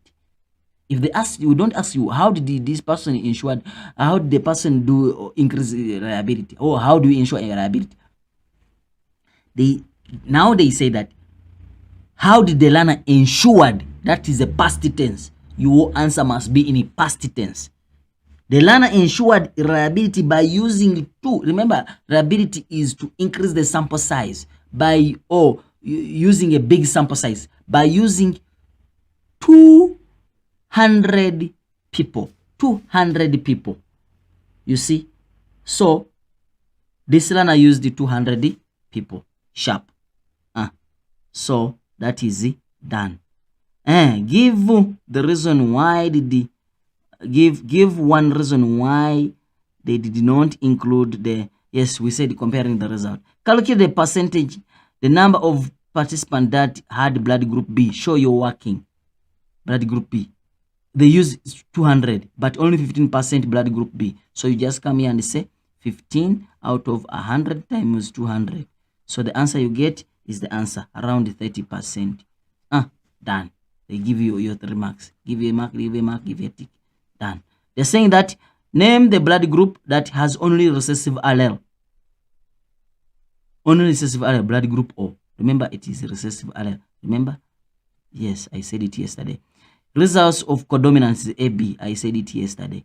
Remember, it's A and B. Give the possible genotype of the blood group represented by 25%. 25%. Yes, 25% is A. But they are saying the possible genotypes. If you remember, A is either homozygous. Go to the distinction material. You will see what I was saying yesterday. A, heterozygous. I explained this yesterday. I explained it very well. Very well. Yes. I hope you guys did not disappoint me. Ne? I don't want the marks to come back and then I'm disappointed. Say, why did I do this for my learners? These learners of mine. Ne? No. I don't want that. Ne? I want everyone to pass. Ne? Yeah. I want everyone. Everybody to pass. Anyway, let's go. Question 3.2. We are almost done. Eh? We are almost done. We are almost done. Anyway, question 3.2. These are dogs, man. Do you like dogs? Let me know the question in the comment below. Do you like dogs? Do you have a dog at home? Sometimes they call you a dog. And a dog. Okay.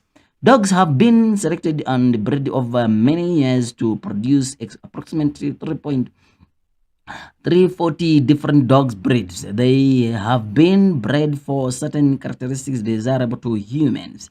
Saying that analysis of 786 okay, gray wolves, only direct ancestor, present day dogs bred. Okay, all the dogs belong to, I'm just reading so that I get the idea, ne? But you know, you can read it for yourself. Okay, I've got the idea, ne? Very fast. They're saying that name the process whereby the different breeds of dogs were produced. Artificial selection. Yes, these are the things we are talking about here. Where am I? Yes, artificial selection. Is it? Yes. Where is it? Okay, this is meiosis, ne?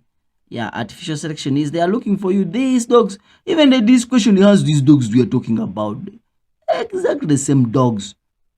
Don't disappoint me. Don't disappoint me. Don't disappoint me, guys. Dogs, wolves. They're there. Born. Check. They are dogs, the wolves. That's what are the wolves we are talking about. Okay, they're saying that. Name the artist. What did we say? Is what? Artificial selection. Human. They select desirable traits. You see? That's what they said here. Desirable. They're desirable to humans. Yeah. Yes. Distinction material. Get it. Yeah. Get it. I'm talking about those who, yeah, your sisters, your brothers. Yes. Anyway, let's go. And we're saying that name the process whereby different breed of dogs were produced. Artificial selection. Describe how human carried out the process named above. Meaning that they got the characteristics they wanted. They let that individual which has that characteristic to mate with the other characteristics they want, and then the other one which doesn't have the characteristics were not allowed to give to have sex, meaning that to pass their genes to the next generation. So after many generations, they had to be with that desirable characteristic. That's what they are saying. So if you look at this example, check, it was about milk. Choose or select the cow in your herd, or now they're talking about the dogs to produce which has that characteristic. Yes. Then they are saying that let only those dogs to reproduce, the one which have the specific characteristics, then select the offspring that produce that characteristic most. Yes, let those only those offspring reproduce, allow them to have sex and have offspring like that. Keep repeating this process of selection and then the breeding until you achieve your goal. That's it, to get the desirable dog you want. Explain how it can be confirmed that all the dogs breeds belong to the same species. Same species. It means that they can interbreed to produce a fertile offspring. If they are not producing fertile offspring, then they don't belong to the same species. Yes. They must produce to produce a fertile offspring. Hence, this answer becomes right. Yes. Explain how present-day dogs may have been disadvantaged. Yes. In the relation to their common ancestor. This common ancestor wolf, Baba, it could resist diseases. Now, you have to take it to the how do they call it, the veterinary doctor. They were staying in the wild, so these dogs are susceptible to diseases. Less chance of these dogs being adapted to the environment. Yes, these dogs, the one which are new, yes, they have less chance. This one, it could adapt, Baba. Yes, meaning that some genes are being lost as you are doing this selection. Yes, so the dogs are being disadvantaged. Yes, let's go to the last question. Describe the process of speciation by geographical barrier. Guys, I told you don't go to the paper. Speciation is here. This is what they're looking exactly. This formation of new species. Exactly. There is a population of a particular species.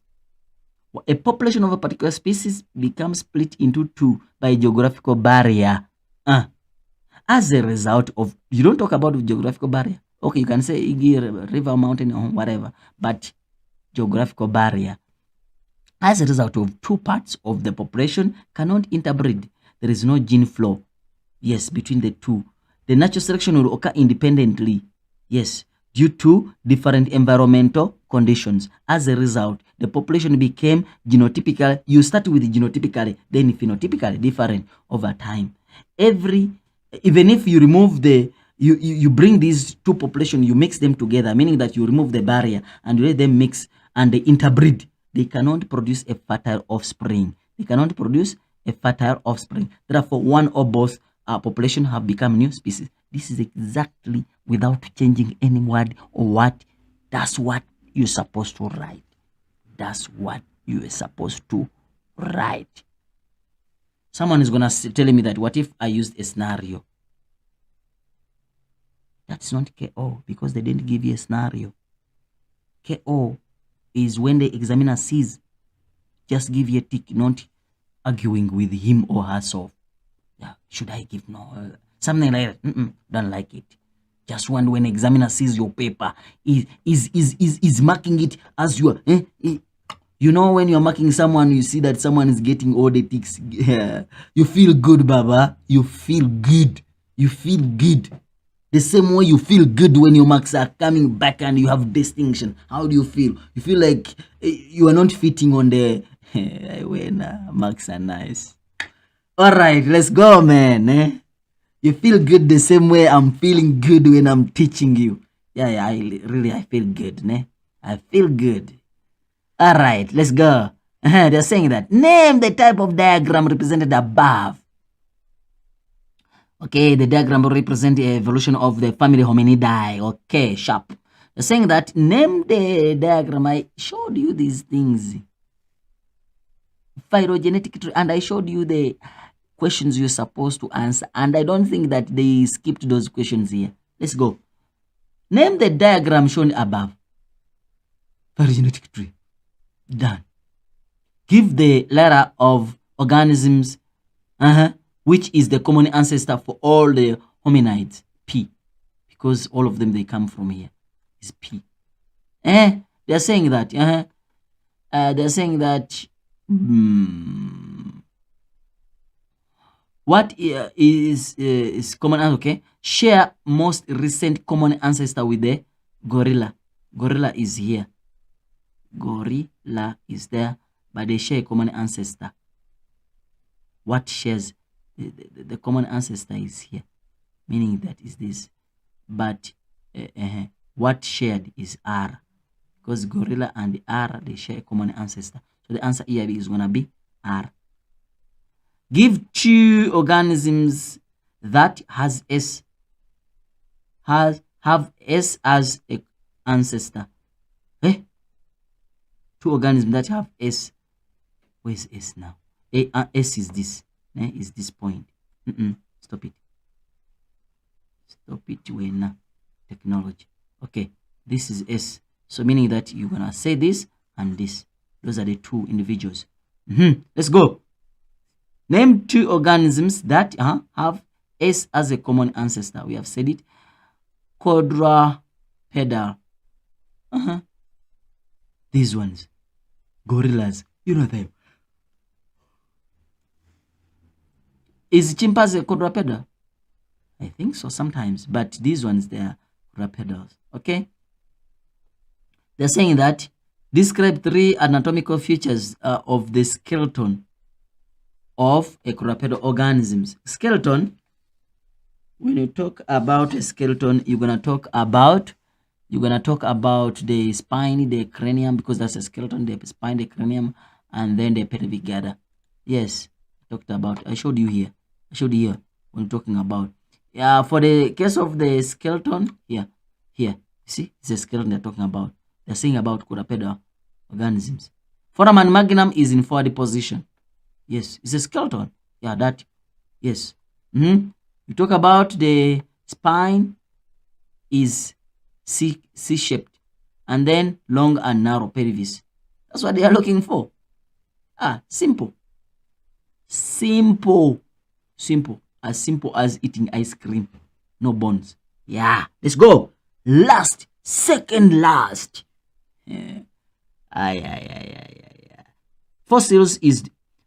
Fossil evidence is used to support out of Africa hypothesis. State out of Africa hypothesis. Modern humans originated from Africa and migrated the rest of the world. I told you when I was concluding, don't go to the paper without knowing this. Modern humans originated from Africa and migrated the rest of the world. And I showed you this. Take note of this.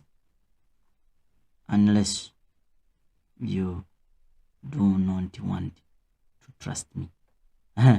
The modern humans originated from Africa and migrated the rest of the world. That's what they want. The word modern must be there. Modern. Don't just say humans migrated the rest from Africa. And Homo habilis, Homo naledi, Homo neanderthalensis, all those are humans. But the modern ones, Homo sapiens. Yes, they're looking for. Okay, let's go. Last question. Describe how the fossil evidence is used to support out of Africa hypothesis. How is this fossil evidence? How is this fossil evidence used to show out of Africa hypothesis, guys? How is it used? Describe how this fossil evidence is used to support out of Africa hypothesis. You guys this. I told you this and then you didn't write. Okay. You talk about all the Adipithecus, Australopithecus, Homo habilis. You say that only, the word only must be there. Only. Adipithecus, fossils of Adipithecus, fossils of Australopithecus. You can talk about the examples. Fossils of Homo habilis. Only found in Africa. Then when you go to Homo erectus, you talk about the oldest fossil of Homo erectus, distinction material, and Homo sapien. Homo erectus and Homo sapiens. Here you talk about oldest fossil of Homo erectus and Homo sapiens were found in Africa. Don't say that only found in Africa. Nope. You have to say oldest. The key point there is oldest. That's why I put it in bold italic and I was supposed to underline it so that your eyes can open when you are reading it. I think, guys, the paper was easy. Yeah. Don't forget to subscribe, like, and share. It has been M.Saidi, has been taking you all over this paper. I think, yeah, the paper is a little bit easy. It was a little bit easy. Okay, they had some challenging questions, but it was not that bad. Ne? It was not that bad. Yes. Thank you very much for being with us. Yeah. Thank you very much, guys. Ne? It has been a wonderful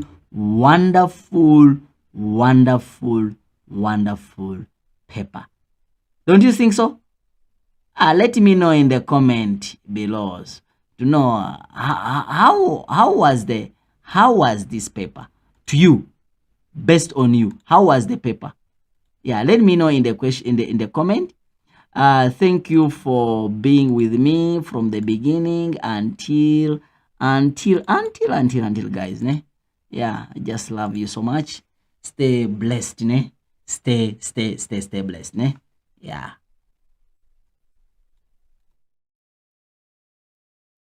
Maybe I just a small note that even physical science, yeah, even other papers we will be doing discussing them immediately after you have done them. Thank you very much, ne? See you.